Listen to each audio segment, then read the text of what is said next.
Chapter 1609. When Zi-chan woke up again, he found himself lying on a soft bed, and his injuries had mostly healed. "Little guy, you're awake." As soon as he moved, Zi-chan heard Old Man Shenker's voice. Zi-chan sat up with difficulty. The bloody holes on his body had already scabbed over, but they hadn't completely healed yet. Old Man Shenker sat next to him, staring at the abacus in his hand, calculating something. "You don't have to risk your life for spirit crystals. If it weren't for me, you would have died already. See, to save you this time, I spent a total of 1,100 spirit crystals. I hope your harvest this time is enough to cover the cost." The old man raised the abacus in his hand, then looked at Zi-chan. "You didn't look at my storage bag?" Zi-chan asked curiously. Old Man Shenker curled his lips and said, "It's just a broken storage bag. What's there to look at?" Zi-chan took out the storage bag and threw it to the old man, saying, "Count my harvest. Later, I want to sell you a piece of information. At the same time, I want to summon something." Old Man Shenker stared deeply at Zi-chan, and that stare made Zi-chan's hair stand on end. Fortunately, the old man's attention was immediately attracted by the contents of the storage bag. The beating hearts were surging with powerful energy. Among them, there was a heart with a bloody hole that was extremely eye-catching. Another royal and a late-stage 7th-tier one. The old man's eyes flashed with surprise. Then he exclaimed, "There's another royal! Kid, tell me, did you go deep into the Dax plane? How did you even meet a late-stage royal? We'll talk about that later. Let's count my harvest first." The old man's gaze fell on the late-stage heart again. Then he sighed and said, "What a pity. This heart should have been worth 5,000. But because it lost a lot of power, it's only worth 3,000 at most." Zi-chan's mouth twitched. Just one stab, and he wasted 2,000 spirit crystals. That was really extravagant, but it was still better than being killed. The spirit crystal old man quickly calculated the total. There were 7,600 spirit crystals in total. After deducting the 1,000 and 1,100 spirit crystals that he owed, Zi-chan still had 5,500 spirit crystals left. "The boots and inner armor are damaged. They need to be repaired," Zi-chan said. The old man nodded and said, "During the few days you were unconscious, you still have 4,500 left." Zi-chan glared at the old man. "Just the repair alone costs 1,000 spirit crystals. Why don't you just rob someone?" The old man curled his lips and said, "You call that damaged? It's almost scrapped. All right, cut the crap. Tell me your news." The old man appeared to be impatient. "Let's talk about this later. I want to know if you have a way for me to summon other things." "What do you want to summon?" "An original weapon." "It's not a weapon. It's a very special item. As long as the price is high enough not to mention one, even 10 wouldn't be a problem." "What's the price?" The old man shook his head and said, "I'm not too sure about that. Can you walk? If you can, come with me." Zi-chan got up, ignoring his injuries, and followed Old Man Shenker. His current combat power was less than 1/10 of what it was in the outside world. He urgently needed to improve his combat power. Summoning the Wuji, Danding, might bring about an unexpected effect. Old Man Shenker led Zi-chan to the back of the grocery store. There was a very conspicuous black wall. The old man reached out and tapped the wall from the side. A crack appeared in the wall, and then the stone walls on both sides slowly opened to both sides. A spacious room appeared in Zi-chan's line of sight. The room was filled with crisscrossing lights. Zi-chan stared at the lights in a daze. His expression gradually became solemn. He looked at the old man and asked, "These are the rules?" "Yes, the rules of this world." The old man nodded and said, "If you want something, enter it and use your perception to manifest it. Then you will know the price you have to pay." Zi-chan didn't delve into it. Instead, he asked in confusion, "You completely control the rules?" The old man smiled and said, "How is that possible? We discovered this place by accident. It can be considered a magical part of this world. Little guy, don't hesitate. Hurry up and summon whatever you want. However, I have to remind you that it is impossible to summon a domain world." Zichen nodded and walked towards the crisscrossing lights in front of him. After taking a step, Zichen saw that there were many marks on the ground. They were densely packed and crisscrossing in a very orderly manner. Zichen stepped forward. The many lights fell on Zichen's body. Then a cold and dignified voice sounded in Zichen's knowledge sea. "Mortal, tell me your request." Zichen's heart skipped a beat. Mortal? Could the owner of the voice be a god? A pressure descended, suppressing Zichen so much that he couldn't breathe. Zichen's face instantly turned pale. He sensed some kind of anger from this pressure. Zichen calmed his mind and outlined the appearance of the everlasting pill cauldron in his mind. A palm-sized pill cauldron appeared in Zichen's knowledge sea. In the next moment, this pill cauldron was projected above Zichen's head. When Old Man Schenker saw the pill cauldron appear above Zichen's head, a trace of doubt appeared on his face. He didn't understand why Zichen would summon a cauldron. Was he preparing to refine pills? Zichen only had a single pill cauldron on him. It had an extraordinary origin and was known as the primordial object of heaven and earth. If he wanted to summon it, he was afraid that the price he would have to pay would be too great. So, Zichen decided to use his mind's eye. He only projected the appearance of the pill cauldron, but didn't outline it in detail. Moreover, he deliberately reduced the size of the pill cauldron by a lot.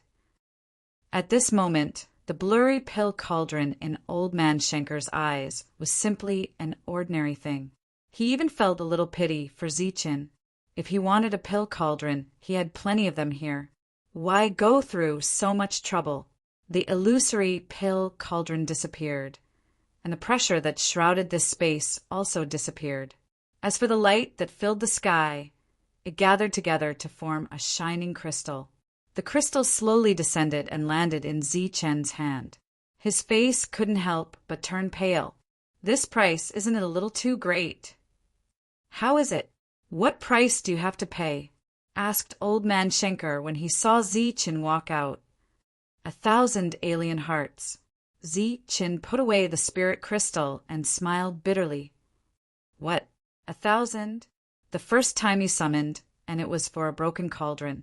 You actually want 1,000 alien hearts?" Zichen nodded. Right now, he was somewhat unsure whether he had profited from his little scheme or had suffered a great loss after being discovered. Seeing Zichen's expression change, Old Man Schenker asked, "Then do you still want to summon?" "Of course." Zichen didn't hesitate. "That broken cauldron is very useful. If you want, I can give you 8 or 10 of those cauldrons for 1,000 alien hearts." The old man didn't understand. Zichen shook his head and didn't explain. "All right, let's talk about the information now." Seeing that Zichen had made up his mind, the old man didn't say anything else. "The alien races of the Dax Plains want to attack this city." Zichen put away his disappointment and started to talk about the important matter. "What?" The old man looked at Zichen with an expression that said, "Are you joking?" This time, I didn't go deep into the Dax Plains at all. These were all killed outside. Moreover, I risked my life and heard the alien experts say this with my own ears. Zichen looked at the old man and said, "It's up to you to believe it or not." The old man had a heavy expression on his face. "Little fellow, you mustn't joke about this matter. If what you say is true, the Royal Sky City will give you a huge merit. But if it's false, the price you have to pay for this joke is something you won't be able to bear." Zichen wasn't scared by the old man and said directly, "You can go and investigate if you want to believe it or not. In any case, I heard it with my own ears. As for whether the alien race said this intentionally or not, you don't have to worry at all. After all, I killed 2 members of their royal family. If they knew that I was there, they wouldn't make such a joke." The old man nodded and fell into deep thought. Zichen said again, "Didn't you say that there would be a reward? You can judge whether this is true or not. But before that, you can give me a big storage pouch in advance. If it's true, you can give me the storage pouch. If it's false, I'll return it to you later. Don't you have a storage pouch on you? Do you think a storage pouch of 1 square meter can hold 1,000 alien hearts?" The old man couldn't help but sigh when he heard this. Just for a broken cauldron, is it worth it? Zichen smiled mysteriously. Maybe he will give you a huge shock. The old man stared into Zichen's eyes. Zichen wasn't afraid at all and returned his gaze. Fine, I'll believe you this time. This is a 3-meter storage pouch. It should be enough for you to use. The old man took out a storage pouch from his robes. Zichen received it and extended his spiritual sense. Instantly, a look of joy appeared on his face, because this 3-meter storage pouch was not only 3 meters long and 3 meters wide, it was also 3 meters tall. It was a cube. After receiving the storage pouch, Zichen asked for some pills. This time, the number of pills Zichen needed was undoubtedly a huge number. It took up almost half of the spirit crystals. Next, Zichen would use the spirit crystals to recover his energy. Didn't you say that the alien races have already gathered? Could it be that you want to go out again? I'm not that stupid. I'll heal first. After I'm healed, I'll think of a way to hunt the alien races. If the alien races really attack the city, you might be safer in the city, the old man said as he watched Zichen preparing to leave.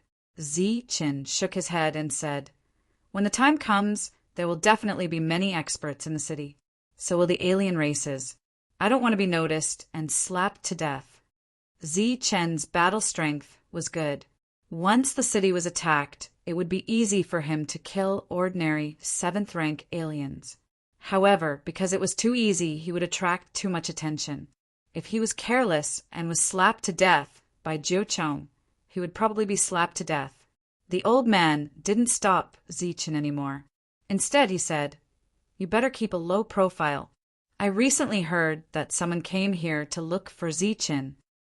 Zichen's expression changed slightly. He turned around and gave old man Schenker a grateful look. Then he put away his long blade and dragon piercer and walked back to his residence. Before leaving, he also changed his appearance. In this place, Zichen barely knew Wharton except for old man Schenker. Now that someone was looking for him, it obviously wasn't Wharton. Chapter 1610. Zichen's injuries were very serious and required a period of time to heal. During this period, Zichen didn't leave his room. But in this royal sky city, where there were only 7th-level adventurers and 9th-level guards, an 8th-level cultivator suddenly appeared. The arrival of the other party was very sudden, causing everyone to be taken aback. But after hearing that the other party was here to look for someone, they didn't think too much of it. The Imperial Sky region occupied 3 cities, and these 3 cities were collectively known as Imperial Sky City. They were divided into 3 layers, representing the 3 realms. Occasionally, people from other cities would come here to look for people, but most of them were from clans that wanted to provide some help to the younger generation. This 8th-layer cultivator was here to look for Zichen and through the scum wandering outside. He quickly found out about Zichen's whereabouts. Zichen didn't change his appearance, and with the 3 weapons, it was actually very easy to find him. The 8th-layer cultivator was very surprised that he could find Zichen. Originally, he thought that Zichen had died in the Desert of Death. But when he thought about the price he had to pay to come here, his heart couldn't help but tremble. This time, the Wang clan had made sufficient preparations.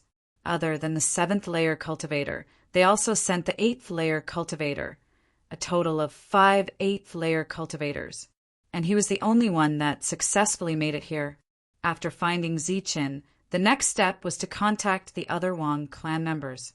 When the second wave of Wang clan cultivators entered the battlefield of despair, there were also 7th-layer cultivators who made it here alive. But compared to the number of people who entered, it was a lot less.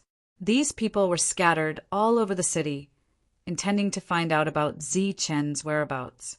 But Zi-Chen seemed to have evaporated from the city. They knew that Zi-Chen was recuperating because his injuries were too serious.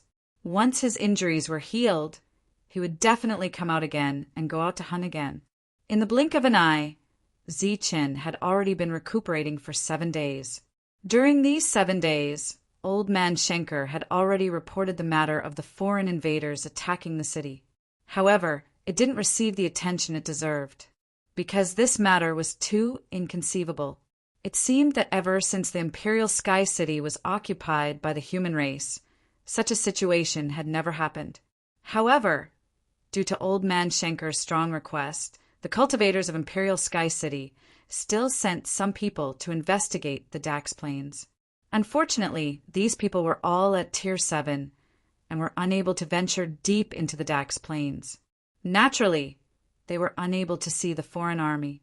As soon as they reached the outskirts, they were discovered by the foreign army, and a battle broke out.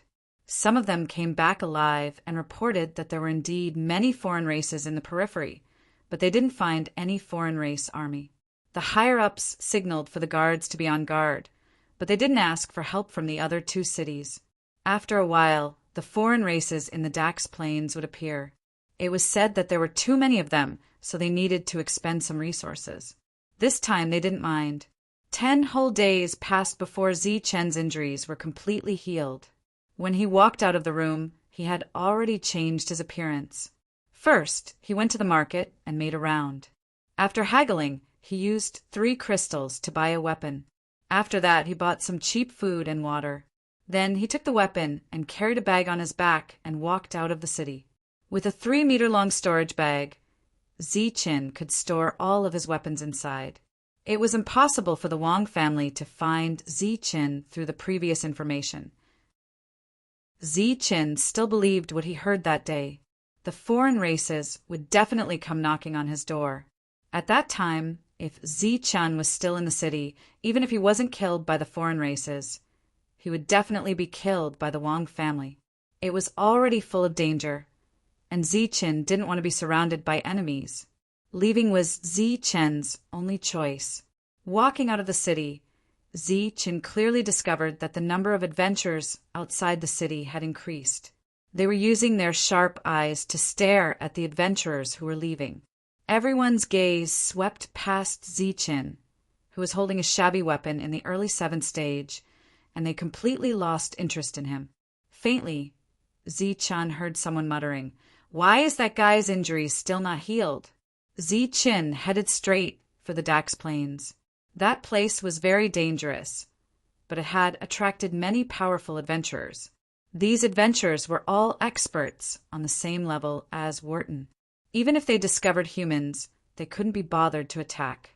In their eyes, the foreign races were the most valuable. When he was a day away from the Dax Plains, Zi-Chen suddenly changed his path.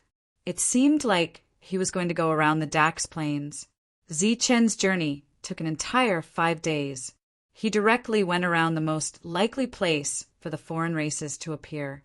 If the foreign races were determined to invade the human cities, they would definitely travel in a straight line. The Dax race's forces had all gathered, but unlike the human world's armies, they didn't move in an orderly fashion. Instead, they were very lazy, moving in groups of 3 to 5, and some were even alone, moving towards the human world from a certain distance away. Early in the morning, the foreign races received the order to clear out all the humans on the outskirts. Thus, all of them moved out. Apart from this, many 9th-level experts appeared among the foreign races. They turned into streaks of light, heading towards the human cities in a straight line. From a visual estimate, there were no less than 50 9th-level experts. Moreover, there was still an endless stream of experts behind them. From the depths of the Dax Plains, they had spent a long period of time. They had purposely gathered at the outskirts and spent another period of time. However, in less than a day, they had arrived at the human cities. When the powerful auras of the foreign races appeared in the line of sight of the guards, their expressions changed drastically. Then the alarm sounded. This city, which had been peaceful for who knew how many years, finally welcomed its first baptism of war. Although the defensive formation had been activated immediately, faced with the attacks of the foreign races, the humans began to die en masse. Before the human reinforcements could arrive, the foreign races had already broken through the city and led their army into the city. The foreign races, on the other hand, had only used a single day. Thus, the city had been conquered. When the news spread, it caused an uproar. A city had been conquered in a single day. Firstly, it was because they had been caught off guard. But more importantly, it was because this city had always abided by the rules of the battlefield of despair. There were not many ninth-level cultivators guarding this place, and there were no true powerhouses among them. Those guards were all unwilling to go out and hunt the foreign races. Although their cultivation levels seemed high, without the incisive flames of war here, their battle prowess was not high at all. Apart from this, the Dax foreign races had already prepared meticulously for a long time. They had even mobilized many of their main forces, which was why they were able to defeat the Imperial Sky City, the base of the 7th level adventurers. As such, the human 7th level cultivators would have to fend for themselves when they arrived here.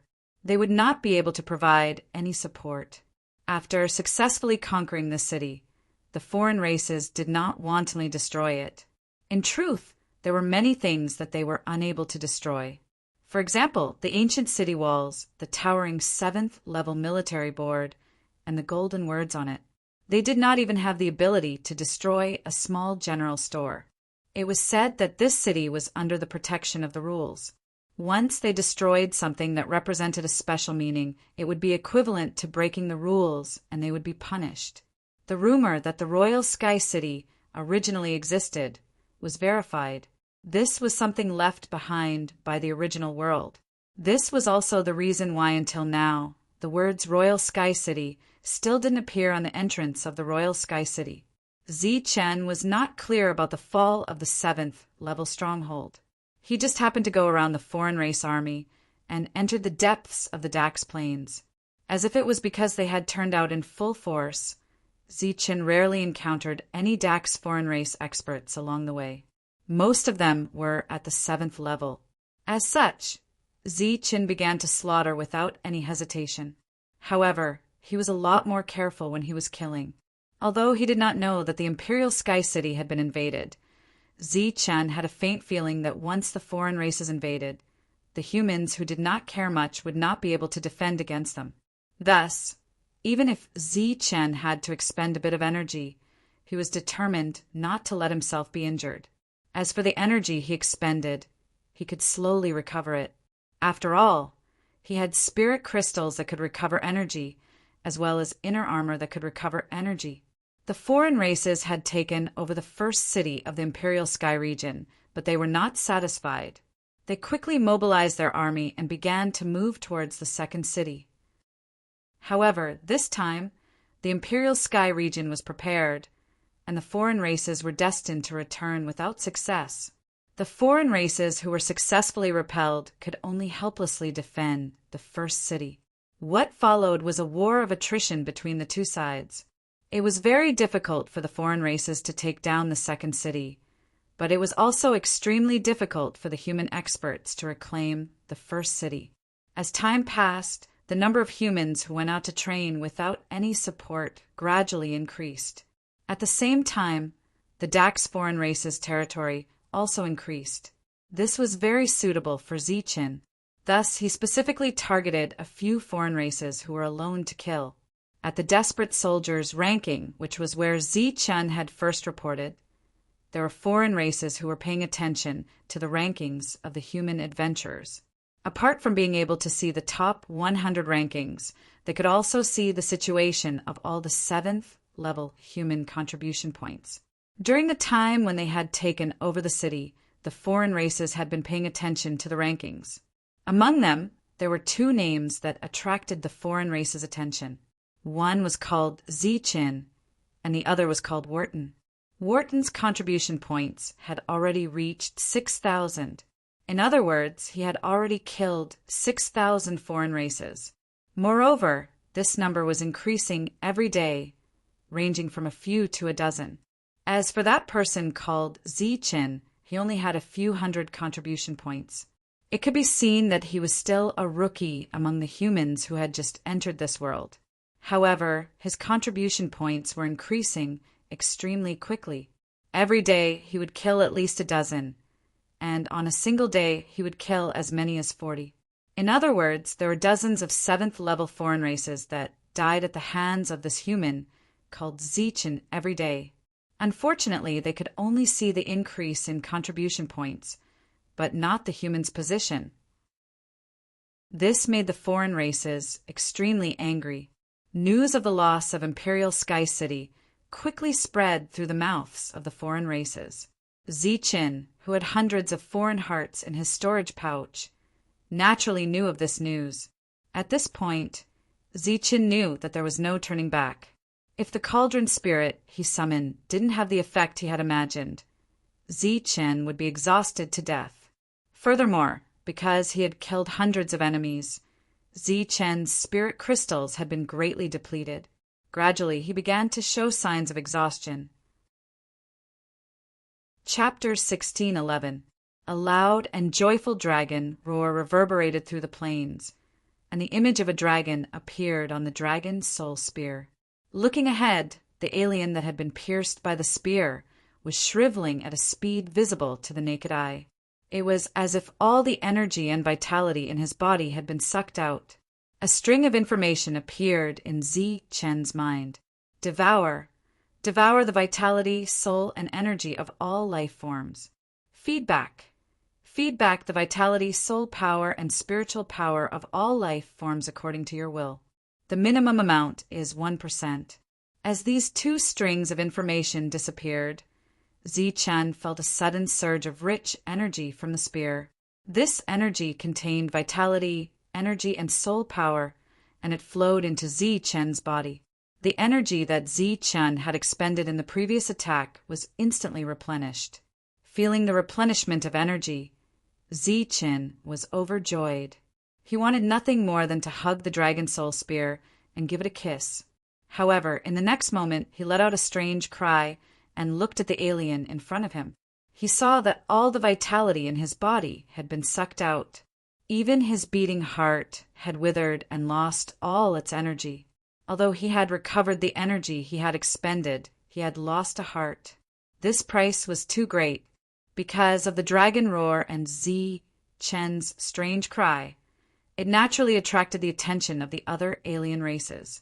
A small group of alien races appeared in Zichen's line of sight.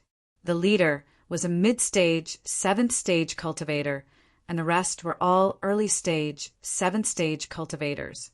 There was a total of 8 of them. This small group was preparing to head to a human city. They were attracted by the commotion just now and rushed over. When they discovered traces of humans, their eyes flashed with savagery as they flew over. Zichen put away his spear and charged towards the 8 alien races with his long saber in hand. After 8 consecutive attacks, Zichen had expended 20% of his energy and obtained 8 powerful beating hearts. After more than a month of killing, Zichen had accumulated 498 alien hearts. He originally had 499, but the Dragon Soul Spear had wasted 1 heart. He was 1 step closer to summoning the cauldron with 1,000 hearts. After killing the enemy, Zichen quickly left. The Dragon Soul Spear had awakened 2 special effects, but Zichen still didn't understand the feedback effect. He needed to understand it more. After finding a safe place, Zichen ate some cold barbecued meat and began to study the Dragon Soul Spear. Speaking of which, for the sake of roasting meat, Zichen was almost killed by the alien races. Zichen understood the Devouring Soul's special effect very well. It was the Devouring special effect. However, in the following feedback, there was actually a feedback based on one's thoughts, and it was at least 1%. What does this feedback mean? Zichen murmured, "It is feedback according to your heart, Master." A voice appeared in Zi Chen's sea of consciousness. Dragon Soul. Upon hearing this voice, Zi Chen was not surprised but delighted. He could tell that this voice belonged to the Dragon Soul. Yes, Master. The Dragon Soul's voice sounded again. You can actually speak? That means you've been recognized by this world, Zi Chen said in surprise. Yes, I can manifest a dragon shadow here, but it's only the devouring soul technique, the Dragon Soul explained. As for the feedback, it can be done according to my wishes, but it's at least 1% and at most 10%. The other 90% will be refined and compressed during the devouring process. Zi Chen understood this point. Whether it was him or the Dragon's soul, the purity of energy was almost to a strict degree. This was also the reason why Zi Chen could only recover 30% of his strength, while others of the same level could recover 100% of their strength with a single spirit crystal. What was the feedback just now? 1%. 1% was already a lot of energy, and once the feedback was 10%, it could almost restore 100% of Zi Chen's strength. However, thinking about it, all the energy of a 7th-tier alien race was only enough to restore Zi Chen's energy once. It was really extravagant. But it had to be said that the awakening of the Dragon Soul Spear's special effect was very timely. This way, Zi Chen didn't have to worry about not having enough spirit crystals. Zi Chen's tightly furrowed brows relaxed. He already had a plan in mind, but he suddenly thought of something and asked, "Can the devouring soul be controlled? For example, can I keep a complete heart?" "It's completely controllable, Master." The Dragon Soul's answer made Zi Chen overjoyed. This way, Zi Chen didn't have to worry about anything. Just like in the outside world. Although he didn't have the domain realm now, he had the Dragon Soul Spear in hand, which gave him endless power. And this way, relying on the Dragon Soul Spear and the Star Illusion Dragon Spike special effect, even if Zi Chen encountered an 8th-tier alien race, he would have the power to fight. The battle between the humans and the aliens was still ongoing, because as long as the humans couldn't reclaim the lost cities, the invading 7th-tier humans wouldn't have any supplies. Moreover, there were still many humans in the 7th-tier region. Without supplies, they would only die faster. Regarding this huge loss, the higher-ups in charge of Imperial Sky City would have to pay a certain price for their negligence. Time passed, and soon another month had passed. The number of alien hearts Zi Chen had collected had almost reached 900, and this increase of 400 per month had completely attracted the attention of the aliens. However, no one was able to catch Zi Chen. Success was right in front of him, but Zi Chen was becoming more and more cautious. In the Dax Plains, teams of aliens appeared one after another. They were less than 1 li away from each other. This way, if there was any danger, both sides could look out for each other. Zi Chen hid underground and spread out his spiritual senses to observe these two teams. In order to prevent the human adventurers from attacking them, the aliens had arranged for a late-stage, 7th-tier existence to be in each team. Some teams even had 8th-tier experts. Zi Chen had been waiting in ambush for a long time and had discovered more than 20 teams of aliens. However, he had only found an opportunity to attack once. This situation had already persisted for 3 whole days. In other words, Zi Chen had returned empty-handed in the past 3 days. The alien, who was still checking the increase of his contribution points, smiled knowingly. This guy called Zi Chen was finally suppressed. It had been 5 days, but his contribution points had not increased. However, before he could fully smile, he saw that Zi Chen's contribution points were actually increasing again. "Damn it, what's going on?" An angry roar rang out. After 5 days without any gains, Zi Chen could not wait any longer. He might as well go all out. He shot out from the ground and transformed into a ray of light, flying forward. A small team of 8 foreign beings appeared in front of them. The most powerful being in the team was a late-stage, 7th-tier ascension stage being. Aside from that, there was another small team of 8 that was led by a late-stage 7th-tier foreign being. The moment Zi-Chin appeared, he was discovered by the 2 teams of aliens. In an instant, killing intent gathered on the plains. Zi-Chin, who was charging forward, was getting closer and closer to the first team. However, the second team was still on the way. He instantly accelerated and rushed towards one of the early-stage 7th-tier aliens. Pooh! After killing hundreds of aliens, Zi-Chen's control of his strength was perfect. With a slash of his blade, the alien died.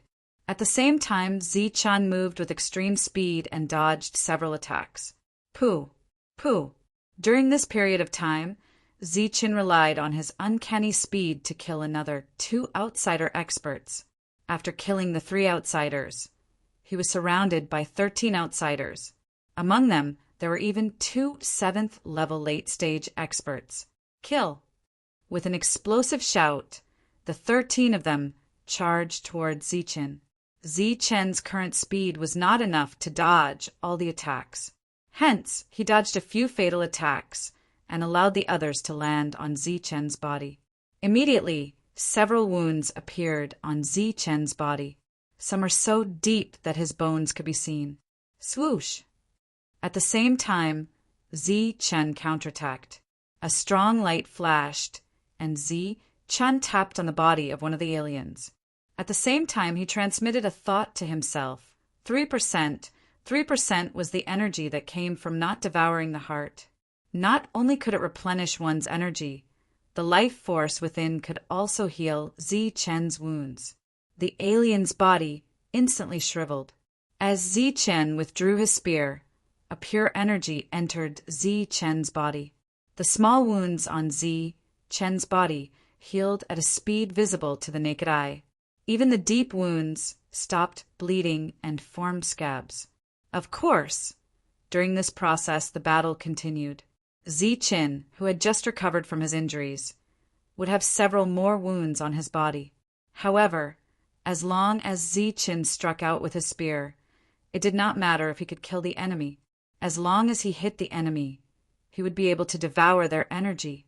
Facing such a strange attack from Zi-Chen, the aliens were all shocked. However, with so many of them, it was impossible for them to escape. Thus, one alien after another fell in front of Zi-Chen. Many of their bodies were completely shriveled up, leaving only their hearts intact.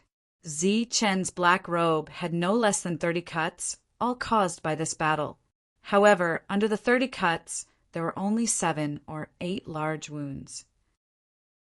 There were only a few white scars on the other parts of his body.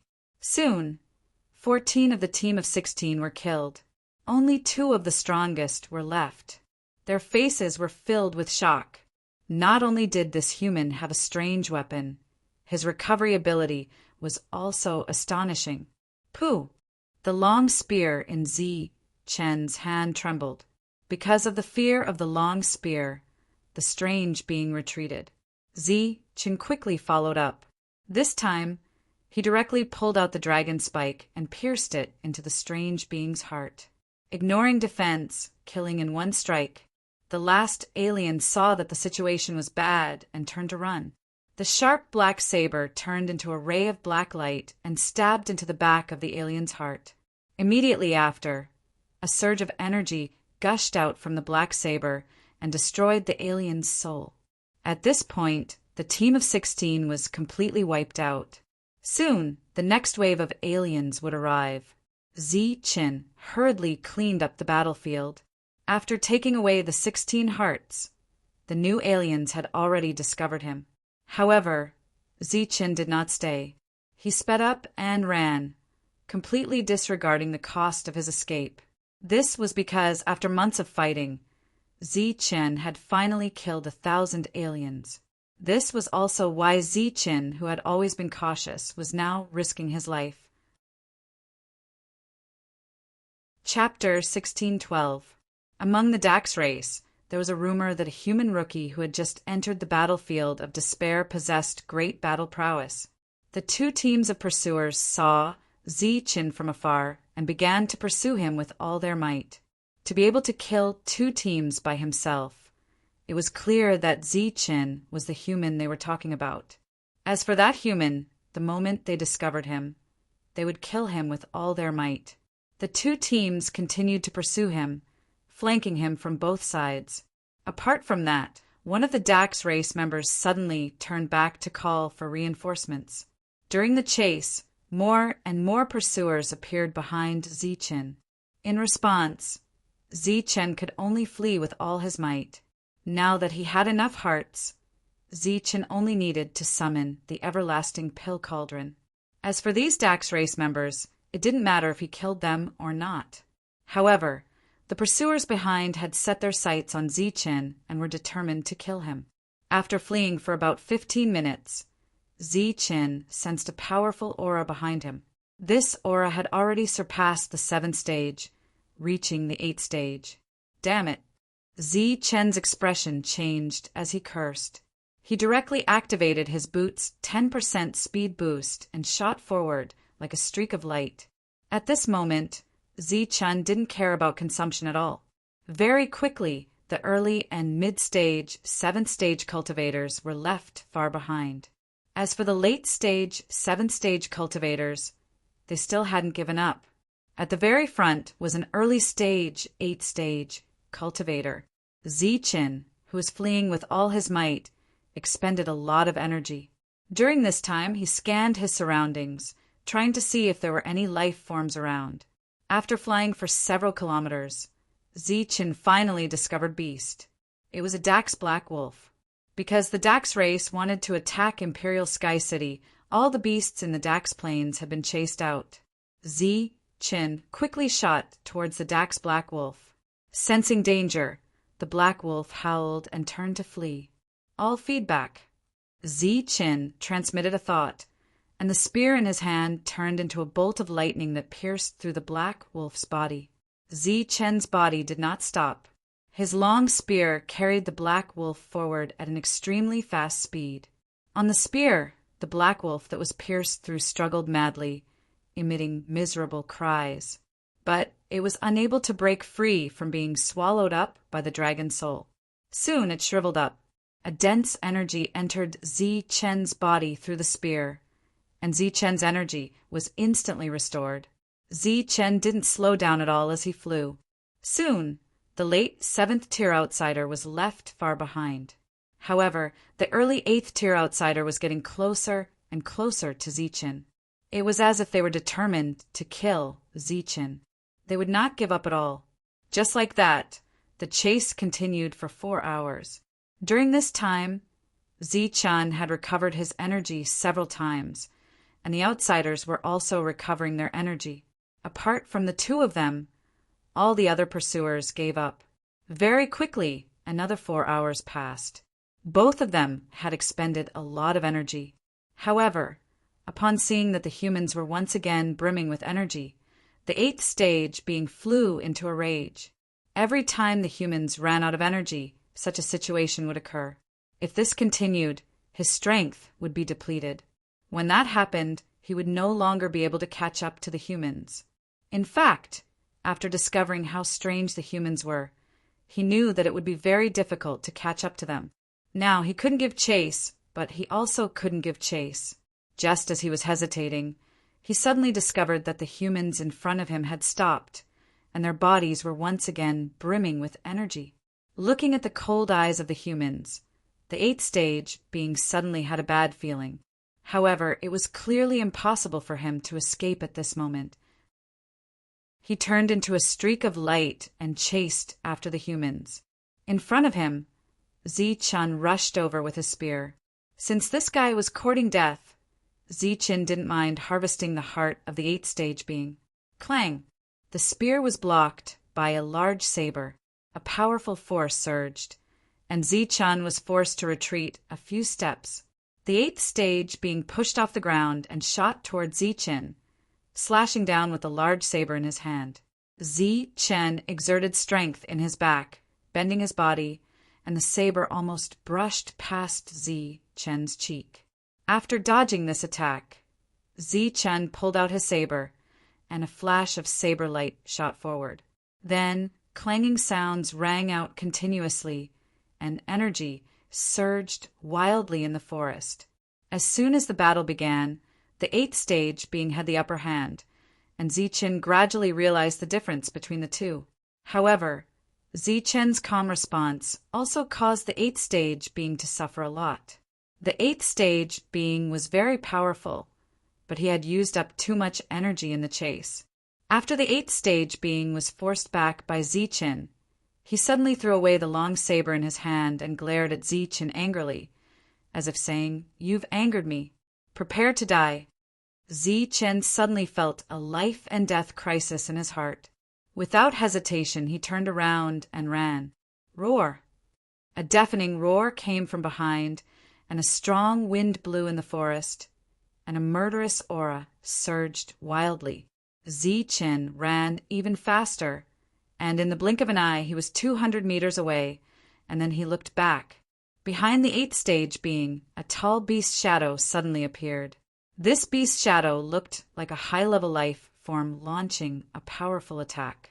The huge beast shadow stared at Zichen with cold eyes, and 2 rays of light shot out from its eyes. Zichen let out a scream and sped up to escape. Wherever he went, dark red blood flowed out. 2 bloody holes appeared on his body in an instant. The beast shadow behind him gradually disappeared. The 8th stage being, who had consumed a lot of energy, shook his head and sighed. It's a pity that he escaped. The current situation was obviously not suitable for pursuit. Looking in the direction where the human fled, he turned around and left. The human could only escape to the secluded forest, and there was only death in the secluded forest.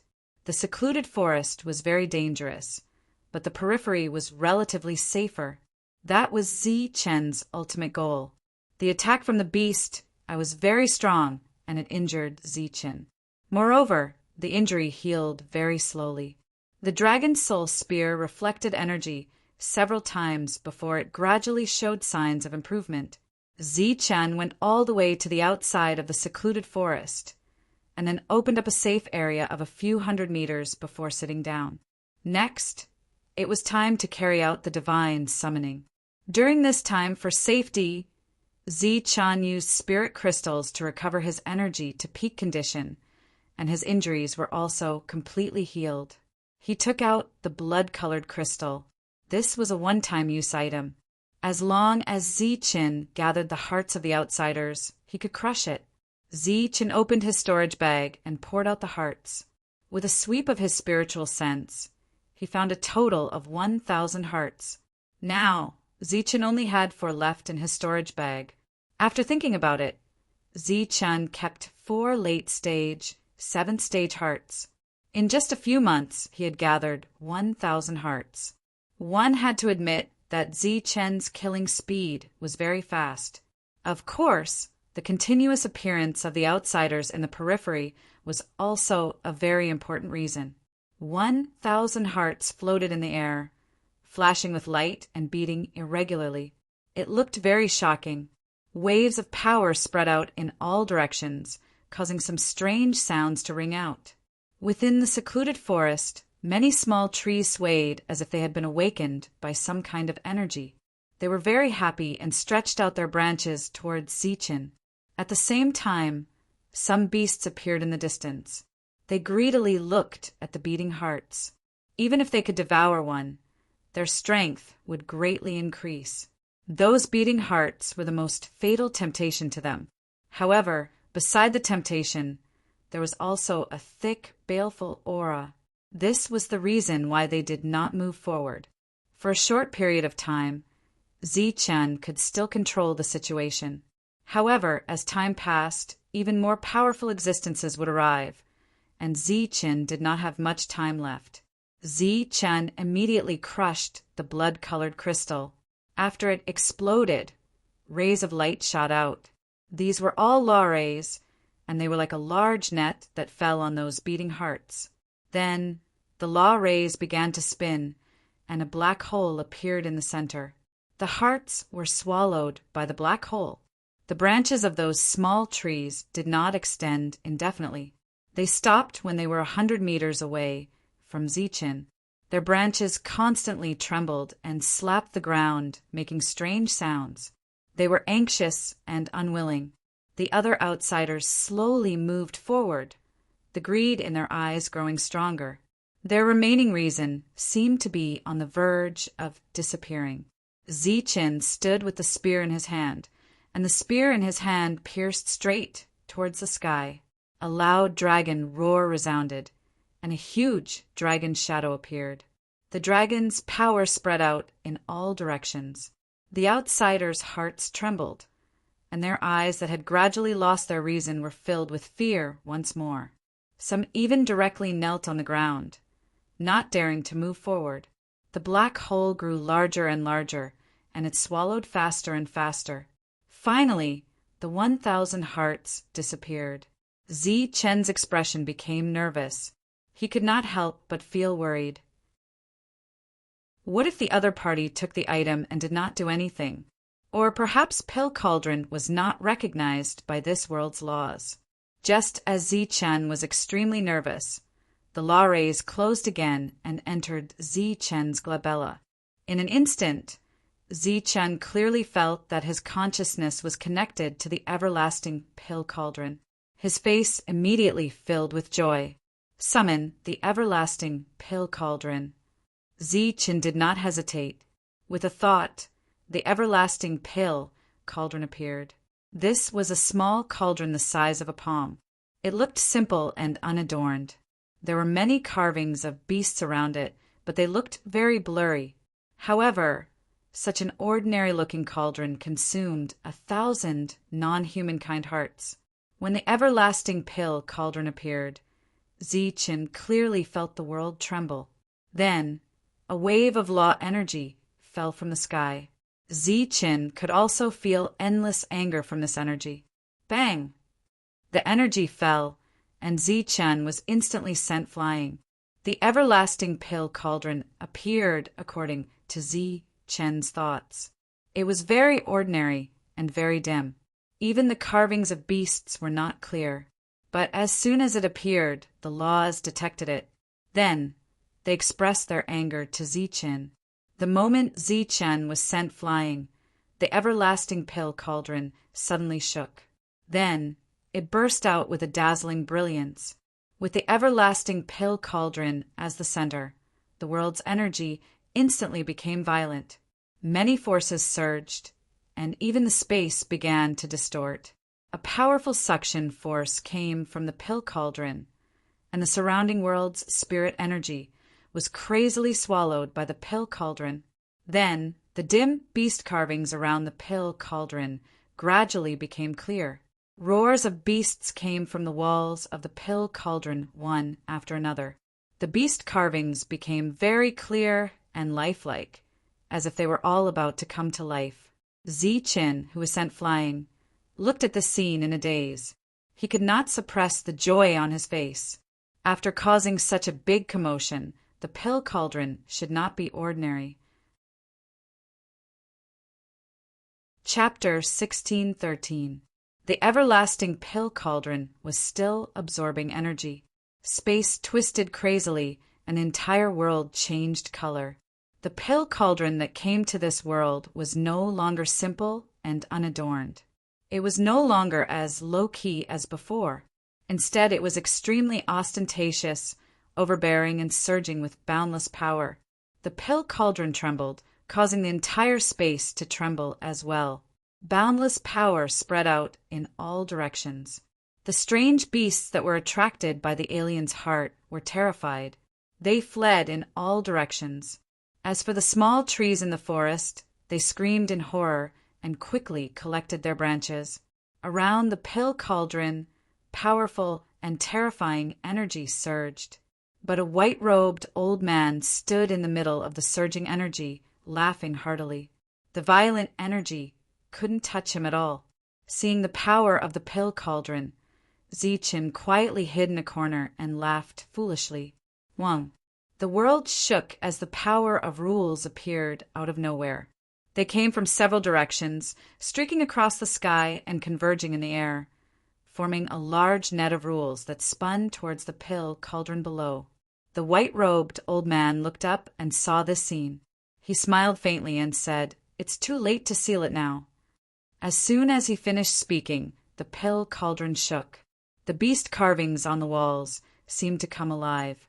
All kinds of dragon roars and phoenix cries resounded. Ferocious auras were emitted. It was as if ancient beasts had appeared out of nowhere, roaring towards the large net of rules in the sky. As the world's rules, as the strongest existence in this world. Even if they didn't have a flexible mind, they were still enraged. The power of space between heaven and earth began to distort crazily. More power of rules appeared, fusing with each other, forming an even larger net that fell towards the pill cauldron. The terrifying pressure of rules was like the heavens pressing down. Roar! The ferocious ancient beasts roared. The illusory figures gradually solidified, as if real ancient beasts had awakened. They all soared into the sky and rushed towards the net of rules. Boom! A loud tremor resounded through the world. The falling net of rules paused for a moment. Boom! Boom! More tremors sounded. The entire sky was trembling.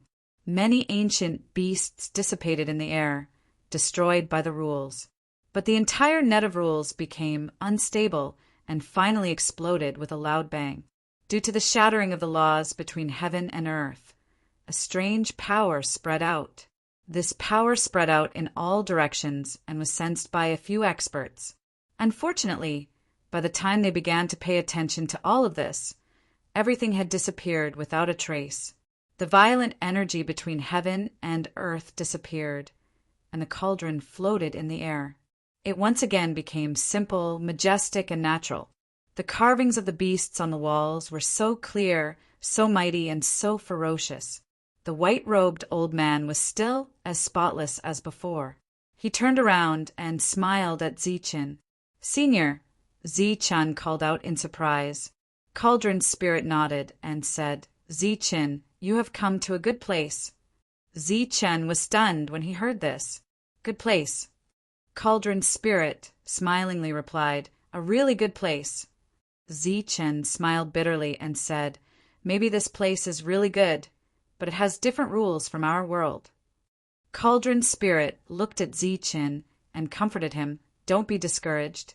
Your achievements and potential in the Zhanwu continent have nearly reached their limits. But here, with the suppression of the rules, you will be able to unleash even greater potential." Greater potential? Zichen was puzzled. "When I was in your world, I tried to analyze the rules of power in this world and gain some insights. Speaking of which, I'm quite surprised that you were able to summon me here.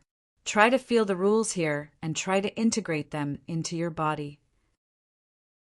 Your power will grow once again." Zichen was pleasantly surprised when he heard that. He finally understood why Cauldron Spirit was able to understand his intentions and appeared in such a low-key manner just by rapidly transmitting his spiritual thought. But even so, Zichen had to bear the wrath of the rules. If Cauldron Spirit had not appeared in such a low-key manner, Zichen's punishment would have been even more severe. Perhaps the rules of heaven and earth would have sealed Cauldron Spirit. Zichen finally understood that his narrow-mindedness had indeed allowed him to deceive the rules. "Senior, you mean to say that you have grasped the rules of this world?" Zichen asked urgently. His face was filled with anticipation. "I have only scratched the surface. I need some time to familiarize myself with it," said Cauldron Spirit. "Then, can you refine something?" asked Zichen nervously. "What do you have on you? You can try it." Zichen had almost nothing on him that he could use. Suddenly, he recalled the alien heart in his storage pouch and hastily took one out. When Cauldron Spirit saw the alien heart, a ray of light flashed through its eyes, and it said, "This heart contains a kind of rule energy. I believe that Danding should be able to refine this rule energy, but I don't know how long it will take." As expected, Zichen was very excited. The reason the alien heart was so valuable was entirely because of the rule energy it contained. In the battlefield of despair, only those special existences who had been recognized by the rules could refine this kind of rule energy. However, this kind of refined rule energy was very precious. Most seventh-stage cultivators could not afford to use it. Even existences like Wharton would be very cautious when using it. "Senior, we have caused too much of a ruckus just now. Why don't we leave first?"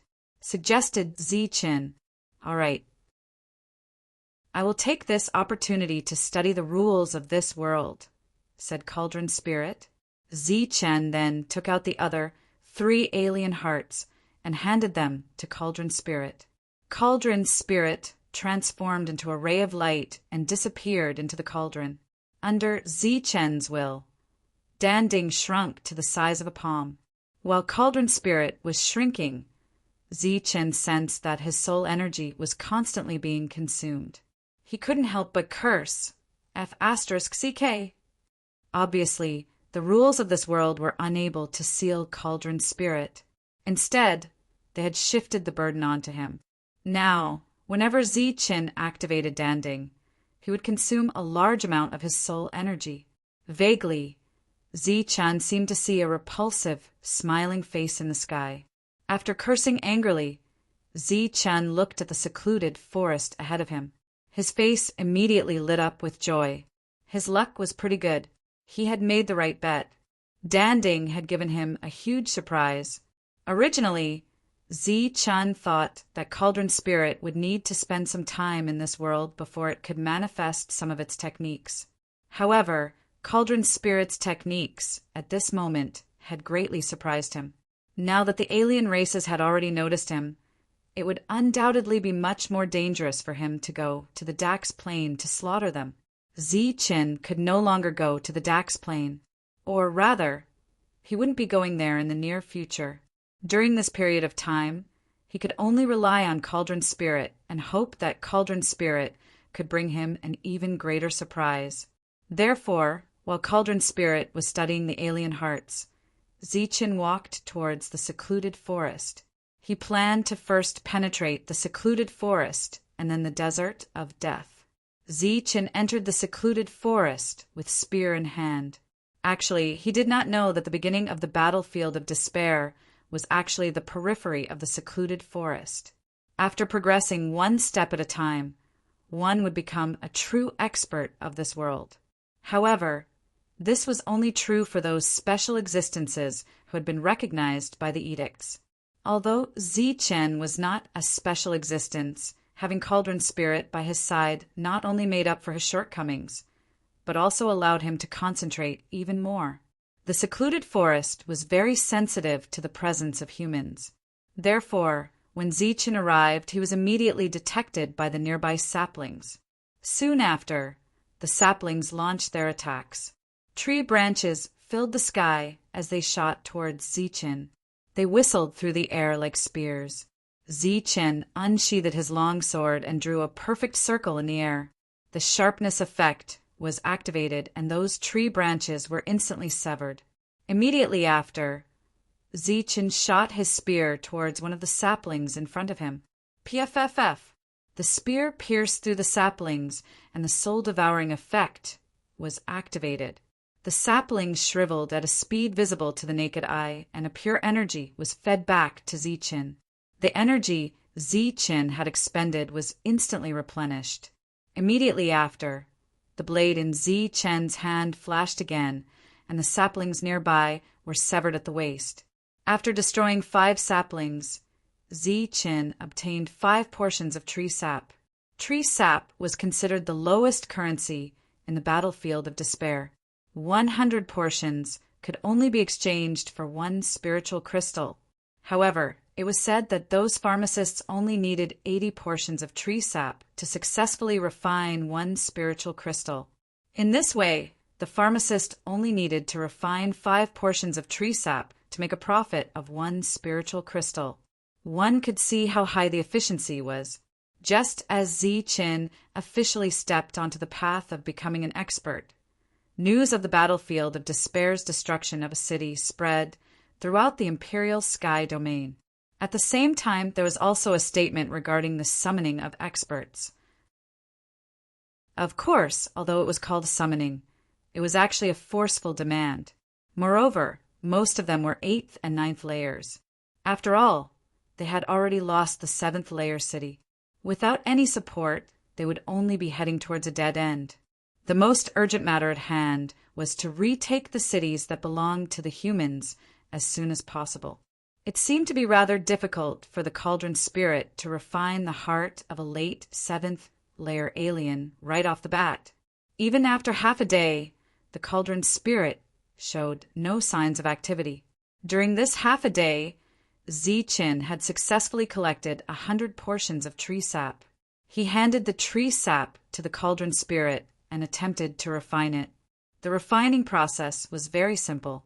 Moments later, Ziqin obtained a spiritual crystal and half a wasted spiritual crystal. The first refinement could be considered a failure in the eyes of the Cauldron Spirit. However, if it were any other special existence, it would still be a satisfactory result. Ziqin stayed at the outer perimeter and began to collect tree sap. Due to the Dragon Soul Spear, Ziqin no longer had to worry about the consumption of tree sap. The second time, the Cauldron Spirit successfully refined 2 spiritual crystals out of 100 portions of tree sap, which was 30 portions, less than the usual amount. Ziqin was both surprised and excited by this result. If he were to return to a human city, Ziqin would have an endless supply of spiritual crystals at his disposal.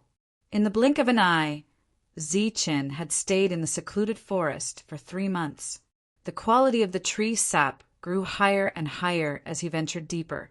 In the end, he was able to refine 1 spiritual crystal out of every 30 portions of tree sap. Of course, it was very difficult for Ziqin to distinguish the quality of the tree sap. Only the Cauldron Spirit could recognize the quality of the tree sap at a glance. On a certain day after 3 months, Ziqin cut down a tree that was as tall as 2 men and took out a portion of tree sap called tree marrow. In the eyes of outsiders, it was equivalent to 100 portions of tree sap or 1 spiritual crystal. But in the eyes of the Cauldron Spirit, it was equivalent to 3 spiritual crystals. Chapter 1614. The 4 edict fragments, refined by Cauldron Spirit, were relatively small. They were only about the size of pearls.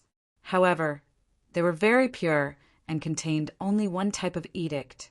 Compared to the edict fragments previously sold in Imperial Sky City that were larger in size but contained a chaotic array of edicts, they were undoubtedly much more concentrated. After 3 months, Ziqin had already ventured 10 miles into the secluded forest. All the trees in his path were chopped down. However, it would not be long before new trees would take shape. Therefore, it was impossible for outsiders to follow Ziqin's footsteps. After clearing out a spacious area, Ziqin signaled for the Dragon Soul to stand guard.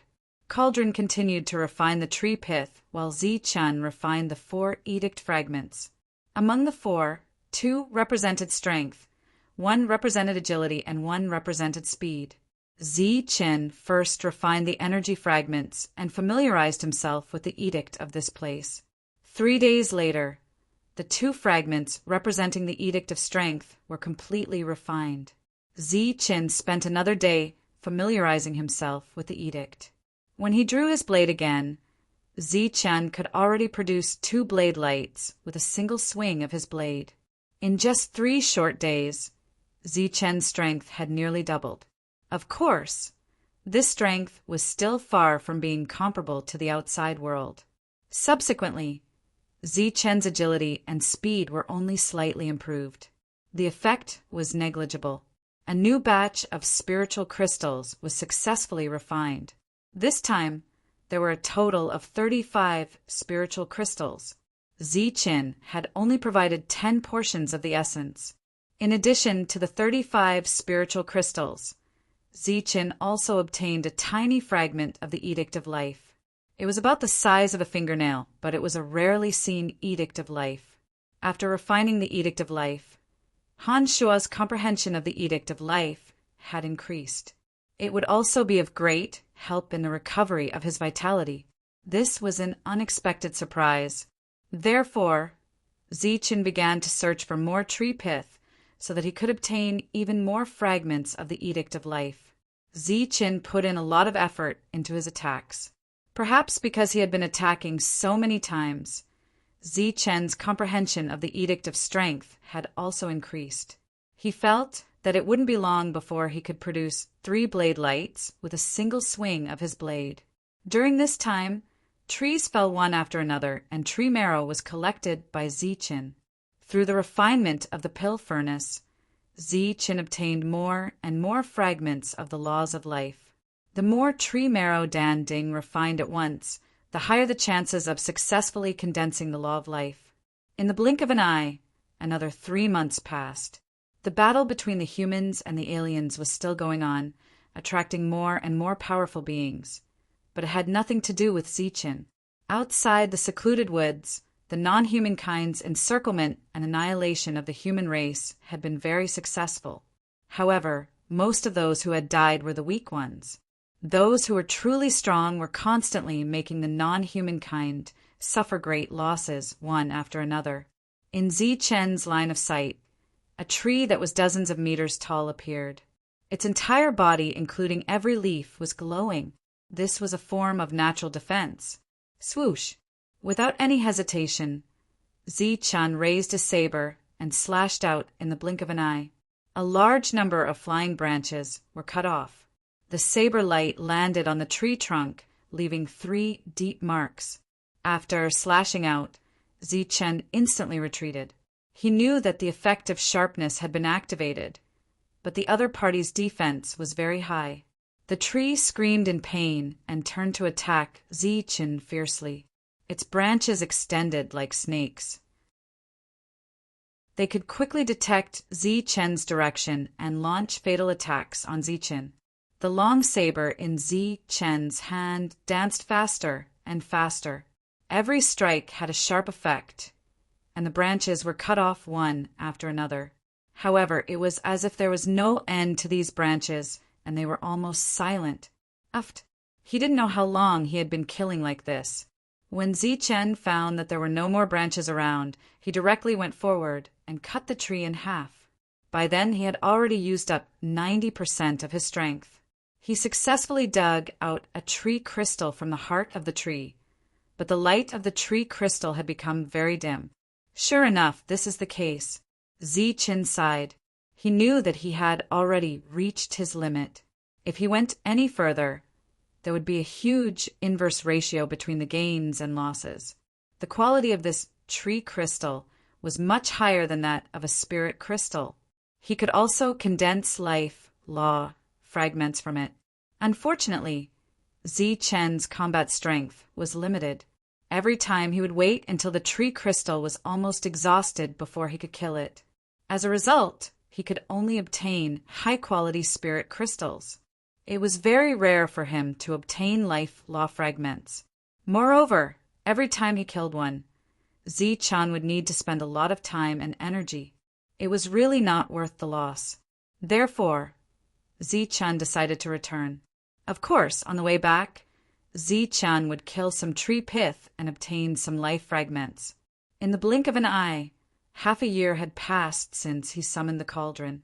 Zichen's strength had increased a little, and his understanding of the life law had deepened. Other than that, his biggest gain was the tens of thousands of spirit crystals on him. When he went out, Zichen suddenly heard a loud shout. Following the sound, he saw a human killing trees and searching for tree sap. The other party's strength was already at the mid-7th layer. His attacks were clean and efficient. Moreover, he used the most energy-conserving method to kill the trees. Even if he was injured in the process, he would strive to minimize the consumption. Every time he obtained a portion of tree sap, the other party would gently hold it and carefully keep it.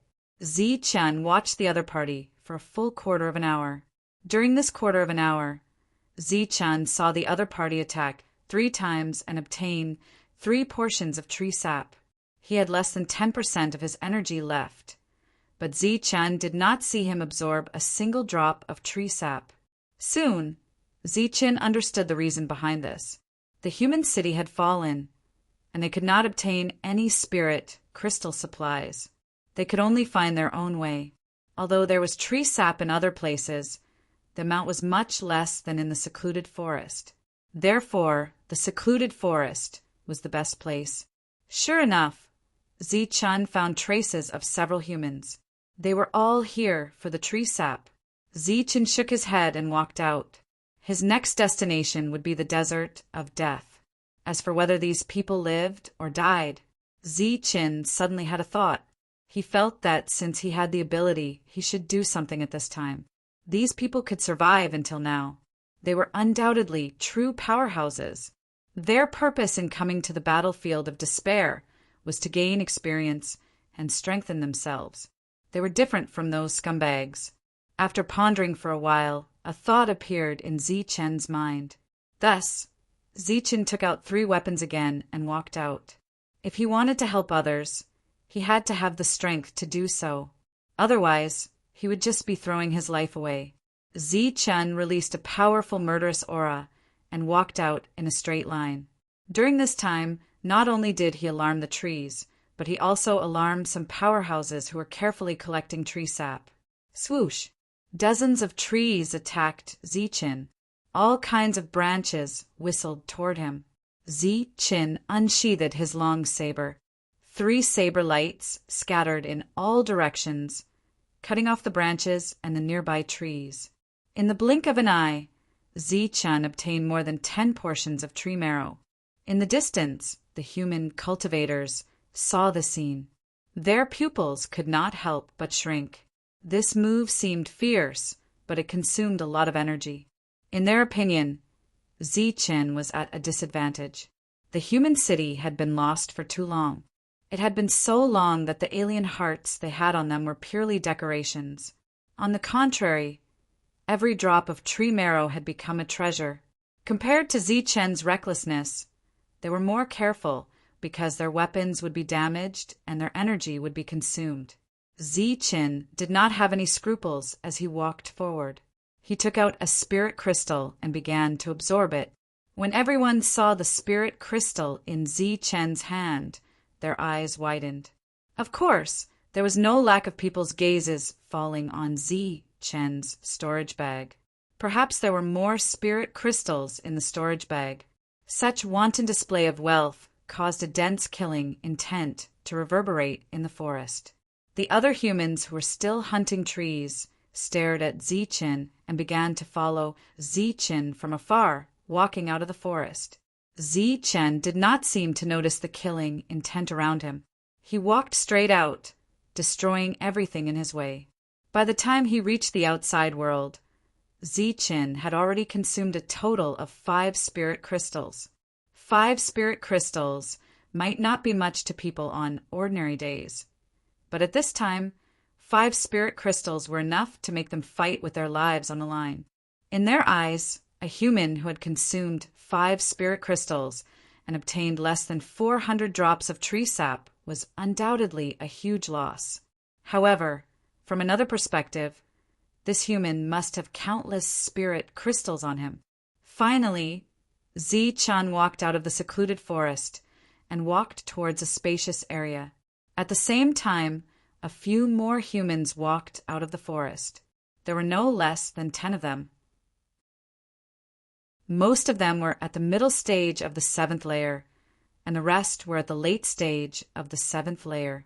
There was no one at the early stage. After coming out, Zi-Chen took out a piece of animal skin and wrote 2 words on it. He then pierced it with a spear and hung it there. In the distance, everyone saw the 2 words on the animal skin. Deal. When everyone saw those 2 words, they were immediately puzzled and slowly approached them. Although the human in front of them was at the early stage of the 7th layer, the energy in his body was at the 10th layer. However, the energy in their bodies was at most at the 2nd layer. Zi-Chen carried the dragon thorn on his back and a long saber at his waist. He stood there quietly and did not make any defensive moves. The group of cultivators finally came closer. When they saw the things placed on the ground in front of the human, their pupils could not help but shrink again. Spirit crystals, there were actually spirit crystals. There were more than 100 of them. For a moment, the bright spirit crystals became the only thing in everyone's eyes. Their breathing gradually became rapid, and the rationality in their eyes was about to dissipate. Thick greed emerged from the bottom of their eyes. Whoosh! At this moment, the crisp sound of a saber being unsheathed was heard, and 3 shining saber lights appeared. A chill rose in everyone's hearts. Their expressions changed drastically and they rushed straight back. The saber lights almost slashed across everyone's foreheads. The long-awaited feeling of death made their hearts tremble. The rationality that was about to be lost returned, and the greed in their eyes turned into thick fear. When they looked at Zichen again, besides fear, there was also thick confusion in their eyes. Chapter 16:15. The self-introductions at the beginning were meaningless to them. In the battlefield of despair, there were only 2 kinds of people. The former were the living, and the latter were the dead. In this place, who care what you were called or where you came from? However, Zichen's last sentence was like a hammer to their hearts, causing them to tremble and their hearts to fiercely beat. A late-stage, 7th-stage existence looked at Zichen excitedly and asked, "What did you say you are?" Because he was too excited, his voice was trembling. He was afraid that the words he had just heard were an illusion. Alchemists, to the current him or them, were really too important. Zichen looked at him and gently smiled. "You didn't hear wrong. Or rather, you didn't hear wrong. I am an alchemist who can refine spirit crystals." Ah, everyone couldn't help but lose their composure and cry out. There were even some people who were prepared to cheer. The spirit crystals at the feet of this human, called Zichen, were extremely tempting to them. However, as an alchemist, Zichen was more useful to them. This was the main difference between them, who pursued the path of the strong, and those scumbags. Scumbags only wanted to rob and not think about tomorrow. However, they didn't only think about tomorrow, but also the future. All right, that's all for the self-introductions. How many good things do you have on you? Take them out and give them to me. However, I'll say this first. I can only refine spirit crystals. As for the other healing medicines, I don't have the materials to refine them. After saying this, Zichen sat down defenselessly. Of course, if anyone really thought that Zichen was defenseless and wanted to take advantage of the situation, they would undoubtedly suffer great loss. Everyone let out a sigh of relief. It was fine as long as he could refine spirit crystals. What else could they hope for? As for their injuries, they would naturally recover in time. Looking at the spirit crystals in front of them, everyone hesitated. Because there was a limit to the number of spirit crystals, they had a total of 12 people. Who would be the first to exchange was a problem. And now, every spirit crystal was equivalent to an extra life. Everyone looked at each other warily and didn't immediately step forward. Zichen smiled casually and said, "Don't worry, I still have some spirit crystals on me." Finally, a cultivator in the middle stage of the 7th layer stepped forward and said nervously, "How do I exchange the tree sap for spirit crystals?" One must know that back then in the Royal Sky City, it was 100 for a piece of jade. But now, they didn't dare to make such a guarantee because the other party was the only alchemist here. The others were also a little nervous. The exchange price of the tree sap would indicate the increase in the exchange price of other things. Zichen stretched out his finger and gestured the number 7. 700. Everyone's expression changed. Even they couldn't accept the exchange rate of 1 to 7. Zichen shook his head. 70. What? Everyone stared at Zichen in disbelief. Such a price, even if it was in the Royal Sky City back then, there was no profit at all. Maybe if it was placed in the hands of ordinary alchemists, they might even suffer a loss. Such a low price, could it be that this person had other plans? For a moment, Everyone was on guard again. Chin didn't care about the thoughts of the others. He continued, "You guys should know that the Royal Sky City has fallen, right?" Everyone nodded, but the atmosphere was somewhat stifling. Chen continued, "So, right now we are a lone army. If we don't support each other, our final outcome would be death." Everyone was speechless. In such a situation, everyone couldn't even take care of themselves, let alone support each other. Chen picked up a piece of spirit crystal and weighed it in his hand. Everyone's gazes followed the movement of the spirit crystal. Chen continued, "This is my cost price. The reason why I'm giving it to you guys is because I hope that you guys can agree to a condition of mine." Everyone was relieved. There were even some who looked at Chen in disdain, thinking that he really had a motive. But in the next moment, those who had such thoughts felt extremely guilty. "My condition is that if you guys meet other people, I hope that you guys can help them. Or you guys can use the same price to exchange for some life-saving spirit crystals for them." Everyone lowered their heads, feeling touched in their hearts. Clearly, this alchemist wasn't doing this for himself, but for others. In the selfish battlefield of despair, such a person was naturally rare. "All right, let's start the exchange. Let's exchange for tree sap first. If you guys have the heart of a foreign race, you can also exchange for it." Chen interrupted everyone's thoughts. "We can also exchange for the heart of a foreign race." Everyone was surprised. "Of course." Chen smiled. "I guarantee that the price will satisfy all of you." Immediately after, the first cultivator stepped forward and decisively took out 700 portions of tree sap, handing it to Chen. "Here are 10 spirit crystals. Take it." Chen took out 10 spirit crystals and handed it to the other party. The other party received the 10 spirit crystals with trembling hands. There was also a small interlude. The other party had over 30 portions of tree sap and wanted to give it to Chen. However, he was rejected by Chen, saying that if you can get over 30 portions of tree sap, you can exchange for one more tree sap. This person was extremely touched. These people were all experts. It wouldn't be a problem even if they entered the depths to hunt for tree pith. Unfortunately, their energy consumption was too great and they didn't dare to enter. Therefore, the next items to be exchanged were all tree sap. Be it tree sap or tree pith, they were all the same. Currently, Cauldron Spirit could condense 1 spirit crystal out of 30 portions of tree sap. Therefore, he asked them for 70. It wasn't that Chen wasn't willing to lower the price. However, if he were to lower the price, it would undoubtedly arouse their suspicions. To avoid unnecessary trouble, Chen asked for 70. Each of the cultivators exchanged for a dozen or so spirit crystals. They all had excited looks on their faces. It was at this moment that the cultivator who was the first to exchange for the spirit crystals hurriedly returned. He was holding a bundle in his hand. The bundle was filled with bulging items. When the bundle was opened, one could see alien hearts sealed with energy. There were at least 30 of them. Among the 30 hearts, there were a few at the middle stage. The rest were at the early stage.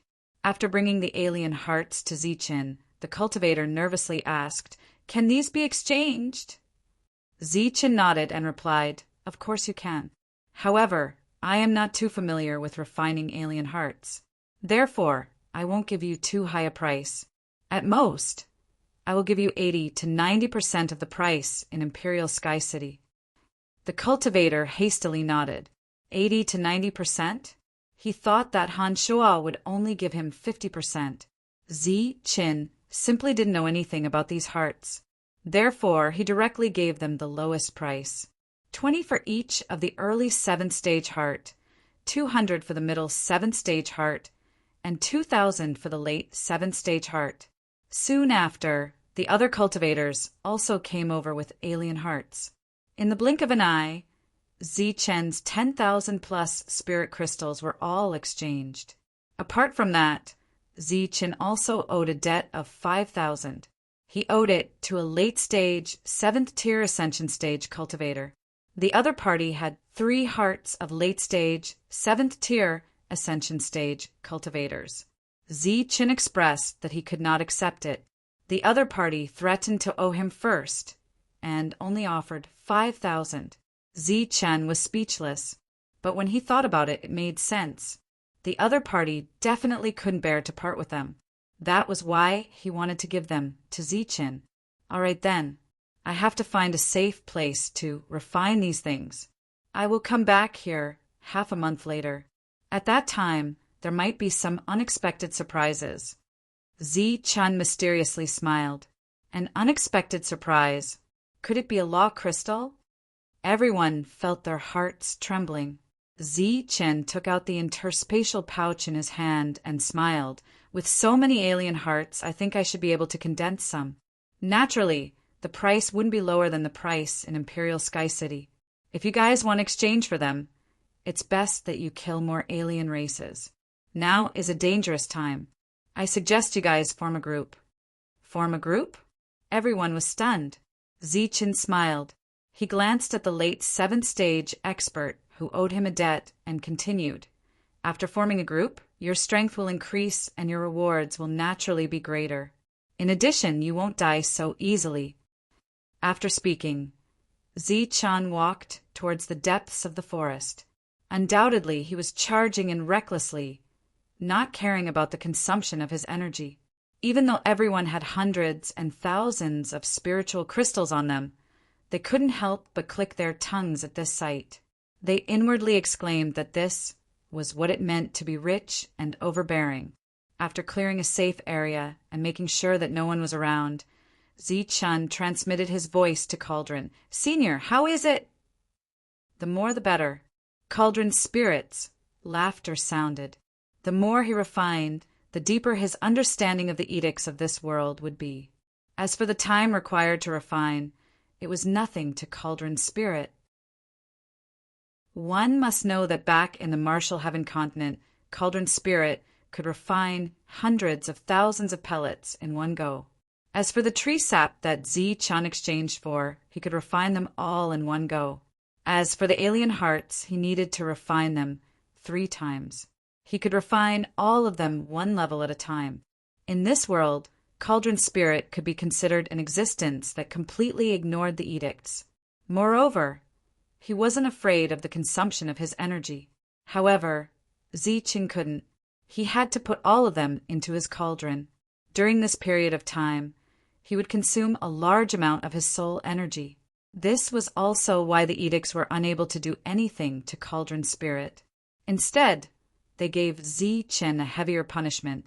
The first thing that Cauldron's spirit refined were the early 7th stage alien hearts. As for the law chips, Zichen continued to refine and comprehend the edicts contained within them. Next was the middle stage, the late stage, and finally the tree sap. Cauldron's spirit was able to refine a portion of the edicts from each alien heart.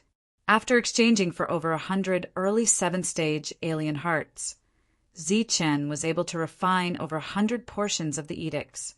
During the refining process, Zichen's understanding of the edicts had undoubtedly sped up significantly. His strength was also constantly increasing. At the same time as his strength was increasing, Zichen's realm was also increasing. His domain realm in particular was growing at a much faster rate. Seemingly due to the fact that Zichen had mastered some of the edicts of the edicts, his domain realm was also growing at a much faster rate. In the blink of an eye, half a month had passed. When the appointed time arrived, Zichen once again barged his way to the outside world.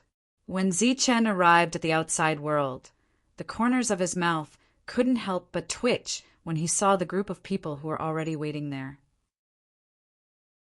Last time there were 12 people, but this time there were 8 more people in the group, making it a total of 20. These 8 newcomers were undoubtedly here to exchange for spiritual crystals. Fortunately, Zichen had the foresight to obtain quite a lot of tree pith in the past half a month. Every pith could be refined into 3 spiritual crystals. Chapter 16:16. The arrival of Zi-Chin made everyone overjoyed. The 20 of them gathered together and were still able to chat happily without fighting amongst themselves. This was mostly because of Zi-Chin.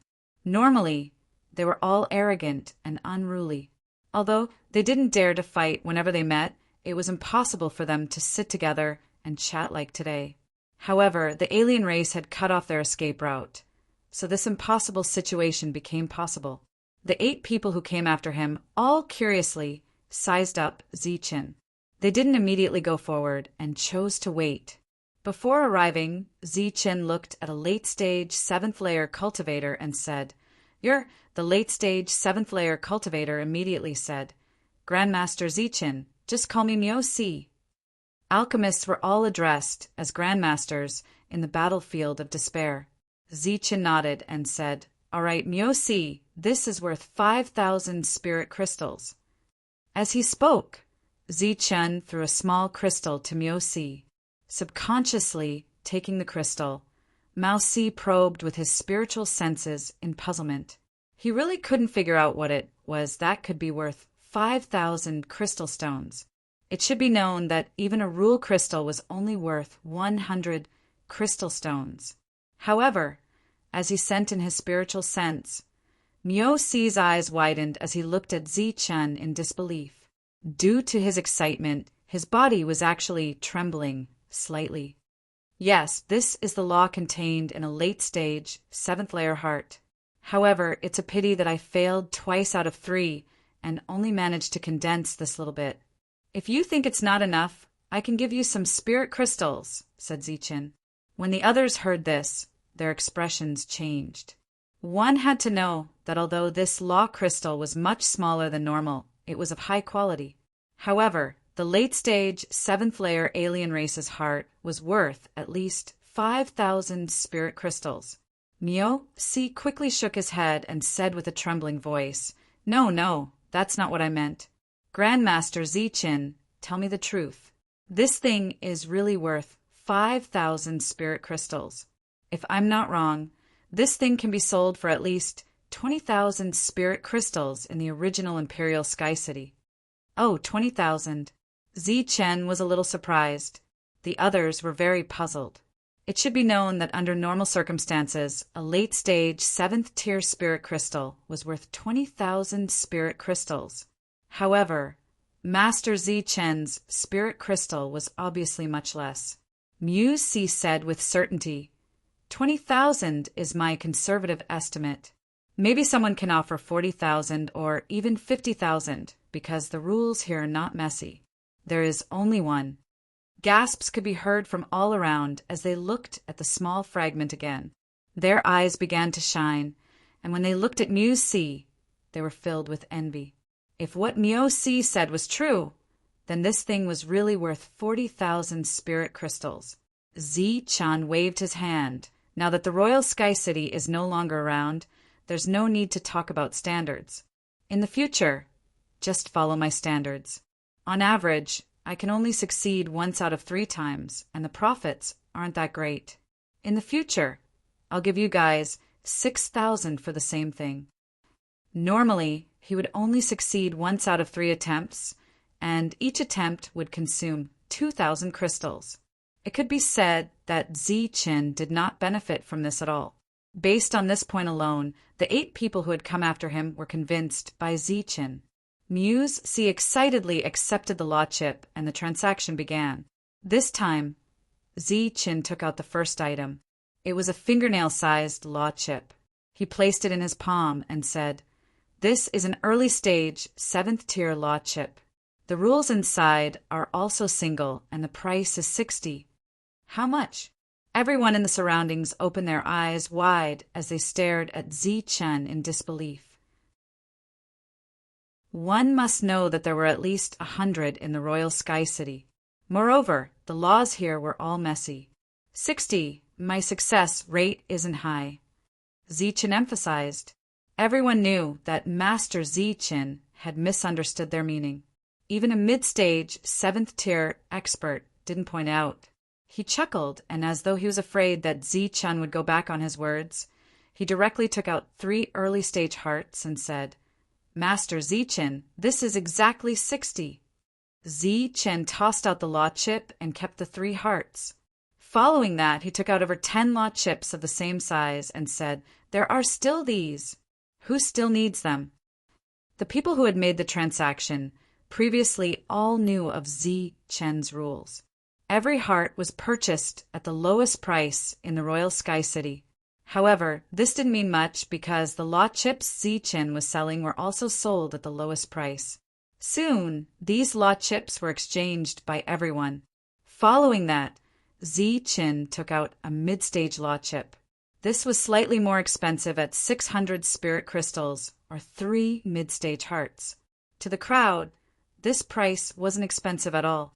Soon, all the items on Zichen's body were exchanged.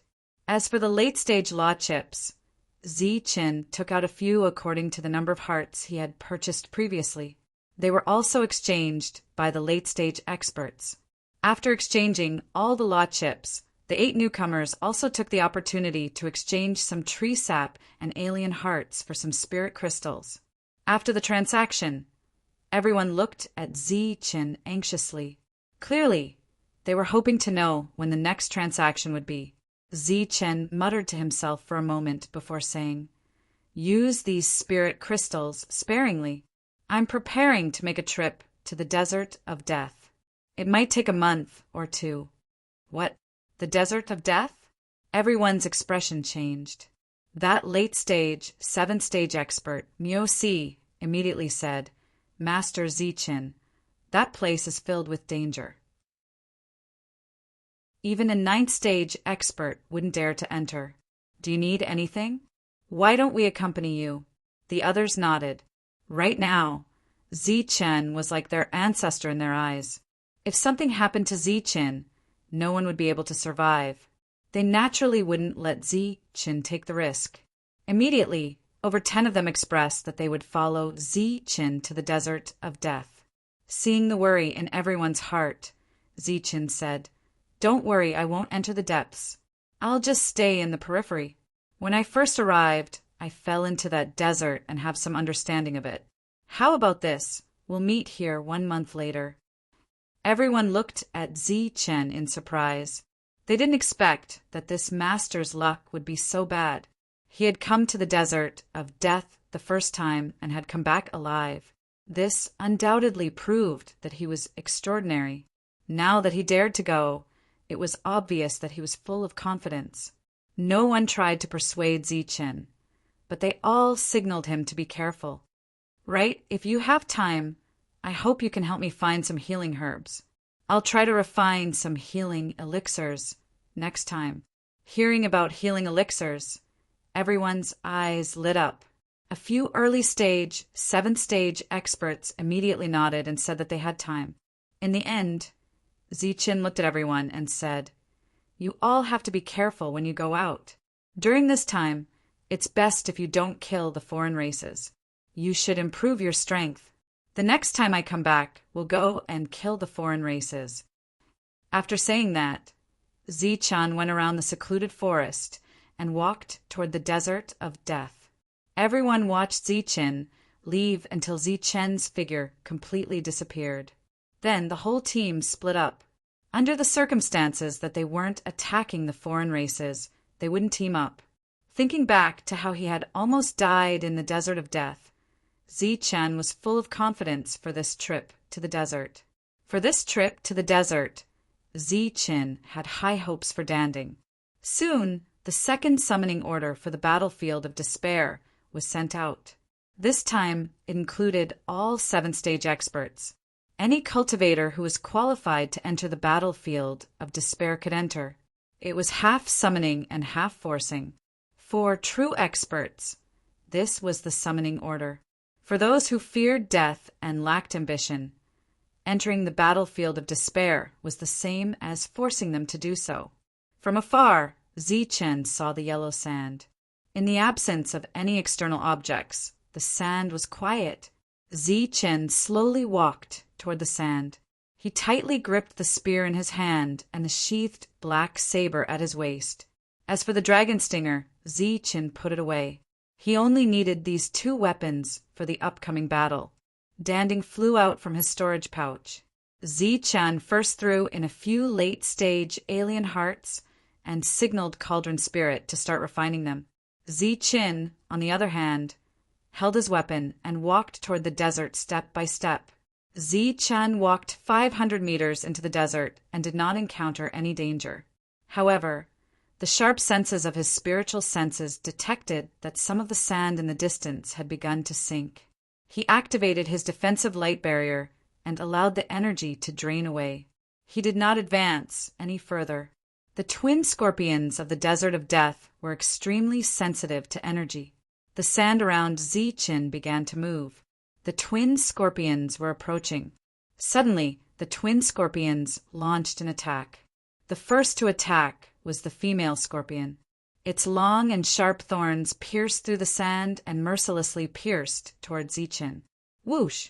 Zichen flicked the spear in his hand and pierced through the female scorpion's body. He then lifted the female scorpion with the spear and used the momentum to fling it into the distance. The female scorpion let out a final soul attack before its death. However, it was completely ineffective against Zichen. Its nearly 3-meter-long corpse fell to the ground 500 meters away. After the female scorpion died, the male scorpion immediately launched an attack. Unfortunately, it misjudged Zichen's position and missed. Puff! Zichen cleanly made his move. The spear immediately pierced through the male scorpion's back. He then soared into the air. With a flick of his hand, the male scorpion's corpse flew 500 meters away and landed beside the female scorpion. Just as Zichen soared into the air, sharp thorns pierced out from the ground and madly pierced towards the place where Zichen had just stood. Whoosh! Zichen's figure in the air descended once again. When he reappeared, a female scorpion had already been pierced through and brought out. Then it was thrown 500 meters away.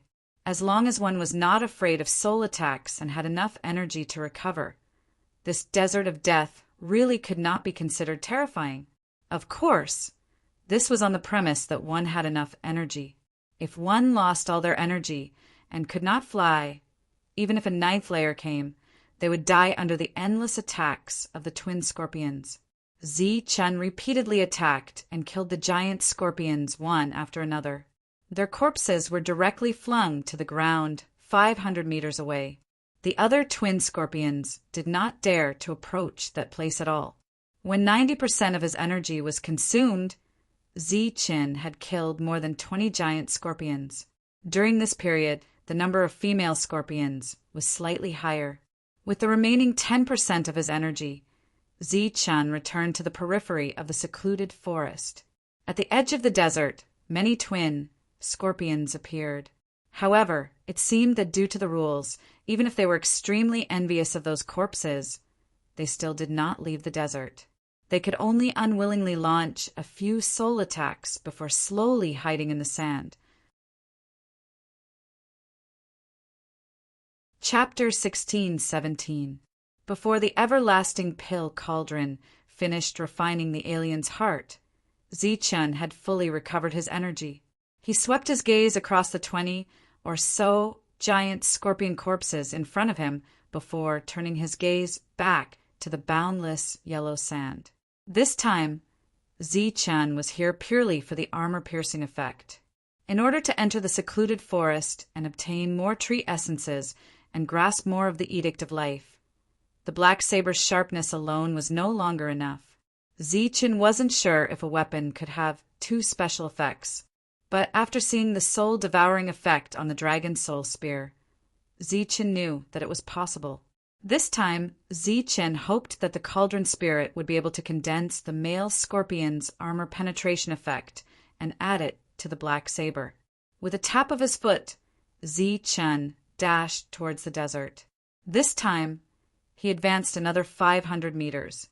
As though they had been waiting for Zichen's arrival, Zichen was attacked by a group of giant scorpions as soon as he landed. It was just that their realms were not high, so in front of Zichen, who was at full strength, they were no match for him. As Zi-Chin struck out, the giant scorpions were thrown out one by one. Soon enough, Zi-Chin had exhausted 90% of his energy. When Zi-Chin returned, the group of giant scorpions emerged from the sand and glared at Zi-Chin.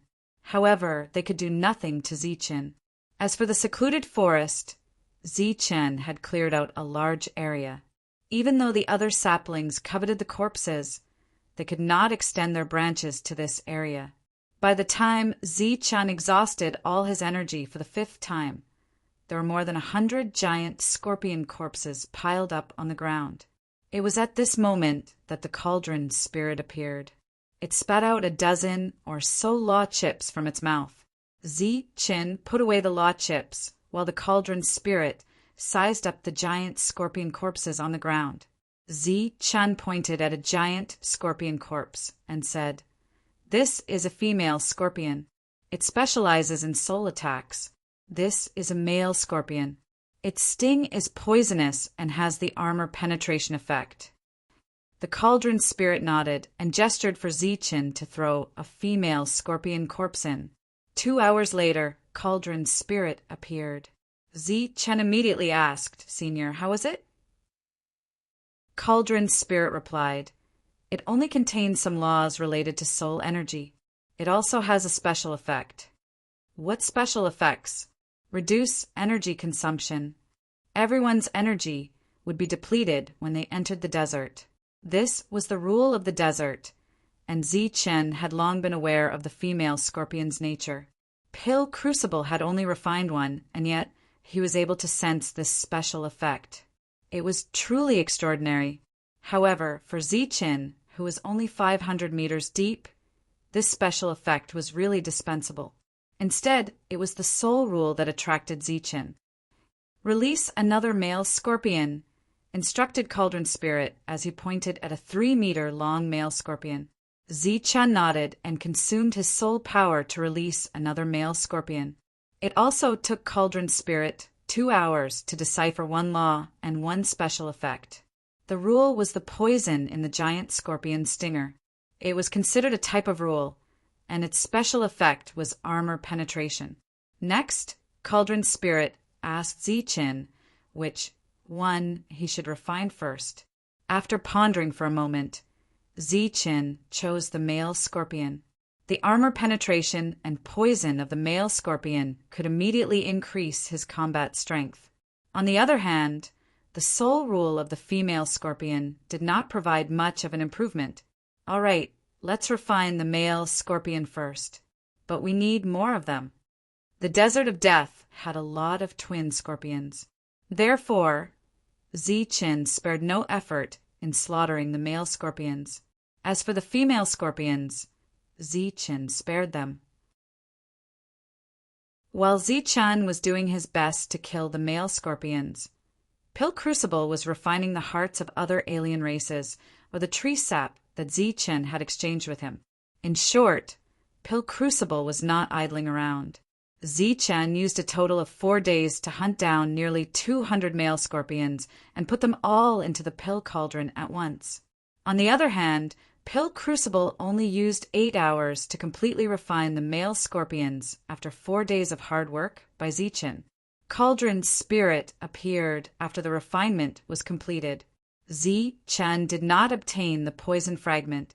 According to Cauldron Spirit, there were too few male scorpions, and the sole rule of the poison was too advanced. However, the armor penetration effect had been refined significantly. Cauldron Spirit signaled Zi-Chin to toss the black blade into the pill crucible. This time, Zi-Chin seemed to have triggered the rules once again. After putting the black blade into the pill crucible, he discovered that 80% of his soul power had been consumed in an instant. He had fallen into a weakened state even before the battle had begun.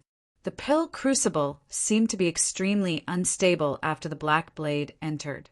The pill crucible trembled from time to time as strands of energy vibrated outwards. Faintly, one could even hear the roars of beasts. In addition, there was also the power of rules surging around the pill crucible as though it was trying to stop the pill crucible. After 2 full days, the refinement of the pill crucible was finally completed. The black blade flew out of the pill crucible in a streak of black radiance. An awe-inspiring killing intent swept across the area. Zi Chen caught the long saber that was flying toward him. After the black saber's transformation disappeared, he used his spiritual senses to investigate. Armor penetration. 1% chance of triggering the armor penetration effect. There is a minuscule chance of triggering the poison effect. Zi Chen was pleasantly surprised. Apart from that, the pill crucible's sharpness effect did not diminish. His only regret was that the armor penetration rate was too low. It was no wonder that the refinement process took 2 days and was hindered by the rules. This weapon of yours is pretty good. An ordinary weapon might not be able to withstand 2 special effects. If you want to increase the armor penetration rate, you'll have to kill more male scorpions. Upon hearing Cauldron Spirit's words, Zi Chen immediately nodded and said, "All right, in the next 20 days or so, I will definitely increase the armor penetration rate to 100%. Actually, it was not difficult to increase the armor penetration rate to 100% because every male scorpion's attack was already 100%.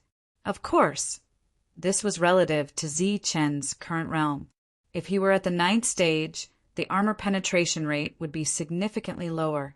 For the next 20 days or so, Zi Chen charged into the desert of death and massacred the male scorpions as though he had gone mad. Fortunately, the twin scorpions here were endless. They did not know fear at all. Even though Zi Chen was slaughtering nonstop, they still charged forward fearlessly. During this period, the soul-devouring effect of the Dragon Soul Spear was also activated at 100%. It continuously fed energy to Zi Chen. Of course, most of the energy was refined and absorbed by the Dragon Soul. As Zi Chen had grown too quickly in the outside world, the level of the Dragon Soul Spear could not keep up with him. Now it could only rely on soul-devouring to increase its level. As long as a female scorpion was killed, the Dragon Soul Spear would completely devour it. If it was a male scorpion, the Dragon Soul would leave the most useful part of its tail.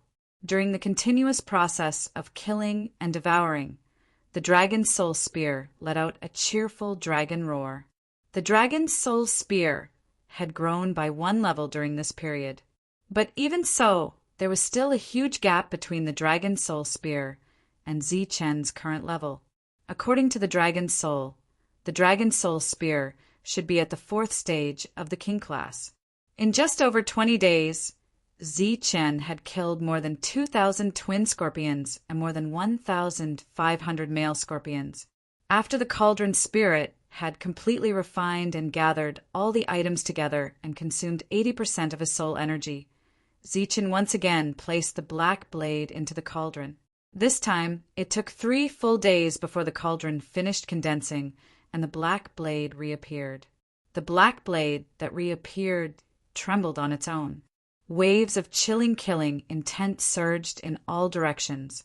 The sharpness and armor-piercing effects of the killing intent were fully displayed. With nearly 2,000 male scorpions, the black blade's armor-piercing effect was as high as 100%. Even the probability of being poisoned had reached 100%. After more than 20 days without sleep and rest, the quality of the black blade could be said to be of the highest quality in this world. The price of this weapon was even much higher than the price of a storage pouch. In the blink of an eye, the time for the transaction had arrived. The 1-month journey in the desert had come to a perfect conclusion. During this period, Zi Chen's strength, speed, agility, and instantaneous eruption of power had all increased significantly. It could be said that with the assistance of the cauldron, Zi Chen's combat strength had been increasing every moment. Just as Zi Chen was about to return, a trace of surprise flashed in his eyes. Soon after, a joyful expression emerged on his face. In his perception, his domain had finally grown to a limit. As a result, his body underwent a transformation. And this transformation was a breakthrough. Chen did not expect that he would be able to make a breakthrough in realm in less than 2 years after arriving in this world. He quickly sensed that this breakthrough was of great significance to him. After taking out the cauldron spirit and the dragon spear and signaling them to guard him, Chen immersed himself in the breakthrough. With the breakthrough in his domain, Chen suddenly had a kind of enlightenment. This kind of enlightenment was like a sudden enlightenment or the opening of the third eye, allowing him to see through everything in the world. There were laws everywhere in front of him. Some of these laws were familiar to Chen, while others were unfamiliar to him. Some were simple and some were profound. Chen knew that these were the laws of this world. He did not know why they would appear in such a situation. Perhaps the opportunity was fleeting. Chen's gaze immediately fell on one of the laws. It was a law that targeted spiritual senses. It would allow Chen to have a deeper understanding of this law. Without any hesitation, Chen began to comprehend this law. At the same time, Chen discovered that he could also divide a second spiritual sense. After this spiritual sense swept past one law after another, it finally landed on the law of speed. With 3 weapons in his possession, Chen did not lack powerful offensive means. The only thing he lacked was speed. It was said that speed was invincible. This was true for both attacks and footwork. Only by possessing extreme speed that others did not possess could one be invincible. And this second law would allow Chen to have a deeper understanding of the profound meaning of speed, thereby allowing him to move even faster in this world. Of course, it could also be said that it would allow Chen to display more of the effects of extreme speed. Just these 2 laws alone numbered no less than 100, from the simplest to the most complex. Chen spent an entire 10 days to comprehend the simplest law. When Chen opened his eyes again after 10 days, he discovered that this world had returned to its original state. He looked at this world and felt that it was covered in a layer of fog. After calculating the time, Chen suddenly discovered that he had missed the appointed time. Therefore, he hurriedly rushed to the outer perimeter. After his strength had increased and he had comprehended 2 more laws, Chen's perception and speed had greatly increased. When he rushed to the outer perimeter as fast as he could, Chen heard voices. "Miyoshi, it's already been 10 days. Is the person you were talking about dead? Let's wait a little longer.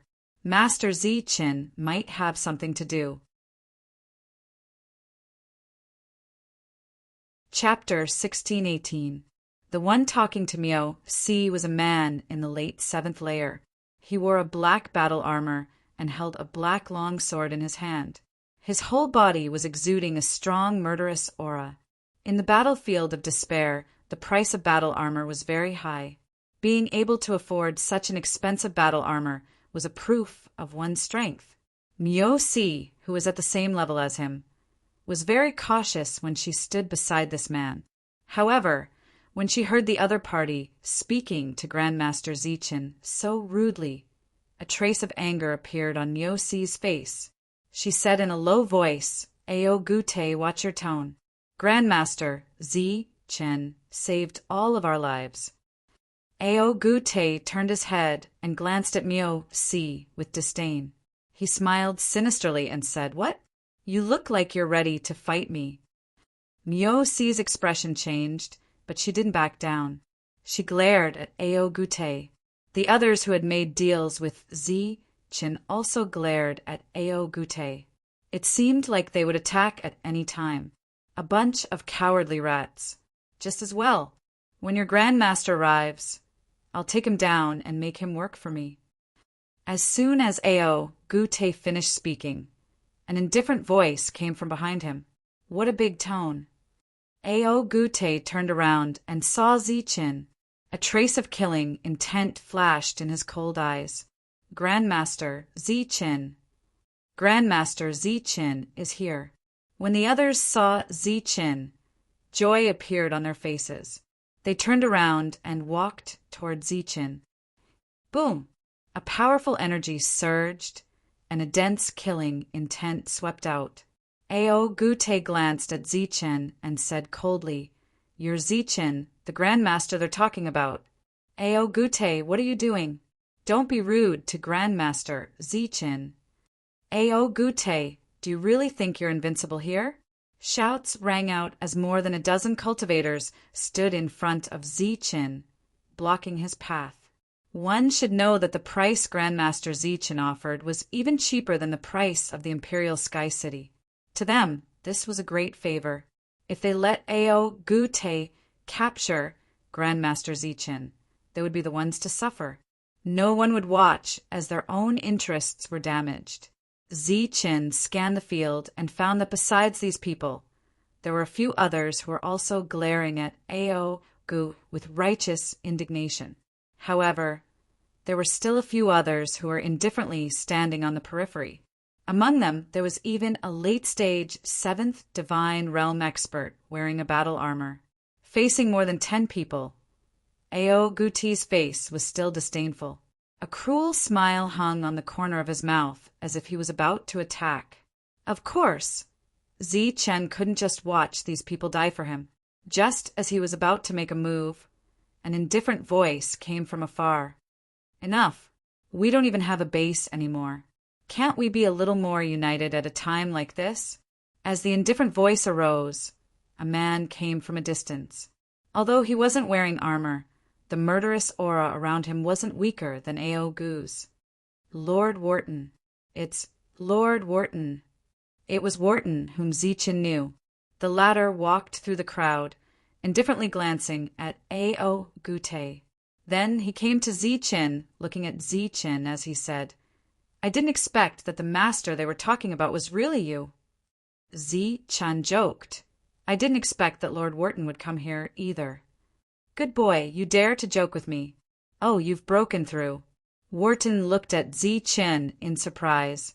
It had only been a little more than a year since they last met. At that time, Zichen had just entered the Dax plane. He didn't even know the rules. Now, only a little more than a year had passed. Zichen had already broken through. "I was just lucky."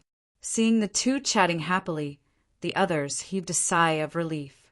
Wharton had a high status in the battlefield of despair. He was no longer an expert who was between the living and the dead. He was the one who had the highest chance to enter the weapon list of despair.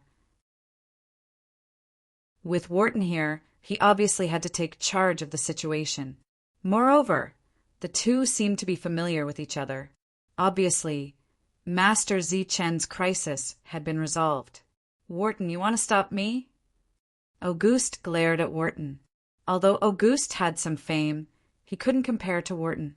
His words had obviously enraged Wharton. Wharton turned around, glancing at Auguste and coldly saying, "Who do you think you are? How dare you talk to me like that?" "You." Auguste's eyes flashed with killing intent. "If you want to die, I can fulfill your wish," Wharton coldly said. "Good, Wharton. Let me see what kind of power you have, the one who has the highest chance to enter the weapon list of despair."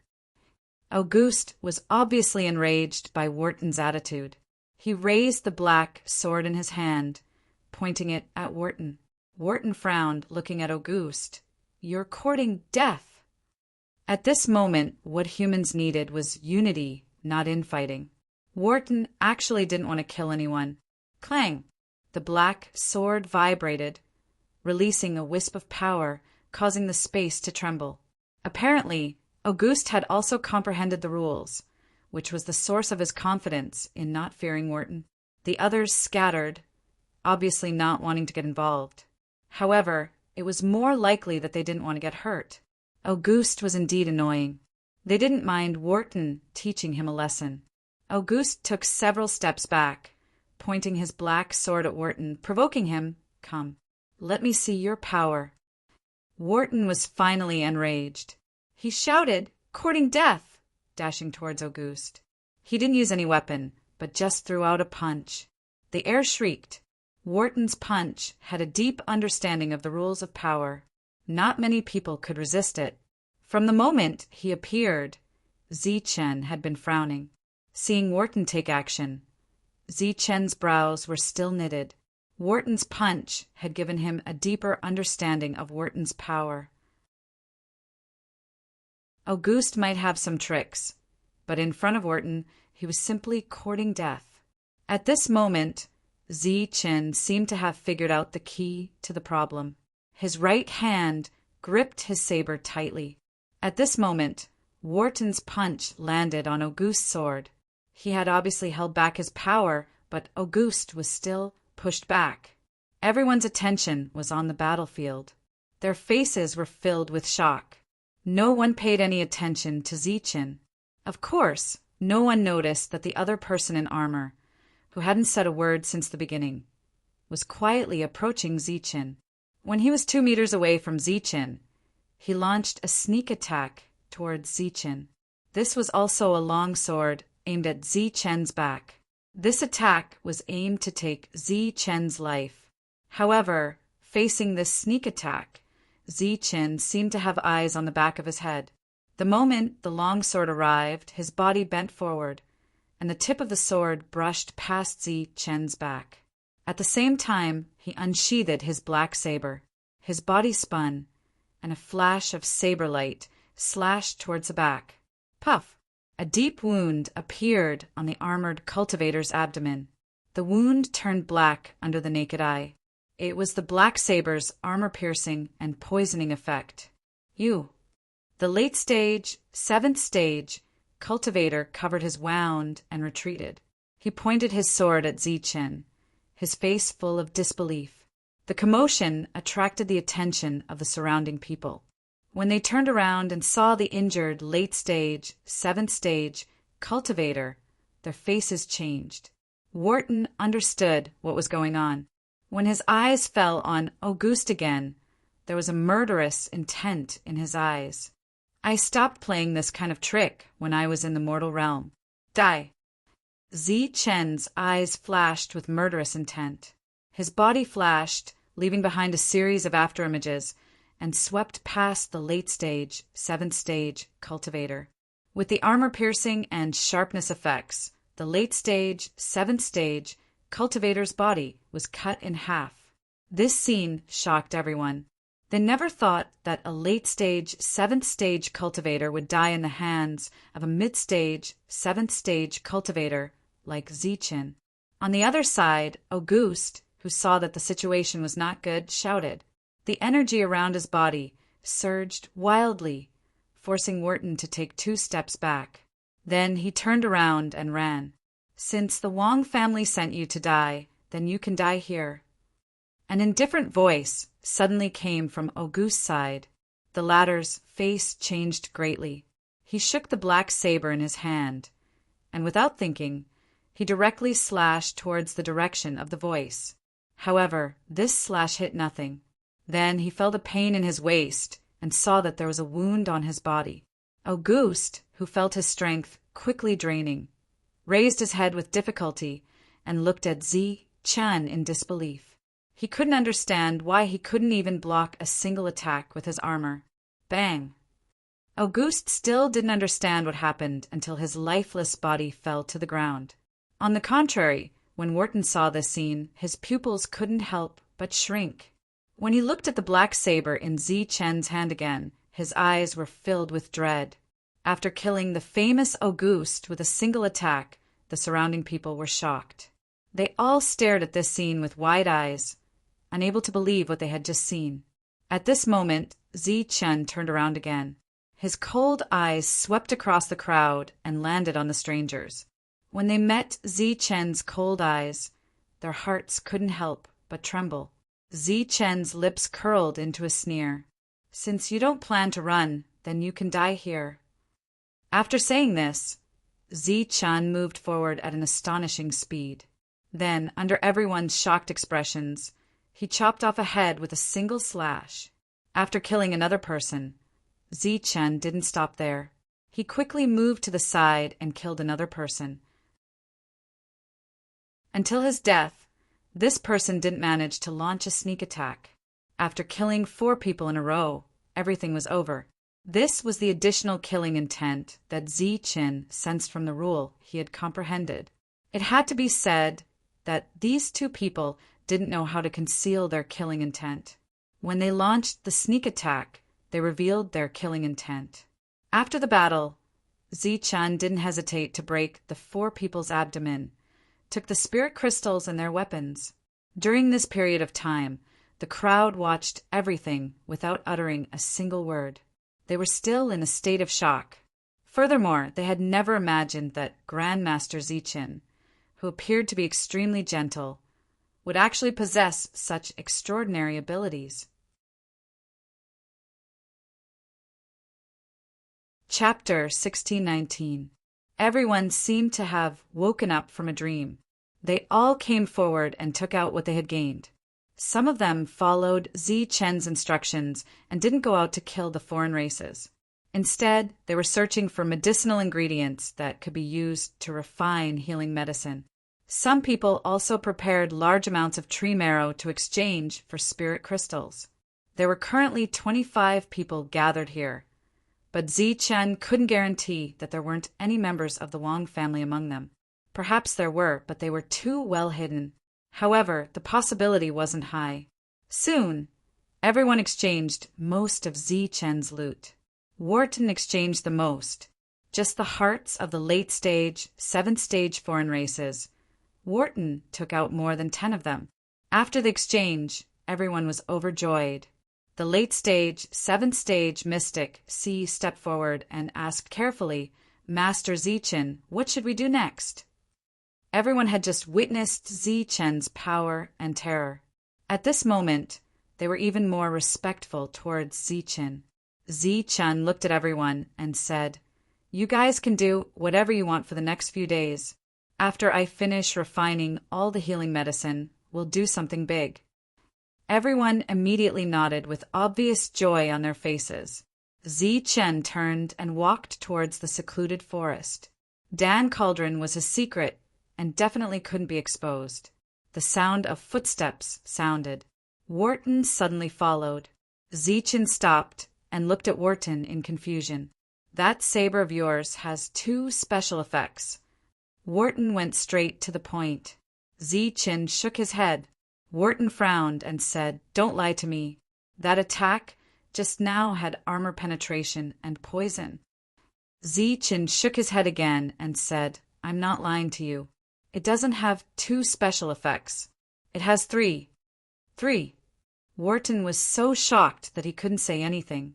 "After this battle, I'll try to help you add 2 special effects. The prerequisite is that your weapon can withstand 2 special effects. Otherwise, your weapon will be useless." After saying that, Zichen walked into the secluded forest. In the secluded forest, Dan Cauldron was refining pills. Zichen was refining the law crystal and comprehending the laws within. 5 days passed in the blink of an eye. Feeling that it was about time, Zichen walked out of the secluded forest. The 25 of them had been waiting there for a long time. After exchanging some healing pills from Zichen, they headed towards the Dax Plains. The Dax Plains had recently become a gathering place for the foreign races. Previously, there were still humans who came here to hunt the foreign races. But as the supply of spirit crystals and healing medicines decreased dramatically, no one dared to come here anymore. Zichen's group intentionally circled around the former Imperial Sky City and headed straight for the Dax Plains. As soon as they entered the Dax Plains, they discovered a group of 10 foreign races. The strongest member of the group was only at the late 7th stage. Kill him quickly. After seeing the outsiders, Zichen did not stop. He took the initiative to attack the group of outsiders. The others' original intention was to observe the surroundings, but they had no choice but to follow. "Find an opponent that suits you," Zichen said as he charged forward. Then he charged towards a late-stage outsider. Wharton followed closely behind, his body surging with a powerful aura as he charged towards the second late-stage alien in the team. A group of 25 humans against a group of 10 aliens was naturally a complete victory. The battle ended quickly. Zichen alone obtained a late-stage alien heart, and so did Wharton. As for the others, They would split their gains according to how they had fought. Grandmaster Zichin, won't we alert the enemy if we charge in like this? After the battle ended, Miao-Si asked in confusion. There were only 2 publicly recognized experts in the team. One was Zichin and the other was Wharton. The leader was naturally one of the 2. However, Wharton rarely spoke, and it was mostly Zichin who spoke. Thus, in everyone's hearts, Zichin was the leader. Zichin looked around and found that the others had the same doubts. He smiled and said, "We came here this time to do something big. We only have one chance. What we need is speed, not caution. Think about it. If you knew that the humans had gathered several dozen people, would you be on guard?" Everyone shook their heads at first, but then immediately nodded. Indeed, this kind of thing could only be done once. A second time would be suicide. "That's why we're going deeper," Zichin said. "Deeper." Everyone was shocked. Miao-Si asked how deep. "A city of aliens." Zichen's smile contained a trace of cold, killing intent. During this time, Wharton still chose to remain silent, allowing Zichin to lead the team deeper. Very quickly, they discovered a second wave of aliens. There were 13 of them, and this battle was once again quickly concluded.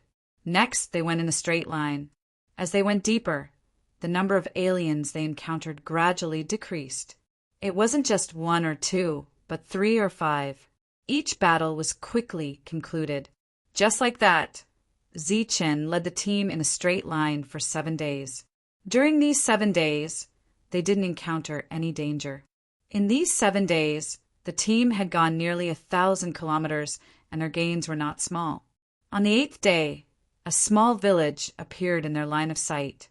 From a distance, they could see aliens going in and out of the village. Everyone was confused when they saw the village. This is an alien tribe that has been expelled from the Dax beasts. They're not allowed to enter the city and can only wander around the outskirts. "This is one of the gathering places," Wharton said. Normally, humans would come to the Dax plains by themselves. It was impossible for a single person to come here, so they knew very little about the Dax beasts. "How many people are there in this village?" Zichin asked. Wharton shook his head. "I'm not sure, but there shouldn't be more than 100. Since that's the case, let's kill." After saying this, Zichin was the first to charge into the small village.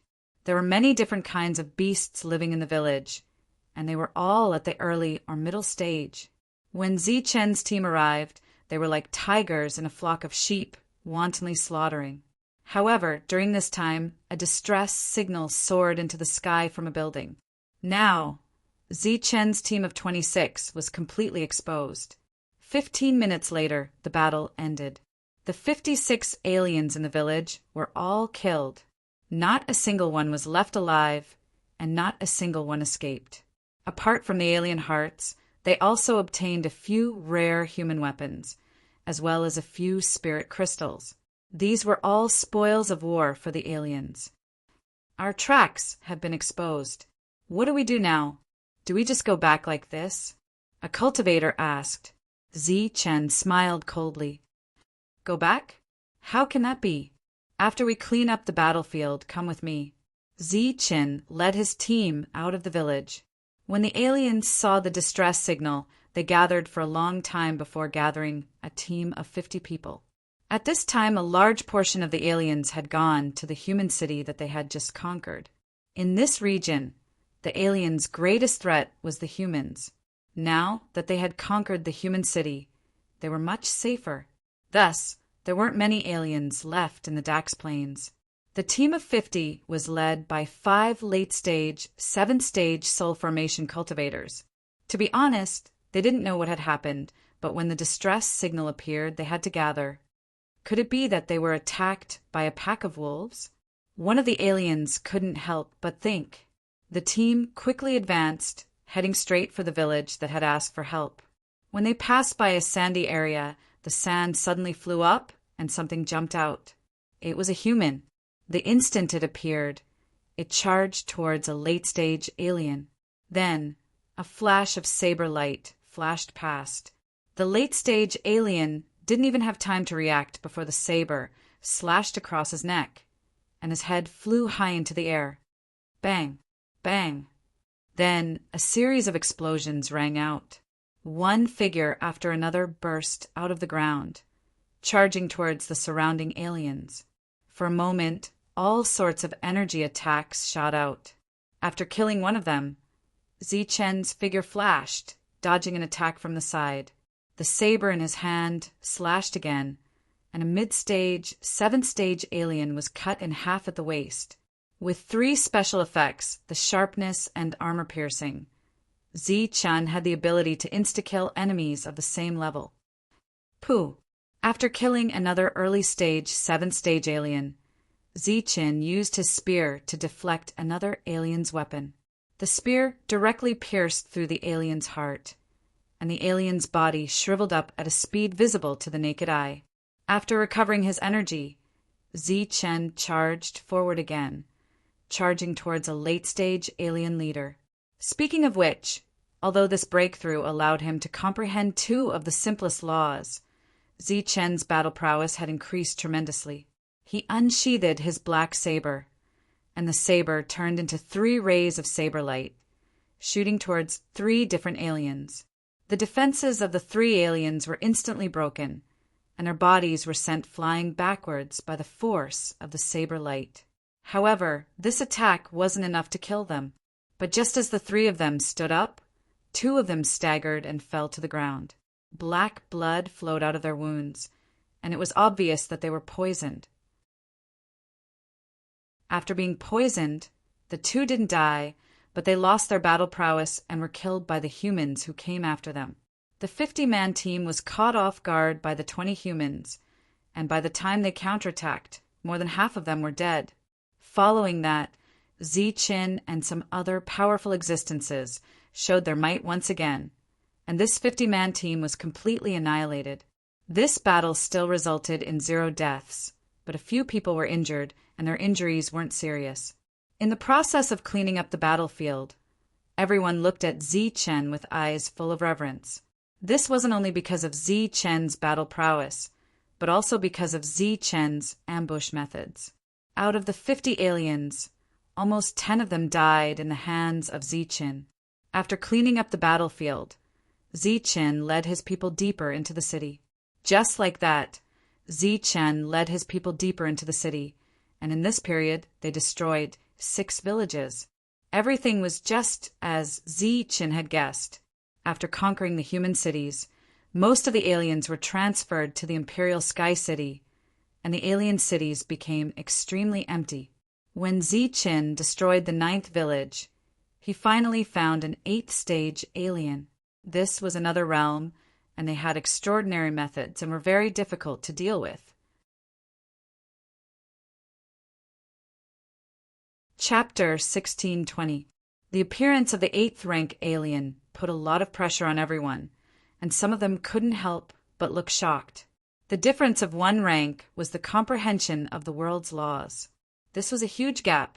Just as everyone was at a loss, Wharton, who was usually quiet, stepped forward and walked straight towards the 8th-rank alien. "You guys go deal with the others." Everyone was very surprised. They didn't expect Wharton to stand up at this time. Suddenly, Wharton felt his vision blur, and then he saw Zichen's back. Zichen appeared in front of Wharton and said, without looking back, "This guy has some enmity with me. Let me deal with him." Everyone was stunned when they heard this. Even Wharton looked at Zichen in surprise. "Let's end this quickly." Zichen's voice sounded again, and he rushed towards the 8th-rank alien. "Let's go." Wharton's expression changed slightly, and he led the others forward.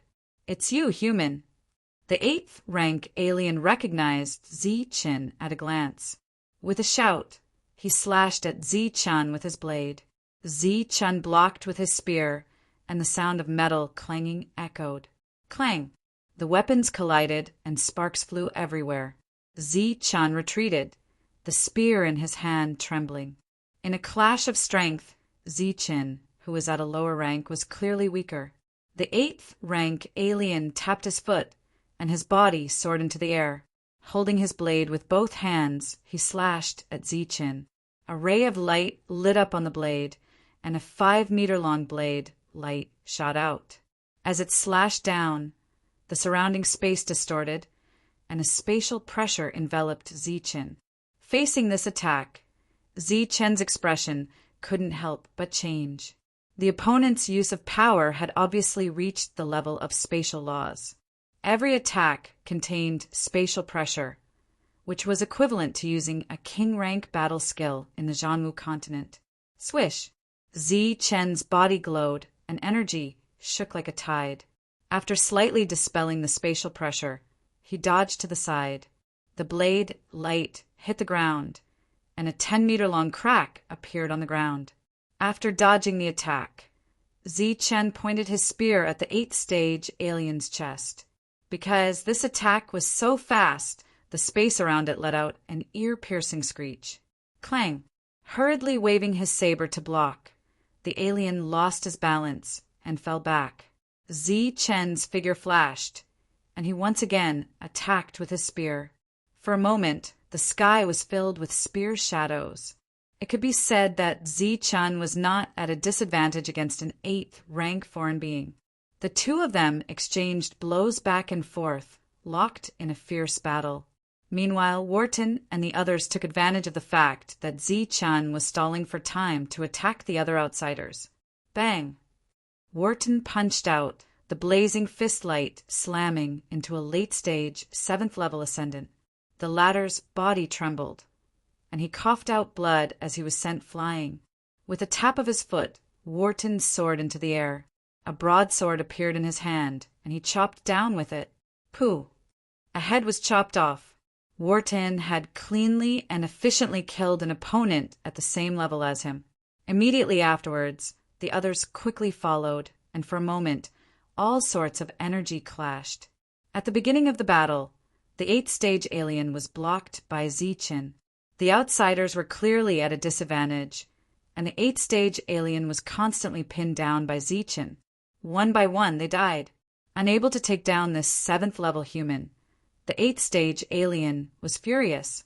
Seeing his subordinates die one after another, he was both anxious and furious. Die. With a roar, he didn't care about anything else and directly used his strongest move. A huge beast shadow appeared behind him. As soon as the beast shadow appeared, the energy in the world began to surge wildly, as if a peerless monster had appeared. The beast shadow's cold eyes stared fixedly at Zichin. When the 8th stage alien, who was almost at his peak, used this move, the power was far stronger than before. Under the terrifying surge of energy, the distant battlefield came to a standstill. Everyone's eyes turned in this direction. When the humans saw the huge beast shadow, their faces all changed. Feeling the terrifying power, their eyes were filled with despair. Under such circumstances, it seemed that even Wharton would not be able to block this move, let alone Zichin, who was in the middle stage of the 7th stage. Perhaps only an experienced expert of the same level would have a chance of blocking it. When the outsiders saw the huge beast shadow, their eyes were filled with envy. Then they cheered loudly. Clearly, the summoning of the totemic beast meant that the outcome of this battle had been decided. The huge beast shadow stretched out its claws and pressed down on Zichin. In the eyes of the crowd, this attack was very slow, as if the beast's movements were completely controlled. But in reality, this attack had activated the power of space. It just gave people the illusion that it was very slow. They believed that as the person involved, Zichin, must be unable to move at this moment. Sure enough, Zichin did not move at all. He did not even have time to struggle before the claw pressed down on his head. Pow! Energy surged, and Zichen's body directly exploded. It's over.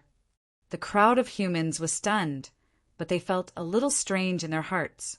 As for the outsiders, because of their fanatical worship of the totemic beast, they all cheered. Even the 8th stage alien had a hint of a smile on his face.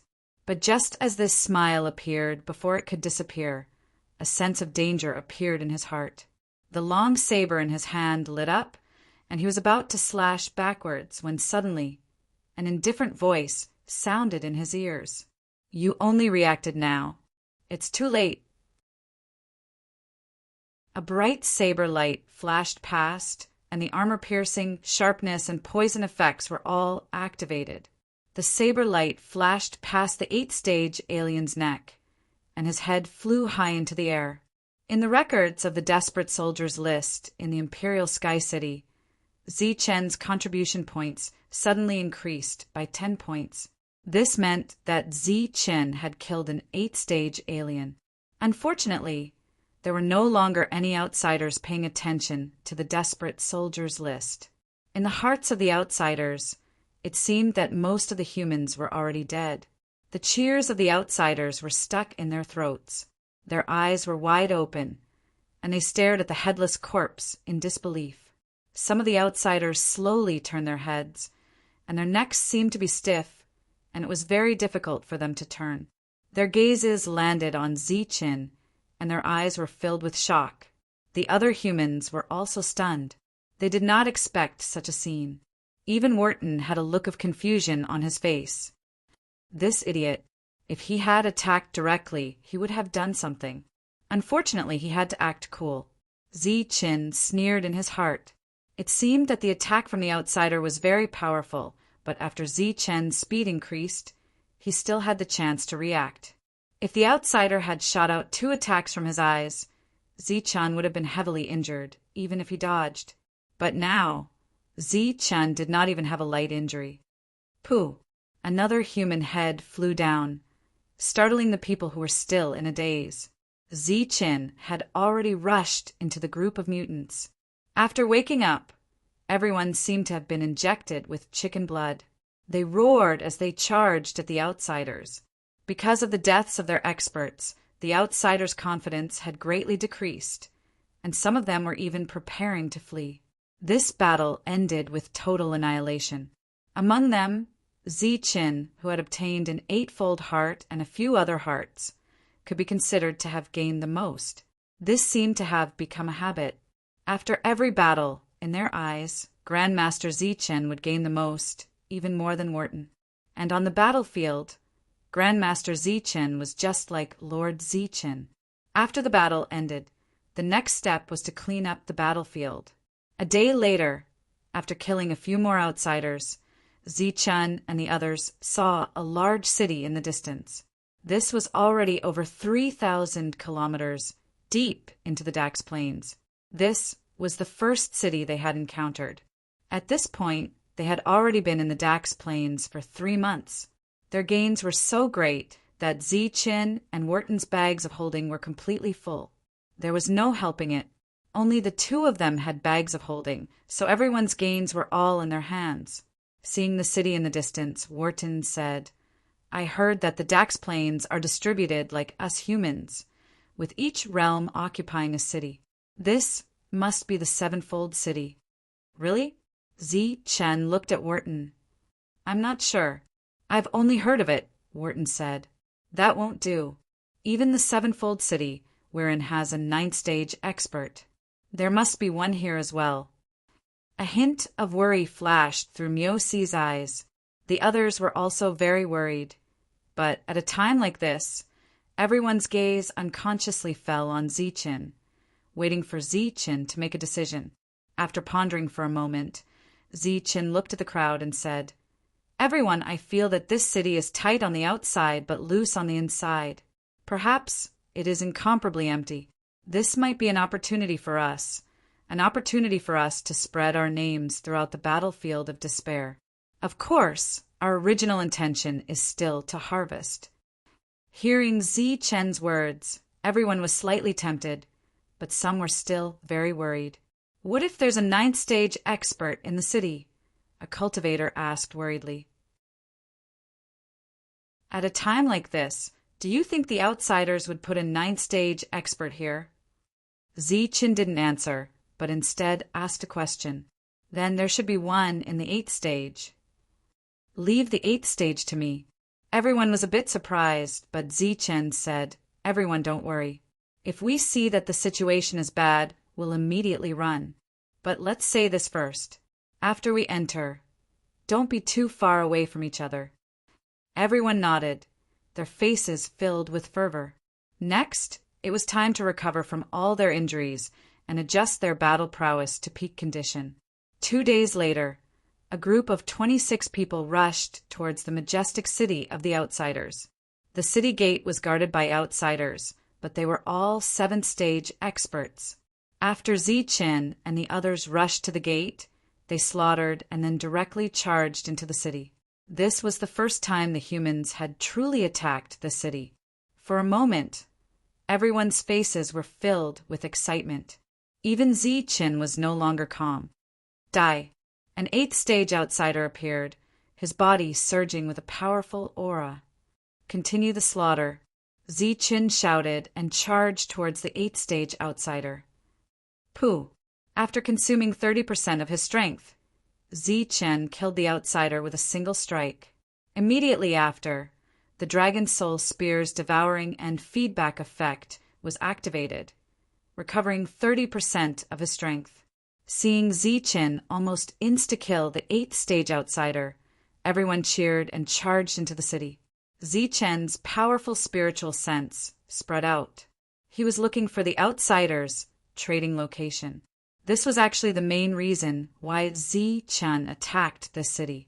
Just as Zichen led people into the city, in the distant horizon, a huge object appeared in the void. This was a very ancient-looking warship. Its entire body was black, and at the front of the warship was a huge, ferocious, and mighty dragon skeleton. In its eye sockets, 2 cold dragon eyes were still there.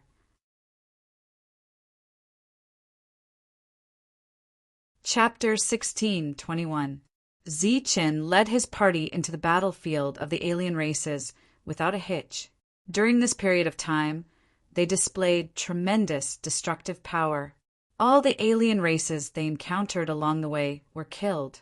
Among them, Zichen killed a total of 5 of the 8th rank alien races. During this period of time, Zichen, who had been constantly releasing his spiritual senses, finally discovered the trading places of the alien races. It seemed that because most of the alien races had left for human cities, these trading places were very few in number and were not bustling at all. Zichen even discovered that some stall owners were dozing off out of boredom. Even the clamorous battle cries did not wake them up. Zichen led his party of 25 humans and charged into one shop after another. These shops sold human weapons, rare materials, and special ores, as well as healing pills. Zichen charged into a shop. The shop owner was actually an 8th stage tiger man. When he saw the humans barging in, his eyes immediately flashed with surprise. Whoosh! Zichen showed no mercy. With a jolt of his spear, he transformed into a streak of light and charged forward. At the same time, he unsheathed his black blade and flashed across the air. Before the 8th stage shop owner could react, he was killed on the spot by Zichen. A 7th stage alien was so frightened that he immediately fled through the back door. Zichen did not pursue him. Instead, he turned his gaze to the dazzling array of goods in the shop. Senior Cauldron Spirit. While there was no one around, Zichen took out his cauldron and transmitted his spiritual senses. Take all of these away.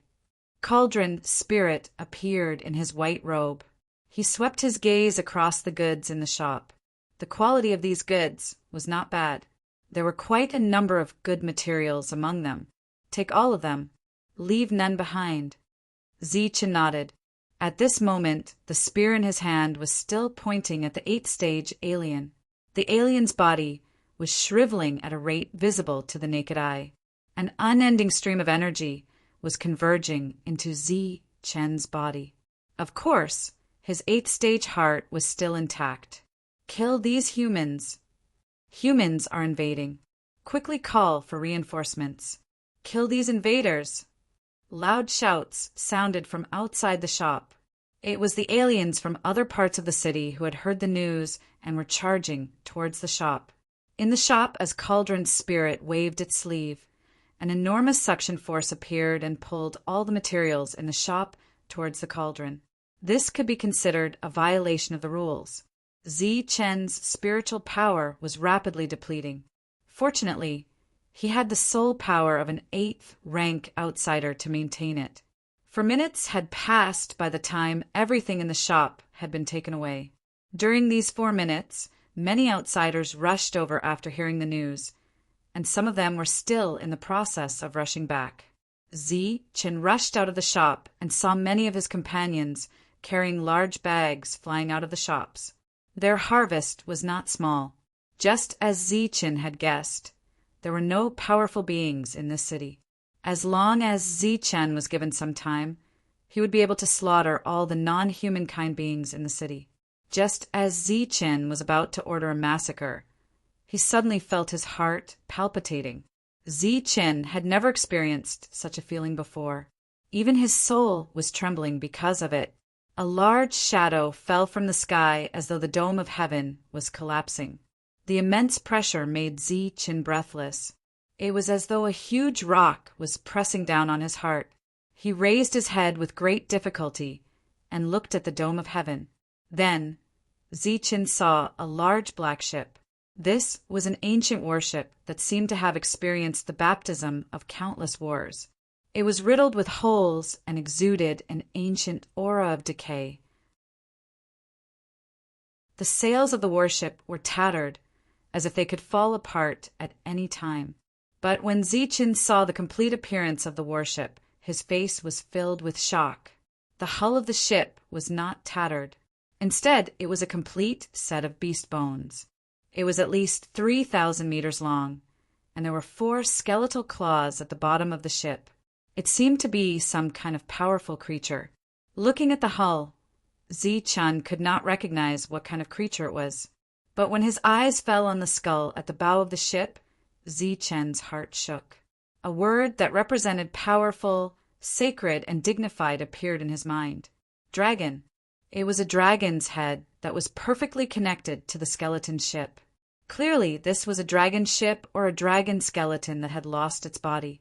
The ancient skeleton dragon ship flew over Zi-Chen's head, casting a large shadow. A sad battle song came from the dragon ship and entered Zi-Chen's ears. Zi-Chen's shock could not be any greater. The enormous pressure above his head made him unable to move. His heartbeat sped up, and he felt as if his heart was going to explode. Zi-Chen's reaction was very extreme, but when he looked around, the other humans and aliens did not react at all. That ancient and sad battle song was still playing. The enormous pressure on his body and soul told Zi-Chen that this was all real. It was not an illusion. The skeleton dragon's ship flew over his head, and no one else noticed. Only Wharton seemed to feel something. He looked up, but he could not see anything. The appearance of the dragon's ship completely shocked Zi-Chen. After the dragon's ship left, Zi-Chen found that his soul and power had been consumed by 90%. He had a very bad feeling, as if something big was about to happen. He shouted, "Retreat! Retreat!" The dragon ship was too scary. Even though they were leaving, Zi-Chen did not dare to stay. He turned and ran, and the other humans followed him. The skeleton dragon ship was far away, but the shadow in Zi-Chen's heart did not disappear. It was as if the pressure was still there. It was as if that pair of cold dragon eyes were watching him. Zi-Chen did not dare to stay. He killed his way out of the city. There were 26 of them when they entered the city, and 21 when they left. 5 of them had died in battle.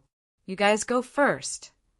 After leaving the city, Zi-Chen felt that the pressure had lessened. Looking at the injured people, Zi-Chen waved his hand. "Let's go. Let's go." Wharton, who was carrying a large bag, also signaled for everyone to leave. He chose to stay. Those who survived were undoubtedly carrying huge bags on their backs. It was obvious that the things inside were of great value. Looking at the aliens chasing out of the city gate, Zi-Chen said, "You guys go. I will stop them alone. Let's meet in the forest." Without waiting for anyone to say anything, Zi-chan held his spear and rushed toward the aliens. With the Dragon Soul Spear, Zi-chan was not afraid of exhausting his energy. Naturally, he was not afraid of these people. Wharton and the others gave Zi-chan a deep look before they turned around and left. Dazzling light and dazzling blade light dazzled as non-humankind beings fell one after another. With his extreme speed, Zi-chan would not let any of the aliens go past him to kill the other humans. Blood spilled, and the bodies of the aliens fell. Even the most fearless person would feel fear when facing a massacre. Zi-chan was like a madman, cutting down any alien that dared to appear in front of him. This massacre lasted for an unknown period of time. When Zi-chan killed the last alien, he saw that the surroundings were filled with dead bodies. Zi-chan himself had long been stained with blood. Looking up, he saw a group of aliens gathered at the city gate. However, they were all holding weapons and looking at Zi-chan in fear, not daring to move forward. Zi-chan coldly glanced at the crowd of outsiders. Their hearts trembled, and some of them almost dropped their weapons. Zi-chan coldly snorted and turned around to leave. He didn't even want the spoils of war. Zi-chan was not a fool. After killing for so long, and with the Dragon Soul Spear's soul-devouring ability, his mind could not take it. Furthermore, with such a delay, the enemy's reinforcements might arrive soon. When that time came, Zi-chan would not be able to leave. Outside the secluded forest, the 20 people were still anxiously waiting. Speaking of which, they had gained a lot this time. However, they were not happy at all that they had made it here alive. They had invaded the alien city and made history. However, if Zi-chan died, everything they had gained would be useless. That was because these things could only be exchanged in front of Zi-chan. I hope Lord Zi-chan is fine, Muse muttered as if she was praying. At some point, they had started to call Zi-chan Master, Zi-chan, Lord Zi-chan. Master referred to Zi-chan's identity as an alchemist, while Lord referred to Zi-chan's combat prowess. Wharton had not said a single word since returning. He was leaning against a withered tree to heal his wounds. In the final battle, even he had suffered heavy injuries. As he closed his eyes and pretended to sleep, he could not help but recall the scene in Schenker's store. Old Schenker had thought highly of the early 7th stage Zi-chan. At that time, Wharton knew that there must be a reason for all this. Now, even Wharton, who was in the late 7th stage, did not dare to say that he could kill Zi-chan. On the contrary, when Zi-chan was killing people, if he was too close to Zi-chan, he would feel a sense of fear in his heart.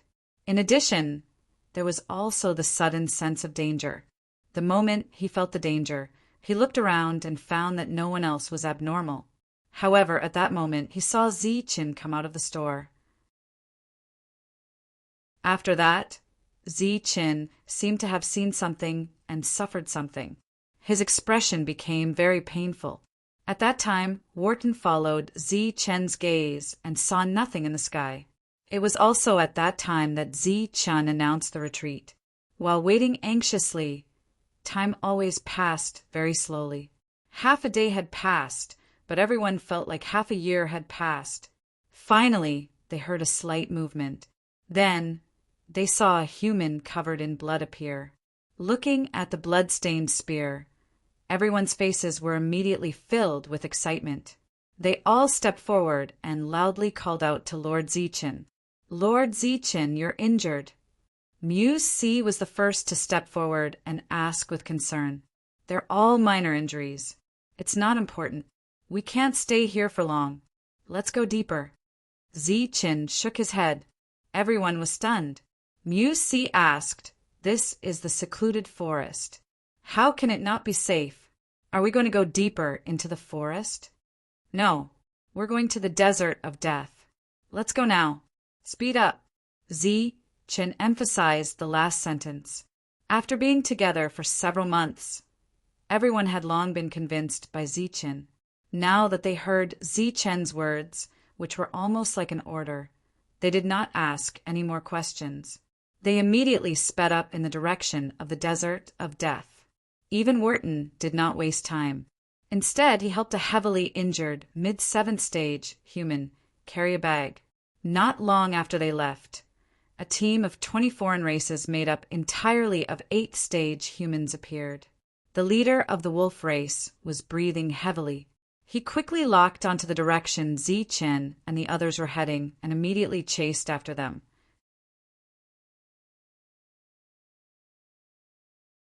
Chapter 16:22. The ones chasing after them were definitely experts of the other races. At this critical moment of life and death, everyone naturally wouldn't be stingy and continuously took out spirit crystals to recover. Soon, the Death Desert appeared in everyone's vision.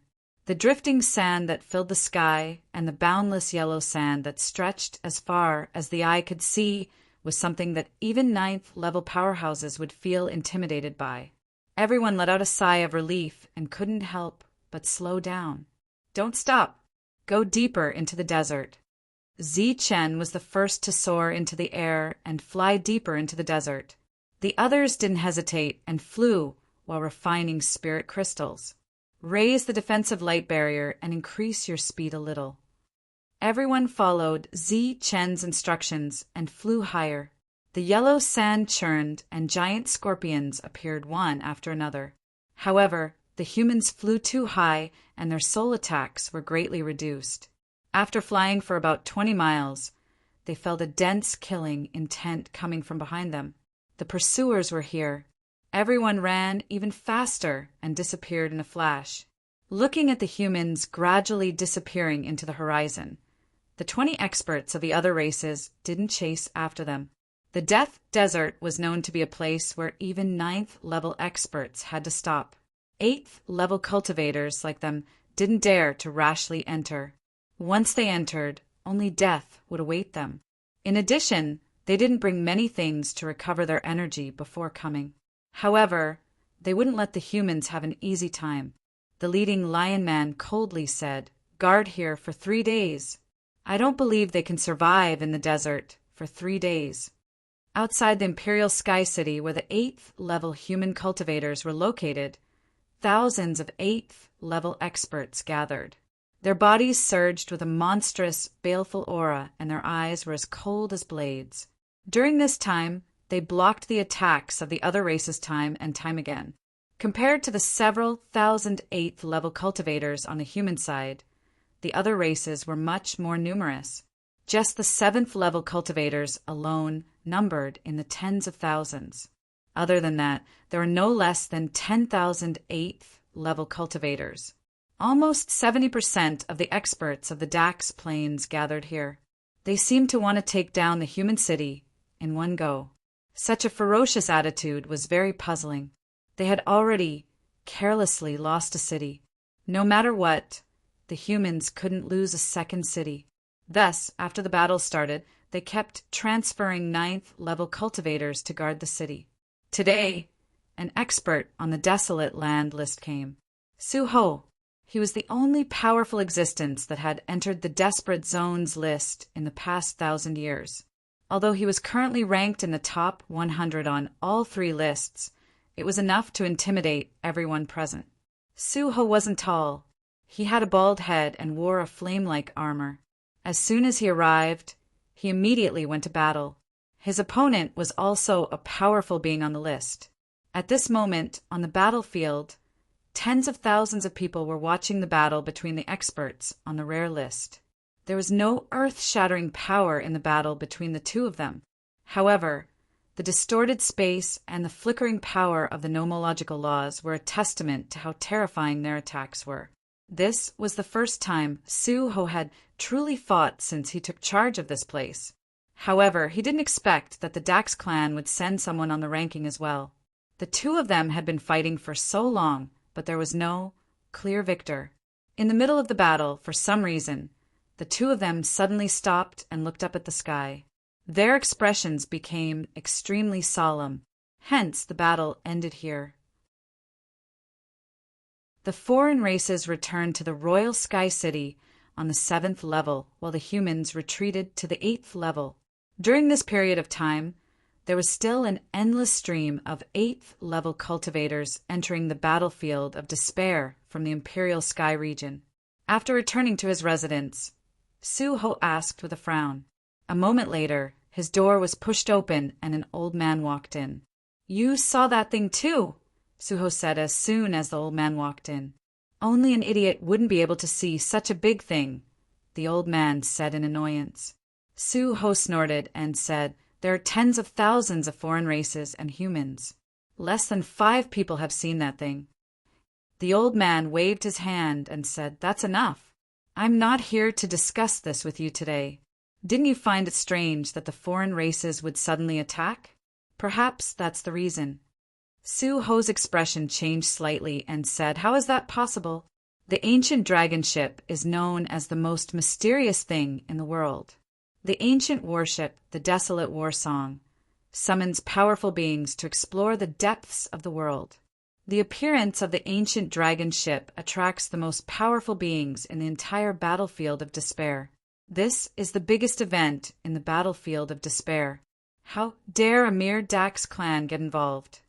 The old man said in a low voice, "Perhaps they found a way to control the dragon ship." Su-ho said, "So what? Among all the races, the Dax clan isn't the strongest. Long Fei, who was about to board the ship, gave up at the last moment. From this, it can be seen that it's not a good thing." The old man fell silent. In the history of the battlefield of despair, the dragon ship had appeared several times. Anyone who felt the call of the dragon ship was a true powerhouse. However, so many powerhouses had boarded the ship, but not a single one returned alive. Back then, Long Fei suddenly chose to give up right before boarding the ship. The other races said that Long Fei was a coward, but the humans didn't think so. They felt that Long Fei seemed to have understood something the moment he boarded the ship. The same scene happened before. At that time, the strongest human, Tang Nua, also chose to give up the moment he boarded the ship. After a moment of silence, the old man said, "This matter is very important, and it's not something we should worry about. Today, I called you here because I have some good news to tell you." Su-ho asked, "What good news?" "The little 7th Order fellows that we lost contact with not long ago went to attack a city of the Beast Clan." "That's good news, but did they all get wiped out?" "No, they successfully entered the city, stole some resources, and finally succeeded in breaking out." Su-ho was startled, but he couldn't say a word. A moment later, he said, "To be able to organize a group of people to attack a foreign city, they have some ability. You stayed there for so long, can you guess who it is?" The old man thought seriously and said, "In terms of combat power, there should be 2 people. Unfortunately, one of them doesn't have that much courage, nor does he have that much leisure. Combat power, courage, and intelligence, although I don't dare to believe it. It seems that only that person can do it." "Who?" "A little fellow that entered the battlefield of despair a year ago." "Old man, you're joking, right?" Su-ho was dissatisfied. "Do I look like I'm joking? I've seen that little fellow a few times. He's very courageous, and has a lot of potential," the old man said with a smile. "No matter how courageous or how much potential he has, the time he can enter the battlefield of despair is limited. What can he do in a short year?" Su-ho shook his head. "Courage is enough. As for battle prowess, he came in with 3 weapons and a bag of holding." "How is that possible?" Su-ho's eyes widened as he asked in disbelief, "Whose is it?" "Tang Nua's." Su-ho wasn't familiar with Tang Nua, but he had seen Tang Nua's name before. Back then, Tang Nua was ranked first, but was replaced by Long Fei in the end. Ever since he became a powerhouse on the list, Su-ho had some understanding of the battlefield of despair. Here, only one person had special privileges, and that was the number 1 person. After a long silence, Su-ho asked, "What do you think of this matter?" The old man said indifferently, "I didn't have any opinion at first, but since they did something, I plan to go back and see them." "You want to go personally?" Su-ho was shocked. "I'm not at ease with others going. and that little fellow seems to have enemies, so he's very vigilant. Then be careful. Don't worry, the person who can kill an old man like me in the battlefield of despair hasn't been born yet." With that, the old man walked out of the room. The ancient warship that passes through the edge of the world, the bleak and tragic war song, the call from fate, the journey to the end of the world. After Sinker left, Suho's mind was filled with legends about the ancient warship. Due to limited resources, Shantian Prefecture couldn't send out too many level 8 cultivators. After discussing with the other 6 prefectures, Shantian Prefecture sent out a group of level 7 cultivators to enter the battlefield of despair to scout the situation. At the same time, the Imperial Sky region indicated for those who had obtained the War Martial Domain token to enter the battlefield of despair immediately. On the same day, Shantian Prefecture issued a level 7 summoning order, summoning all level 7 cultivators to enter the battlefield of despair. These damned bastards! Isn't it obvious that they're sending level 7 cultivators to their deaths? In the Shantian Prefecture, the number 1 person in the battlefield of despair, Tang Nua, couldn't help but show anger on his face. He had a great reputation in the battlefield of despair, so he was naturally familiar with the place. The loss of level 7 city meant that any level 7 cultivators who entered the battlefield of despair would have no support. Under such circumstances, those who weren't familiar with the battlefield of despair, no matter how talented they were, only death awaited them. The scholarly middle-aged man walked into the room. Seeing the furious prefecture lord, he smiled lightly and said, "Prefecture lord, although the battlefield of despair can't be predicted, I've seen those little fellows before. They're basically not people with short lives. Perhaps there's still a chance to turn things around." "A chance to turn things around? How is that possible?" Tang Nua smiled bitterly. "According to reliable sources, Zichen has already entered the battlefield of despair for more than a year. Perhaps the chance to turn things around lies with Zichen," the scholarly middle-aged man added. "Perhaps," Tang Nua said indifferently, obviously not in a good mood. "The implications of this matter are too great. It's not something that a single force can control. The battlefield of despair has its own rules of conduct. Even if others are willing to let a prefecture's people die for nothing, the battlefield of despair won't allow it." The scholarly middle-aged man continued, "Take Meng Shi, for example. Although he doesn't seem to be in the right place, he's very prudent in his actions. It's said that he allowed Zichen to bring in 3 weapons. A trace of surprise flashed in Tang Nua's eyes. 3 weapons, this is a bit surprising. After a moment of silence, Tang Nua said, "This time you should personally go to the battlefield of despair. These little fellows have great potential. I don't want them to die under a scheme." "That's not a problem." The summoning order quickly spread to the 108 cities, and some people were named.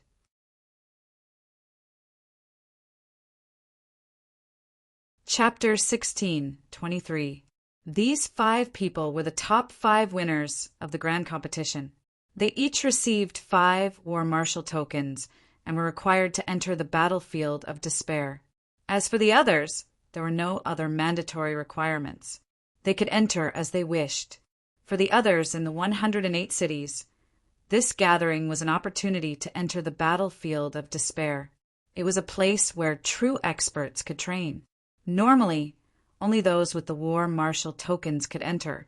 Now that they heard that the battlefield of despair was gathering cultivators, those who didn't know the truth eagerly signed up. Soon, the number of people exceeded 1,000. The scholarly middle-aged man who received the news smiled bitterly. He shook his head and said, "There are too many people. We only need 100 people at most."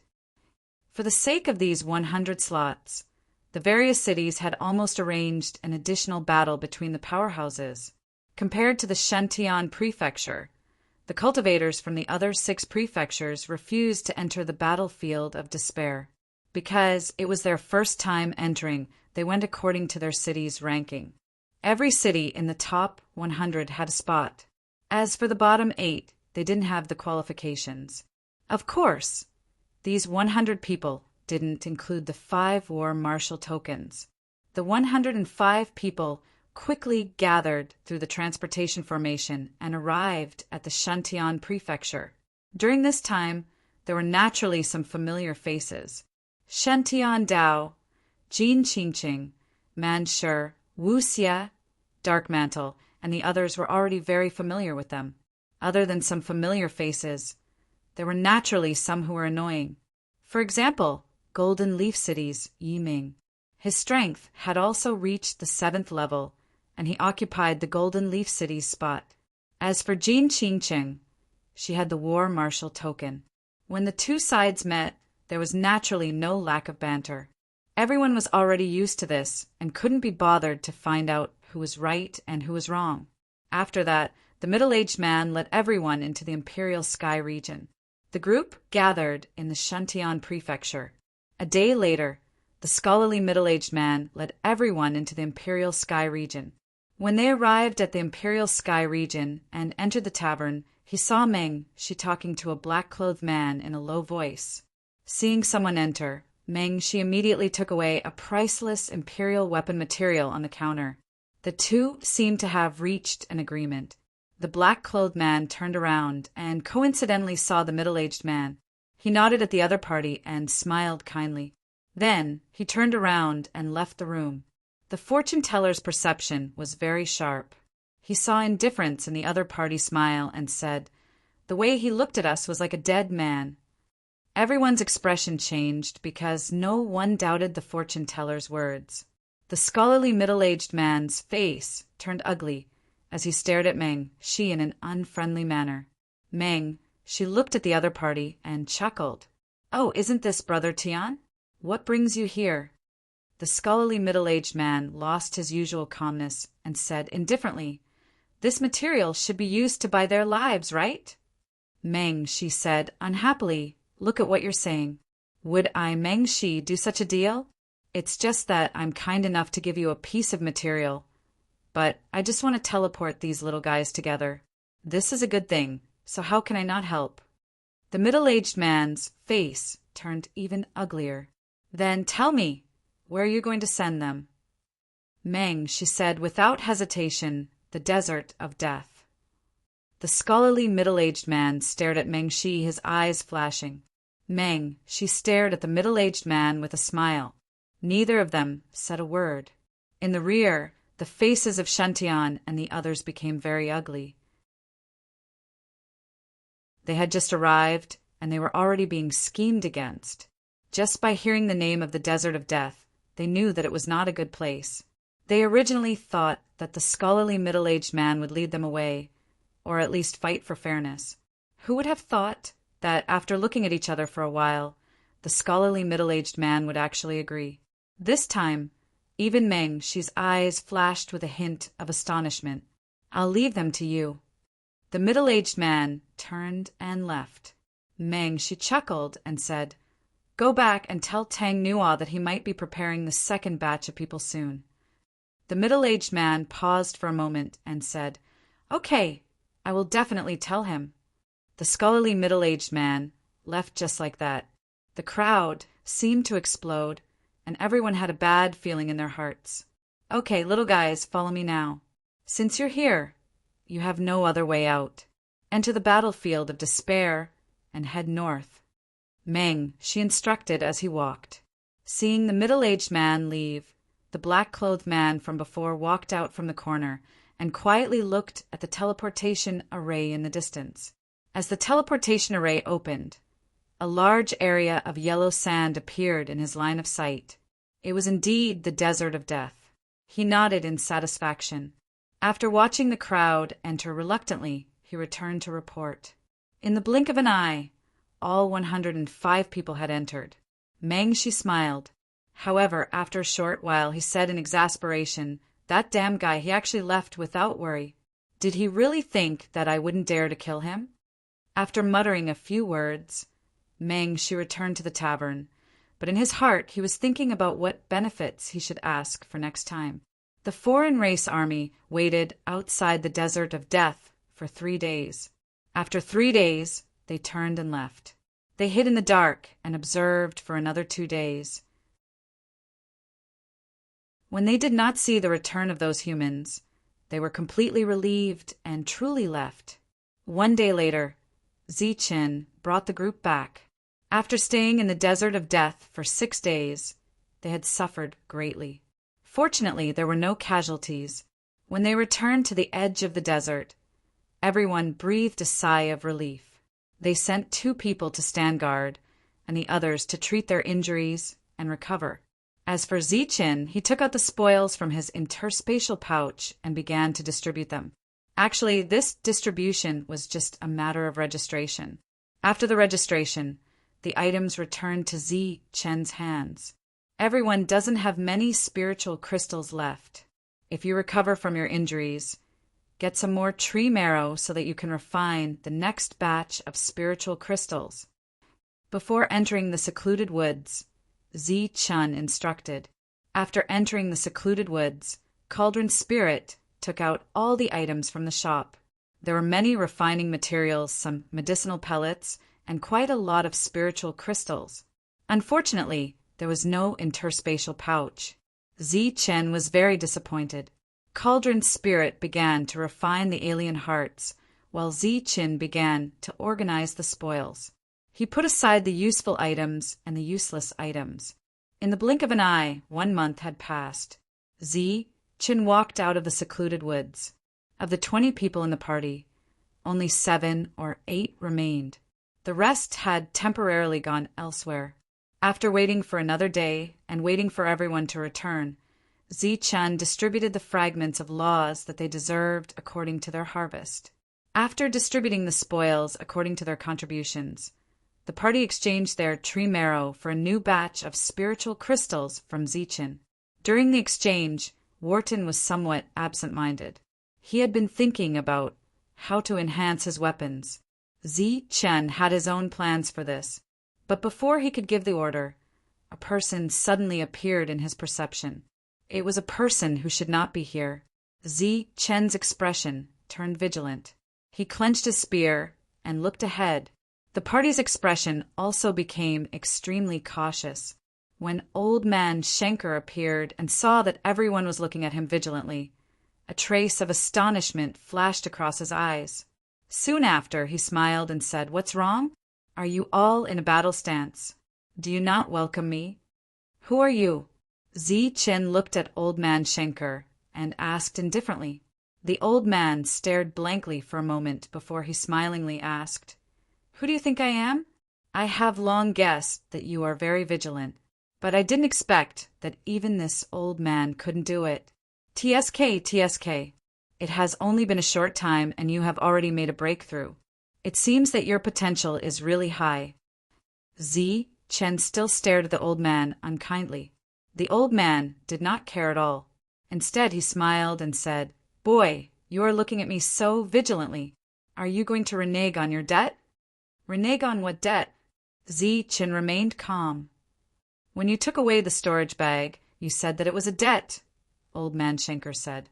Only Zichen and Old Man Schenker knew about this matter. The others did not know at all. Zichen confirmed the old man's identity, but he was still puzzled. "Why are you here?" "To give you some resources." "Us?" "Yes, you. You have successfully escaped from the Orc City. Apart from the desert of death and the secluded forest, there is nowhere else to go." At this point, Zichen knew that the news of the invasion of the alien city had spread. After the old man explained the purpose of his visit, everyone breathed a sigh of relief. "What good things did you bring?" "It just so happens that we have materials here that we can exchange with you. But remember, the price is lower than normal." Zichen completely let down his guard. The old man stepped forward and asked curiously, "What good things do you have?" Zichen glanced at everyone and said, "Take out all the things that we don't need for the time being and exchange them for something useful." With that, everyone walked around and dug out one big bag after another from the ground. They took out a lot of materials. Seeing those materials, The old man's expression changed slightly. What do you want? Spirit crystals? Pills? The old man asked. These should be the things that everyone lacked the most at the moment, but after the old man said that, he found that everyone was indifferent. Instead, some people even curled their lips, as if saying that those things were rare. Zichen stepped forward and said, "We don't want spirit crystals or pills. We want some high-quality weapons, armor, and boots. They must be high quality, and preferably without special effects." Oh, the old man's eyes lit up, and he looked at Zichen curiously. Obviously, from the beginning, Zichen spoke as if he was the leader. After thinking carefully, the old man understood the reason and said in surprise, "You succeeded?" "Of course," Zichen said proudly. After that, the two of them walked into the forest. Along the way, they whispered to each other. No one knew what they were talking about, but when they returned, the old man and the young man had satisfied smiles on their faces. The old man took away all the materials, leaving behind some weapons with special effects. Although these things were worthless in Zichen's eyes, in the eyes of everyone else, they were precious treasures. After the old man left, Zichen looked at everyone and began to give instructions on what to do next. Everyone, from now on, don't do anything. Just focus on killing the male scorpions. Everyone was puzzled, and Miao-Si stepped forward to ask the reason. Zichen didn't hide anything and said directly, "The tail of the male scorpion has two special effects, armor penetration and poison. I happen to be able to refine it. Next, you capture the male scorpions, and I will buy them back at the price of 10 crystals each." This book came from the web. Read the original content first.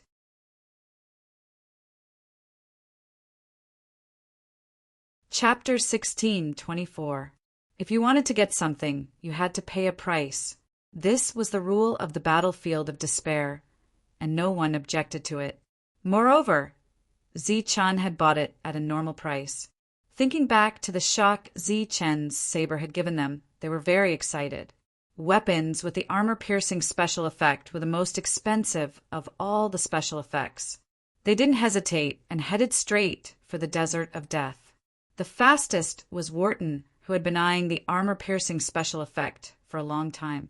Looking at the group charging into the Desert of Death in the blink of an eye, Zichen turned and walked towards the secluded forest. Next, he needed to refine the law crystals and increase his strength.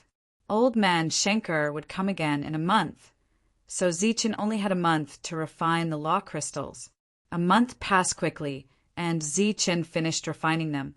His strength had increased again. Next, he walked out of the secluded forest. From afar, Zichen saw piles of male scorpion corpses. They were like small hills, piled up into 20 piles of varying sizes. This was the harvest of the 20 people in a month. From a visual estimate, there were close to 10,000 male scorpion corpses. Zichen was very satisfied with this number. The more scorpion corpses, the better. Zichen watched from the side, quietly waiting for old man Schenker to come. The old man came a day later than scheduled, but when he arrived and saw the piles of male scorpion corpses, he was greatly shocked. Zichen smiled. "As long as we find a way, the Desert of Death isn't scary at all." Nodding, old man Schenker didn't ask for details. Instead, he said, "I've brought all the things you wanted." "You brought the storage bag too?" Zichen looked at the old man. After the two of them had haggled over the price of the pouch of holding last time, Zichen had become the payment for informing the outsiders in advance of the siege. As for this pouch of holding, it was clearly on credit. Consider it cheap. It's 10 meters wide. It's one of my few private stashes. Old man Schenker handed the storage bag to Zichen. Zichen opened it and saw the many weapons. A trace of surprise appeared on his face. "Why are there so many weapons? Don't you think you have too few people? Moreover, a new group of people will arrive soon. You will be responsible for their safety." Old man Schenker said, "If I'm in charge, how would I know where they're coming from?" Old Shanker pointed to the depths.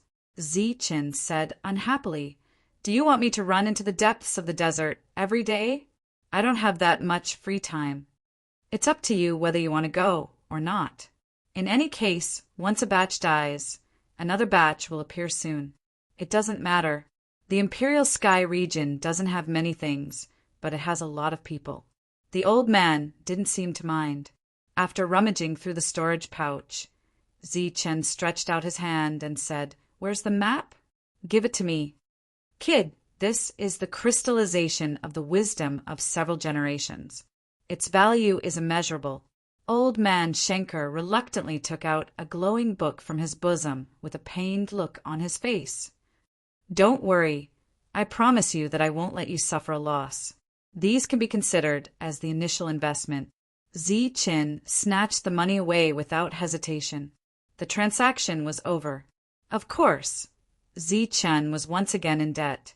After the transaction, the old man had no intention of leaving. Zichin didn't chase him away either. Instead, he pointed to the male scorpion corpses in the distance and said, "Just in time. Help me count them." Old man Shanker didn't refuse. Soon, he helped Zichin count a pile of male scorpion corpses. There were a total of 500 of them. "I'm sure it's 500. You can't miss anyone else's," Zichin said again. The old man said solemnly, "Old man Shanker is a man of integrity. He doesn't cheat anyone." Zichin rolled his eyes and put away the pile of male scorpion corpses. Then he threw out 8 mid-stage fragments and put down 200 spirit crystals. "Kid, what's the meaning of this?" The old man was puzzled. "The starting price is 5,000 spirit crystals," Zichin said without turning his head. At the same time, he was counting the number of male scorpion corpses. 5,000 spirit crystals. These little things are worth 600 spirit crystals each. Hey, these are law chips. There's only one law in them. After the old man took out one and checked it, his eyes immediately widened.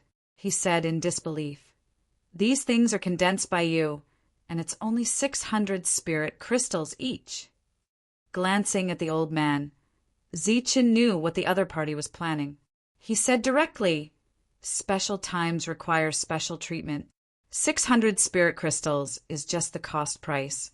If you want them, you have to pay 1,000. The old man put down the mid-stage lot chip with some disappointment and said, 1,000 isn't expensive. Unfortunately, this thing isn't of much use now. There's no 7th-stage law chip over there." Zichin smiled coldly and threw another law chip to the old man. He said, "This thing is 100,000 spirit crystals each." The old man subconsciously caught it. After sensing it again, his eyes immediately lit up. He asked 8th-stage law chips, "How many of these do you have?" "Only 3. I've only killed 8 8th-stage foreign race members," Zichin said. "Good kid, you're really something. This thing's level is too high. You can't use it now. Give them all to me." "I'll buy them all," the old man said excitedly. "A total of 300,000 spirit crystals. If you want to trade more, you have to bring me some 8th-stage hearts next time. I don't know how to calculate the price. Just give me the lowest price." "Okay, an 8th-stage foreign race heart is 20,000 spirit crystals each. Next time I'll bring you 15. No, I'll bring you 50. You can owe me first." The old man's eyes flashed with the light of spirit crystals. 1 heart could earn 80,000 spirit crystals. This was clearly a way to make money. However, Zichin didn't immediately agree. Instead, he pondered for a moment before saying, "Okay, but I can't guarantee that I can provide you with too much. After all, the most important thing for us now is to survive." Survive. The old man looked at Zichin strangely. Who would attack other people's cities in order to survive? Zichin quickly counted the second group of male scorpions and gave them the same amount of spirit crystals. After that, Zichin counted the corpses of the other male scorpions and gave them the corresponding compensation. After that, he walked towards the secluded forest. Old man Schenker made a gesture to follow him. Chen immediately waved his hand and said, "Unauthorized personnel are not allowed to enter." The old man stared blankly for a moment. He knew that this was Chen's secret and could only wait outside. Just like that, Chen went back and forth several dozen times before he finally brought over 10,000 male scorpions into the secluded forest and had the medicinal cauldron refine them. The weapons that old man Schenker brought over this time were all high-quality fine weapons. It could be said that they were only one step away from having special effects attached to them. 2 days later, all 10,000 male scorpions were refined. Following Cauldron Spirit's instructions, Chen placed 20 fine weapons into the cauldron. Following that, another 5 days of waiting passed. The 20 fine weapons flew out of the cauldron one after another. Immediately after, Cauldron Spirit's voice sounded. "This batch of weapons is too inferior. The activation rate of the special effects is only 30%. Upon hearing that, Chen's face lit up with joy. It must be noted that this batch of weapons corresponded to the late 7th Heaven Realm.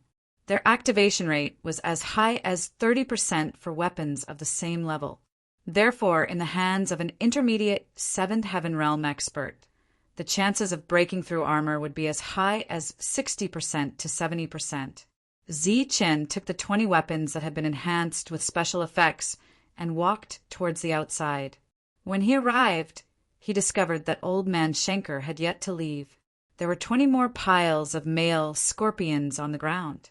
As for the spirit crystals, they were nowhere to be seen. "Why haven't you left yet?" asked Chen curiously. "I wanted to see your results. Also, let me remind you that the first batch of people might be arriving soon," said old man Schenker. Chen sent out a beam of energy into the air. It was a communication signal that could only be used within a range of 10 miles. Soon enough, the 20 men returned one after another. After such a long battle, the killing intent surging around them had become even more intense. One of them had even broken through to the late 7th Heaven Realm. When they arrived, they looked at Chen with eyes full of expectation. Chen looked at them and said with a smile, "Everyone, I've lived up to your expectations. The armor-piercing weapons have been condensed." Excitement immediately appeared on everyone's faces. Chen took out 20 weapons from his storage bag. There were both swords and sabers. He placed them on the ground and said, "These weapons are worth 100,000 spirit crystals each. If they suit you, take them. You can pay me back slowly. If not, forget it." 100,000 spirit crystals was not a high price for them. They stepped forward and took out their weapons curiously. Then they released their spiritual senses to investigate. Then they all widened their eyes and looked at Chen in disbelief. Among them, Myosi said in a trembling voice, "Master Chen, are you sure this weapon only costs 100,000 spirit crystals?" The others also looked at Chen nervously. Chen nodded, judging from everyone's expressions. He knew that they were very satisfied with these weapons. "Master, have you seen the special effects? Are you sure?" Myosi asked again. She needed to confirm again. For the late stage, it should only have a 30% armor-piercing effect. As for the poisoning effect, it should be less than 15%. If it's for the middle stage, it should be 70% or 80%. As soon as Chen finished speaking, he heard a scream. Then, old man Schenker rushed over like a madman. He snatched the weapon from Wharton's hand and released his spiritual senses to investigate. Then, his hand holding the long saber trembled. It's really double the special effects. How did you do it?" Chen smiled but did not say anything. Obviously, this was a secret. The old man did not ask. Instead, he shouted, 200,000 spirit crystals.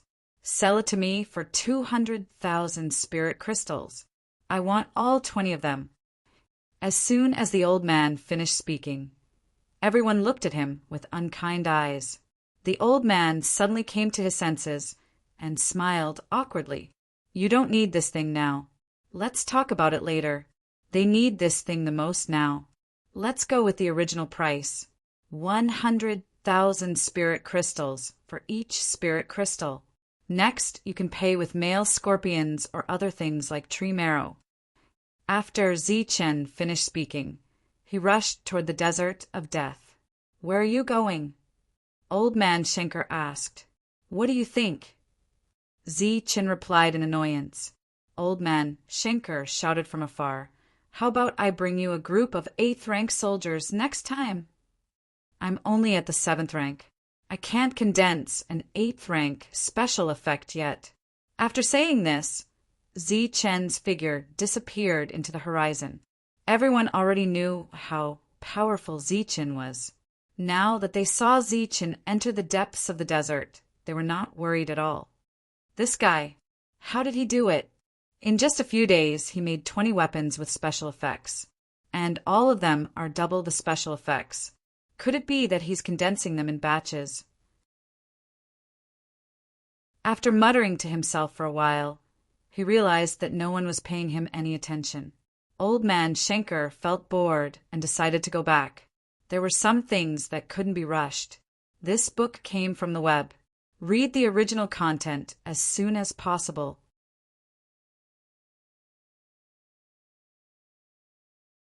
Chapter 16:25. The team of 105 people arrived at the Desert of Death directly.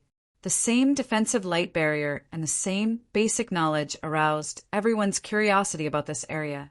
The light barrier disappeared quickly. Everyone was curious. After a few miles, they encountered the first wave of attacks from the twin scorpions. The team of 100 people lost more than 10 people in an instant. This was under the condition that a few people with sharp senses told them in advance. The rest of the cultivators flew into the air. Then, someone was poisoned and fell to the ground. Looking at the twin scorpions that ate the cultivators in an instant, everyone's expression changed. Energy was draining quickly. The scorching desert was like a flame roasting everyone. The long-awaited life and death crisis surfaced in everyone's hearts. Go north. Obedient Tiandao shouted and headed north. After flying for a few miles, a group of female scorpions crawled out from the sand. The first wave of soul attacks caught them off guard and killed more than 10 people. The team of 100 people only moved for about 10 miles. There were only 60 people left. The energy in our bodies is draining too fast. If this continues, everyone's energy will be depleted before we reach the end, Fortune Teller said with a sullen face. Damn, old man. He must be the one who killed us. Man sure gritted his teeth, his face full of anger. What should we do now? We don't have weapons, and our energy is draining too fast. When our energy is depleted, we will become food for these big guys. Wu Xie didn't have any idea. Usually at this time, Zichen would be the one to make the decision. Jin Qingqing looked into the distance. The yellow sand was endless. If this continued, everyone would die. After thinking for a while, she said directly, if this continues, everyone will die unless they are willing to cooperate. Everyone looked at Jin Qingqing. No one wanted to die. 5 people in a group. 1 person in each group will use his energy to carry the others. The other four will restrain all their energy. This way, we may be able to hold on for a long time, Jin Qingqing said.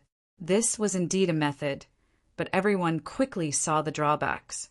What if the first person was kicked out by the other 4 after exhausting his energy? After all, 1 less person meant 1 less energy consumption. This way, the last person had the highest chance of escaping. However, everyone wanted to be the last person. No one was willing to be the first. At this moment, everyone would undoubtedly choose someone they were familiar with. However, at this moment of life and death, it seemed that even familiar people were not reliable. All right, split into groups. This was everyone's only chance at survival, and no one would reject it. The difficulty lay in the grouping. Fortunately, Zi-Chin had helped some people solve this problem many years ago. On that day, at that critical moment, more than 10 people were willing to protect Zi-Chin. In the end, Zi-Chin sacrificed himself to save a dozen more people. Coincidentally, more than half of those people were in this team. Qingqing, I'll be in the same group as you. Yiming smiled and flew over. Man sure moved in a flash and stopped Yiming. He said, "No, we'll be in the same group." Yiming glared at him and said, "What do you mean?" "Nothing. I just don't trust you." Naturally, Manshur and the rest would not be in the same group as Yiming. The longer they stayed, the closer they would be to death. After glaring fiercely at Manshur, Yiming could only team up with the rest. The team was quickly formed, and everyone cooperated and flew toward the north. During this time, the fortune teller consumed precious energy and performed a divination for everyone. He then shouted, "Everyone trust me. This time, the divination shows that we'll be safe. So don't do anything stupid. This is the land of despair. There are opportunities everywhere, but there are also dangers everywhere. We all come from the same place. In such a dangerous time, we should work together to get through this together." Shantian Dao also shouted. Jin Qingqing glanced at the two of them, and a hint of mockery flashed in her eyes. Then she said coldly, "Everyone, if we work together, we can all get out of here alive. If anyone tries anything, as long as I'm still alive, I'll make sure they die 10 times more cruel than being eaten by scorpions." Many people shuddered in their hearts. Being eaten alive by scorpions was already very cruel. No one dared to imagine being 10 times more cruel than that. Compared to the encouragement of Shantian Dao and the fortune teller, Jin Qingqing's threat was greater. Therefore, everyone worked together and moved forward. At the same time, Zi-Chin, who sensed the teleportation fluctuation, also flew toward where everyone was at. Scheming would lead to death, but not scheming would give them a chance of survival. For the rest of the journey, everyone was relatively well behaved. Everyone cooperated well. The second cultivator ran out of energy, and the third cultivator followed. The sand below suddenly rolled, and female scorpions appeared one after another. They lined up neatly like well-trained soldiers. They raised their heads and launched soul attacks. Compared to the scattered attacks from before, the current attacks were more condensed. Several people were careless and fell to the ground. Seeing this, Wu Xie couldn't help but curse. "Damn things, they're as orderly as an army. There must be a scorpion king commanding them." As if to verify Wu Xie's words, a big guy about 10 meters long appeared from the yellow sand. "Yo!" As soon as it appeared, it roared at everyone. A ripple visible to the naked eye swept toward everyone in the sky. In an instant, everyone's bodies began to shake. Figures fell to the ground one by one and were covered by yellow sand in the blink of an eye. Several people died. Only half of the 100-man team remained. Puff! Manshur, who had exhausted all his energy, coughed up blood after receiving this attack. His body swayed. If not for Wu Xie holding him at the critical moment, Manshur would have fallen. "Let's go!" The multiple soul attacks had drained everyone's energy, so they had to speed up. However, with the Scorpion King overseeing them, female scorpions appeared one after another. They lined up neatly in a square formation and launched soul attacks. Many people swayed and were on the verge of collapse. Below, the Scorpion King was still chasing after them. Its speed on the sand was not slower than the others.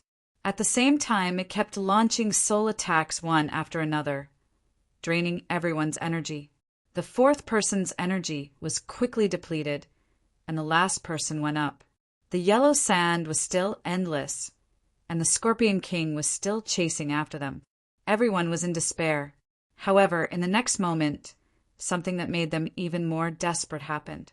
The Scorpion King that had been harassing them previously suddenly rose into the air. This thing could fly. At such a close distance, as long as it launched a soul attack, more than half of the people would die. Everyone was in despair, and their eyes were filled with despair. Only the fortune teller had a face of doubt, because the divination just now clearly showed that it was more frightening than dangerous. The Scorpion King was in the air, and its mouth was already open. A wave of soul power spread out, and in the next moment it would form a soul attack. Seeing that it was about to kill these humans, a hint of fear flashed in the Scorpion King's eyes. It did not launch a soul attack, but instead let out a shrill scream. This scream pierced everyone's eardrums, causing their heads to buzz. However, it was only a sound wave and there was no soul attack. The people could not block a single attack from the Scorpion King, but they did not understand what the latter was afraid of. The sound of something breaking through the air came from the horizon, and there was also a faint dragon's roar. A silver light appeared in everyone's line of sight. The silver light cut through the sky, and with a powerful force, shot straight at the Scorpion King. The Scorpion King's body kept twisting in the air, struggling to escape, but the rainbow light arrived in an instant. Blood spurted out, and the spear carried the Scorpion King's body into the distance. In the process of flying, the people saw the Scorpion King's body rapidly shrivel. The sudden change caught everyone off guard. However, when the Scorpion King died, everyone heaved a sigh of relief. Fortunately, they did not die. Another problem appeared in everyone's minds. The yellow sand was endless, and even one person might not be able to leave alive. If they carried the 4 people who had lost their energy, they would undoubtedly die. However, before they could make a decision, a figure appeared in their line of sight. It was a very young human wearing a black robe. As long as it was a human, there was hope. Hope rekindled in everyone's hearts. As the black-robed man approached, many people found that he seemed to be very familiar. Wu Xie and Man rubbed their eyes, as if they had seen a ghost. Shen Tian and Dark Mantle also opened their eyes wide, looking at the black-robed man in front of them in disbelief. Zi Qin! Jin Qingqing cried out in alarm. The black-robed man was Zi Qin. When he saw the group of people, he was obviously stunned. Finally, he heard loud exclamations. In the group, there was Shen Tian, Fortune Teller, Man Shi, Wu Xie, and many other familiar faces. Zi Chen was stunned. He did not expect that most of the people that Old Man Schenker mentioned were his friends. Because everyone was too excited, they neglected the existence of their companions, causing them to lose control of their energy and fall from the sky. Exclamations sounded again. Seeing this, Zi Chun immediately waved a light of energy to hold everyone back. He understood the situation at a glance. There was no time to reminisce. He shook his hand and threw out a piece of spirit crystal, saying, "Absorb the energy first." Everyone caught a piece of spirit crystal and began to absorb the energy in it. At the same time, they slowly stabilized themselves. "Why are you all here?" Zi Qin came forward and asked almost at the same time as the others. "It's a long story. Let's go to the safe zone first." The dragon soul spear devoured the giant scorpion's vitality and flew back into Zi Chen's hand in a stream of light. "Hey, this is your dragon spear. How did you bring a weapon in?" Wu Xie saw the familiar weapon and asked in confusion, "Is it strange?" "Everyone can bring a weapon in," Zi Qin said. Everyone looked at Zi Qin as if they were looking at a monster. "Why, you can't?" Then Zi Qin found that everyone was empty. Not only were there no storage bags, but there were also no spirit crystals. Now, Zi Qin vaguely understood the purpose of his reward. "We'll talk about this later. Follow me first." Zi Qin led the way in front, and the others followed behind. As for the twin scorpions below, they were no longer a threat to the group. Along the way, Zi Qin also hunted some male scorpions. Halfway through, everyone's spirit crystals were used up. Zichun threw another piece to each of them and told them to keep the account first. Everyone was confused. This book came from the web. Read the original content first.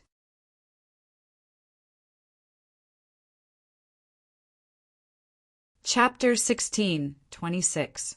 When Wharton and the others saw Zichun return with a group of people, their faces were filled with doubt. When the group landed, everyone had a look of relief on their faces. At the same time, they were extremely grateful to Zichun. There were 105 people when they came, and now there were only 56 left. 49 people had died. It was a miracle that so many people were still alive after encountering the Scorpion King. Seeing that everyone was talking and laughing with Zichun, and looking very excited, Miyoshi could not help but ask, "Master Zichun, are these your friends?" Zichun smiled and said, "They're my life and death brothers. They're all from Shantian Prefecture." Miyoshi nodded and smiled kindly at them. People like Miyoshi would not be bothered by the geniuses in the outside world. However, in this world, late-stage 7th level was indeed a powerhouse. The current Miyoshi could fight 10 people from Shantian Dao without any problem. After catching up, Zichun began to explain the rules of this world and the situation they were facing. After hearing that, everyone was stunned. They did not expect that the battlefield of despair, which was already extremely difficult, would now have no foothold. Looking at everyone's bitter faces, Zichun patted everyone's shoulders and said, "Don't worry, I have supplies here. However, you have to exchange them with something. However, I can record it. Remember, each of you now owes me 2 spiritual crystals." "TSK, isn't it just 2 spiritual crystals? Tell us how to get it." Yiming curled his lips and said. Zichun smiled and then pointed at the small trees in the distance and said, "See those small trees?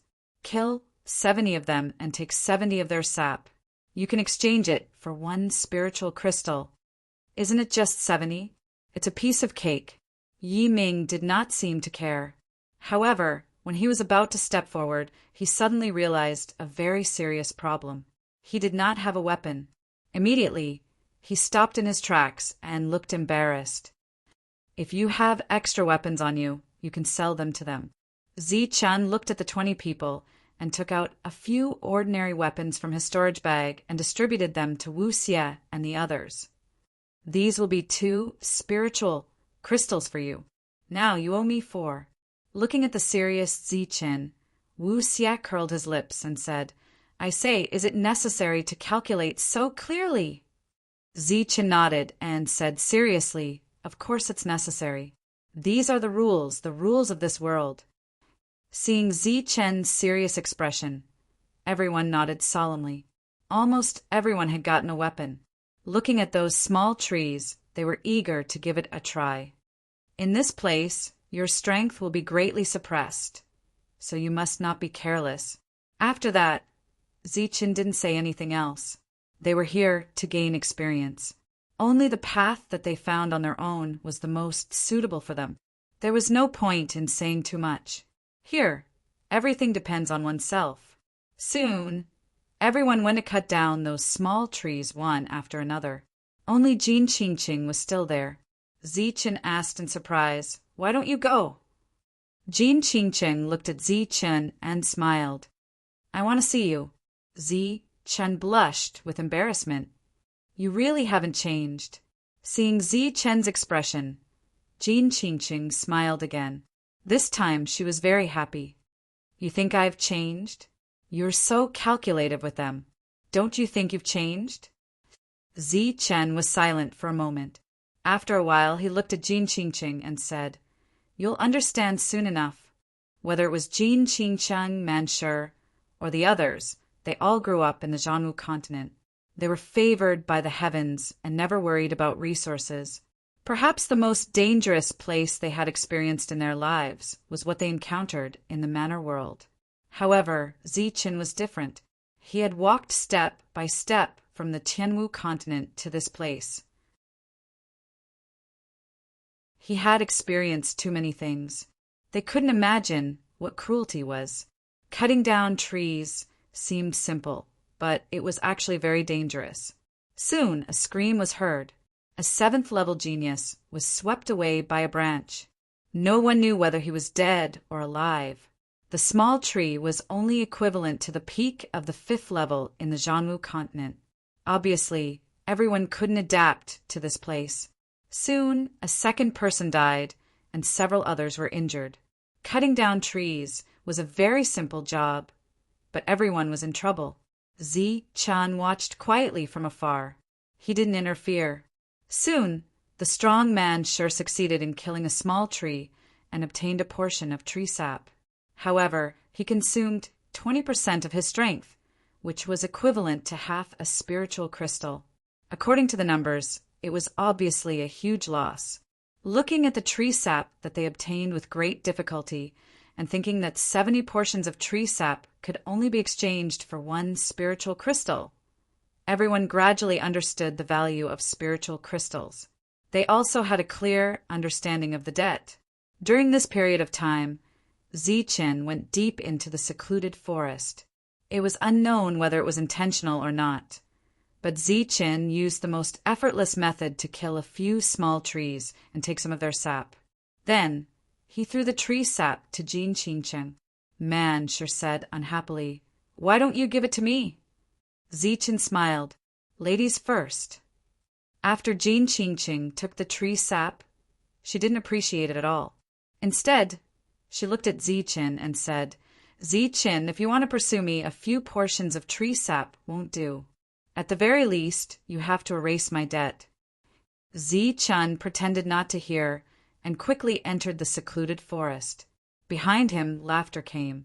Only Yiming's face was dark. Time passed. Everyone was talking and laughing. Shen gradually became familiar with Mao Si and the others. Then, through them, he gradually learned about the cruelty of this world. He also understood Zi-chen's deep meaning. To be able to owe a newcomer a debt, this was probably the greatest gift in the entire battlefield of despair. This was because the lives of newcomers were the least valuable here. After hearing that there were many people outside the Imperial Sky City who were willing to kill for a spiritual crystal, Shen and the others were even more incredulous. You might not know this, but when Lord Zi-chan first came to the Imperial Sky City, I coincidentally saw him. He was covered in wounds, carrying a Daxus black wolf, and collapsed at the city gates.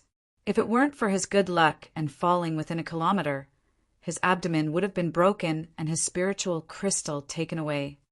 Mao Si chuckled, recalling the scene when she first saw Zi-chan. When Wu Xia and the others heard this, their noses became a bit sour, because just yesterday, Zi-chan had brought back a Daxus black wolf as food. At that time, he had even introduced the value of the Daxus black wolf. Who would have thought that Zi-chan had almost died because of a Daxus black wolf? When I saw Zi-chan, it was his first time coming back from a hunt. He was carrying a stack of beast skins on his spear and was almost surrounded. The silent Warten finally spoke. Everyone chimed in one after another. Shen and the others also gained a deeper understanding of this world. Next, when they killed the saplings, they began to look for ways to consume as much tree sap as possible. Zi-chan, here are 70 portions of tree sap for one spiritual crystal. Man sure walked over, sweating profusely, and took out the tree sap he had accumulated for a period of time. Zi-chan smiled and gave Man sure a spiritual crystal. You now owe me 8 spiritual crystals. Do you want to pay it back quickly? Of course. What method do you have? Man sure nodded. Zi-chan pointed at the desert of death and said, "A male scorpion's tail can be exchanged for 10 spiritual crystals." Okay, I'll go. Mansher's eyes flashed with a ruthless light as he turned and walked towards the desert of death. Zi-chen's voice rang out from behind him. I suggest you recover your energy first. During this period of slaughter, the twin scorpions no longer appeared within a kilometer of the desert of death. Mansher directly walked 2 kilometers away. 15 minutes later, Man sure staggered back, carrying a male scorpion on his back. There was a hole in his leg from which black blood flowed out. However, Man sure's body was special, so the poison could not do anything to him. Among the group, Man sure was the first to pay off his debt. As they became more familiar with their combat strength, they no longer focused on killing small trees. Instead, they went to some nearby places and hunted some beasts to exchange for resources. After a month, they had almost adapted to this place. Old Man Schenker came again with an additional 58th tier hearts and a new batch of refined weapons. After seeing the dozens of newcomers, he nodded with satisfaction and asked Zichun if he needed anything else. If you have enough in stock, give me more 7th tier hearts. These things are what we lack the most right now. Schenker nodded and said, the battle is still going on. Many 7th tier foreign creatures die every day. This is easy to handle. After that, the old man left. The first batch of newcomers were all geniuses. After adapting to this world, they improved very quickly. During the continuous battles, everyone knew their own weaknesses. After that, they came to Zichun to exchange for things that could make up for their weaknesses. For example, Man sure came to Zichun first and bought a pair of boots that increased his speed by 10%. This greatly increased his efficiency. Wu Xie even bought an armor-piercing weapon for 100,000 spirit crystals. As for Fortune Teller, after exchanging for a defensive armor, he brought back a 7th tier late-stage, soul-devouring leopard on the 3rd day. This was a beast of this world. It did not belong to the Dax race. It had the ability to devour souls. After refining it, one could condense the soul-devouring effect. Xun Dao had recently understood the rules of the Heavenly Dao. He could borrow a bit of the Heavenly Dao's power. Although it consumed a lot of energy, it was still very powerful. These geniuses continued to grow, but Zichun kept stopping them from killing the foreign creatures. Here, not only could they exchange for spirit crystals, other things could be exchanged for spirit crystals too. For example, rats with agility buffs, beetles with defense buffs, and bears with strength buffs. The first 20 people were also shocked when they saw the growth of the newcomers. When Xun Dao brought back an 8th tier beast one day, everyone was even more shocked. Old Man Schenker came again and again. In the blink of an eye, half a year had passed. Out of the 56 newcomers, only 50 remained. However, almost all of them had an armor-piercing weapon. Apart from a few who were still in debt, most of them had paid off all their debts. Old Man Schenker came for the 7th time. This time, he brought a lot of blood-colored crystal chips to Zichun. The exchange rate for spirit crystals was 10,001. In other words, one crystal chip could be exchanged for 10,000 spirit crystals. The function of the crystal chip was to summon an item with one's mind, just like how Zichun could summon the Wuji pill cauldron. This book is from the web. Read the original content as soon as possible.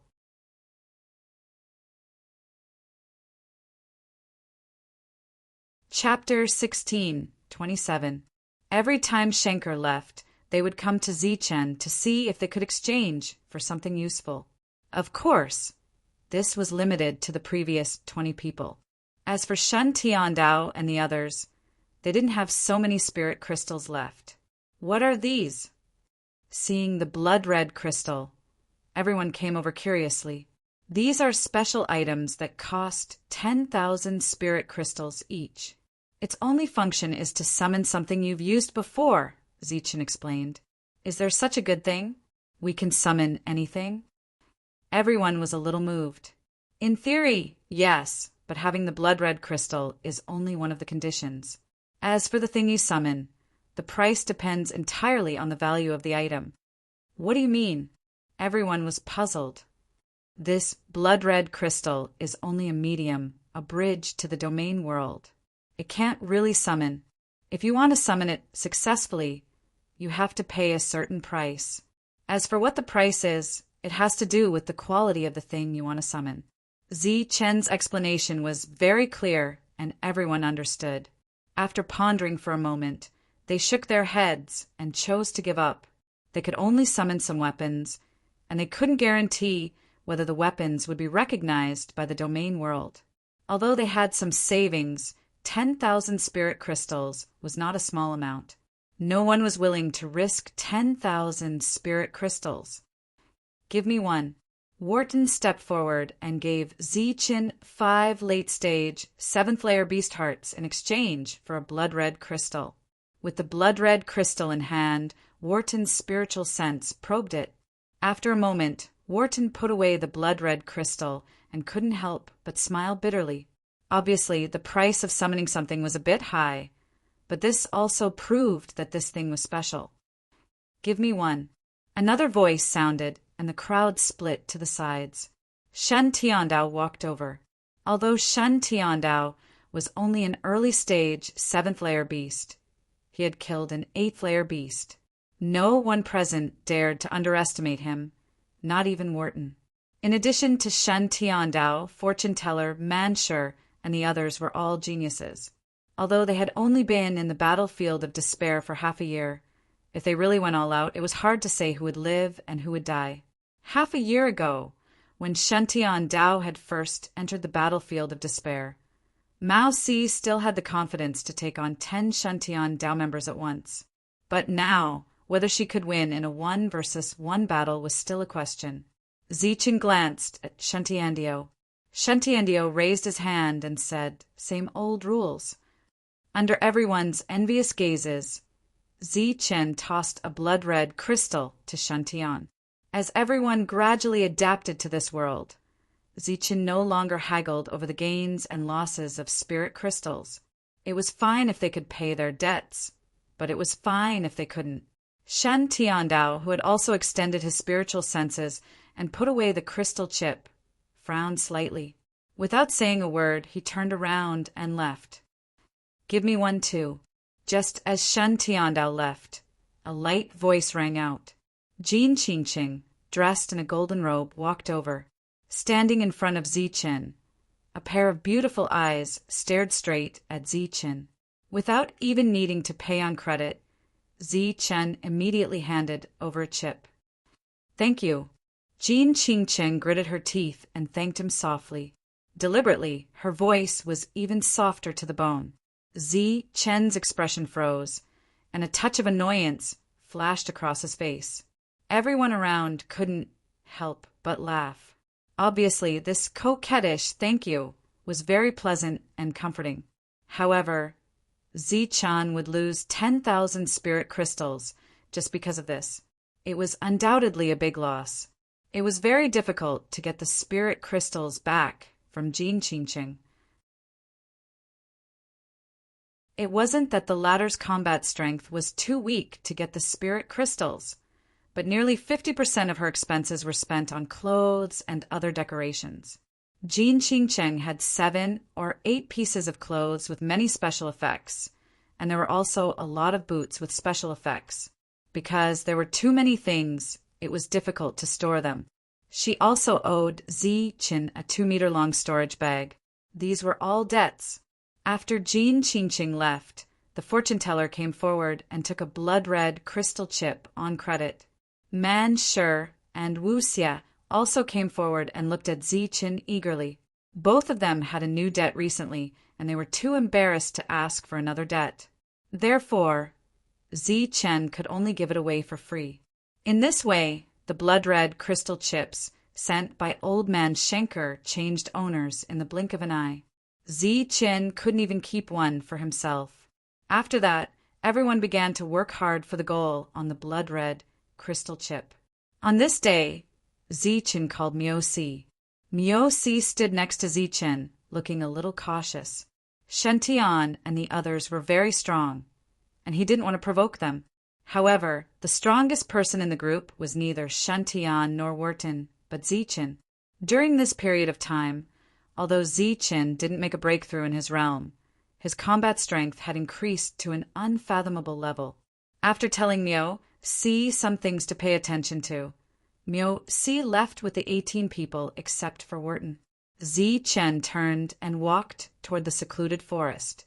For outsiders, the secluded forest was dangerous, but it had always been Zichen's closed-door cultivation place. When the sapling discovered the intruder, Zichen, it extended its branches and immediately launched an attack. Swoosh! The black saber was unsheathed, and the shining saber light drew a perfect circle around Zichen. The circular saber light spread in all directions, extending for 100 meters. All life within 100 meters disappeared. Sheathing the saber, Zichen went deeper. As for the tree sap, Zichen didn't have the leisure to pick it up. Soon, Zichen walked to the area of the big trees that contained the tree crystals. He used to stop here, but these trees couldn't stop him now. The attacks of the big trees were even sharper. Every branch was like a spear shooting at Zichen. Looking at the spears and branches shooting at him from all directions, Zichen's figure flashed, and he flashed through the attacks like a wisp of smoke. He then unsheathed his saber and slashed at the tree. Ka! The armor-piercing effect was activated. The saber light cut open the tree, and a sparkling tree crystal appeared in front of Zichen. The value of the tree crystal was 10 times higher than the tree marrow, and it was pure. It was equivalent to the heart of a late-stage, 7th-layer alien. After taking the tree crystal, the tree still had a tenacious vitality. The branches were still struggling. A silver light flashed, and the dragon's spear pierced into the tree. It began to devour the tree's energy, turning it into its own. After reaching the tree crystal area, Zichen walked a few more miles. He killed more than 100 trees and obtained more than 100 tree crystals. Then, Zichen sat cross-legged at the center of the area and began to refine the law fragments. Due to his 100% success rate, Zichen had accumulated a lot of law chips. At present, Zichen had only refined 2 types of law chips. One was strength, and the other was combat agility. Only Zichen could be so picky. Moreover, he was only refining the law fragments of late-stage, 7th-layer law fragments. While Zichen was refining the law fragments, Cauldron Spirit was also refining other items. At present, Zichen still had more than 100 armor-piercing weapons on him. These were Zichen's private stash. If he sold all of them, he would be able to make an immeasurable fortune. Currently, Zichen didn't lack spiritual crystals, law chips, or magical robes. The only thing he lacked was time. If Zichen was given enough time, he was confident that he could make a breakthrough to 8th layer in one go. In this state of cultivation, another month quickly passed. Zichen had gotten used to appearing once a month and trading once a month. During this month, more trees grew, and Zichen had to deal with them. When he arrived at the border between the secluded woods and the desert of death, he saw piles of male scorpion corpses. These were the loot of the other members of Shantian Mansion. Old Man Schenker once again came as agreed. Zichen grew more and more curious about the old man's combat strength. After another round of trading, Old Man Schenker asked Zichen what he needed next. Then the old man asked, "What do you think of that matter?" Zichen pondered for a moment before he replied, "The plan is feasible, but if we don't cooperate well, we will be wiped out. I know what I'm doing." "I will cooperate with you," said the old man with a solemn face. "Good. Send people over. Don't send too many. Just send a batch every 2 months." As he spoke, Zichen smiled coldly. If that's the case, some people must be vomiting blood. After arriving here, Shantian Mansion had already informed Zichen of the scene they had seen. Clearly, someone was plotting against them. They would never have expected that they had already gained a foothold in this desert of death. This place was no longer dangerous. Moreover, when Mangshu was teleporting, he seemed to be intentionally moving in Zichen's direction. 2 months? Isn't that a bit rushed? Old Man Schenker asked in surprise. As long as you have enough resources. 2 months is not rushed at all. However, I only want geniuses with high comprehension. As for those who are just here to make up the numbers, don't come. After all, if they die, I won't be able to collect my debts. That's good. However, the first batch will take 2 months at the earliest. 2 months should be enough. I think most of them will be able to raise their realms. Old man Schenker left, and Zi-Chun gathered everyone back. Including Wharton, there were a total of 51 people. Mu C and the others had not returned yet. Now, we'll start the exchange for rule chips. The original price of 60 will be changed to 30. As soon as Zi-Chun finished speaking, the crowd immediately cheered. With their understanding of this world, they knew that 60 per piece was already Zi-Chun's cost price. This price was much cheaper than the base price, but now it had been reduced by half. Without explaining the reason, Zi-Chun said, "During this period, you all should try to raise your strength as quickly as possible. As for the spirit crystals, you can owe them first." The crowd cheered. If they had endless ruled chips to refine, they would be able to raise their realms quickly. Next, everyone began to collect their rule chips. Everyone tried their best to collect as much as possible. Although these were all debts, there was no burden to having too much debt. They already owed tens of thousands of spirit crystals. Who would care about a few dozen spirit crystals?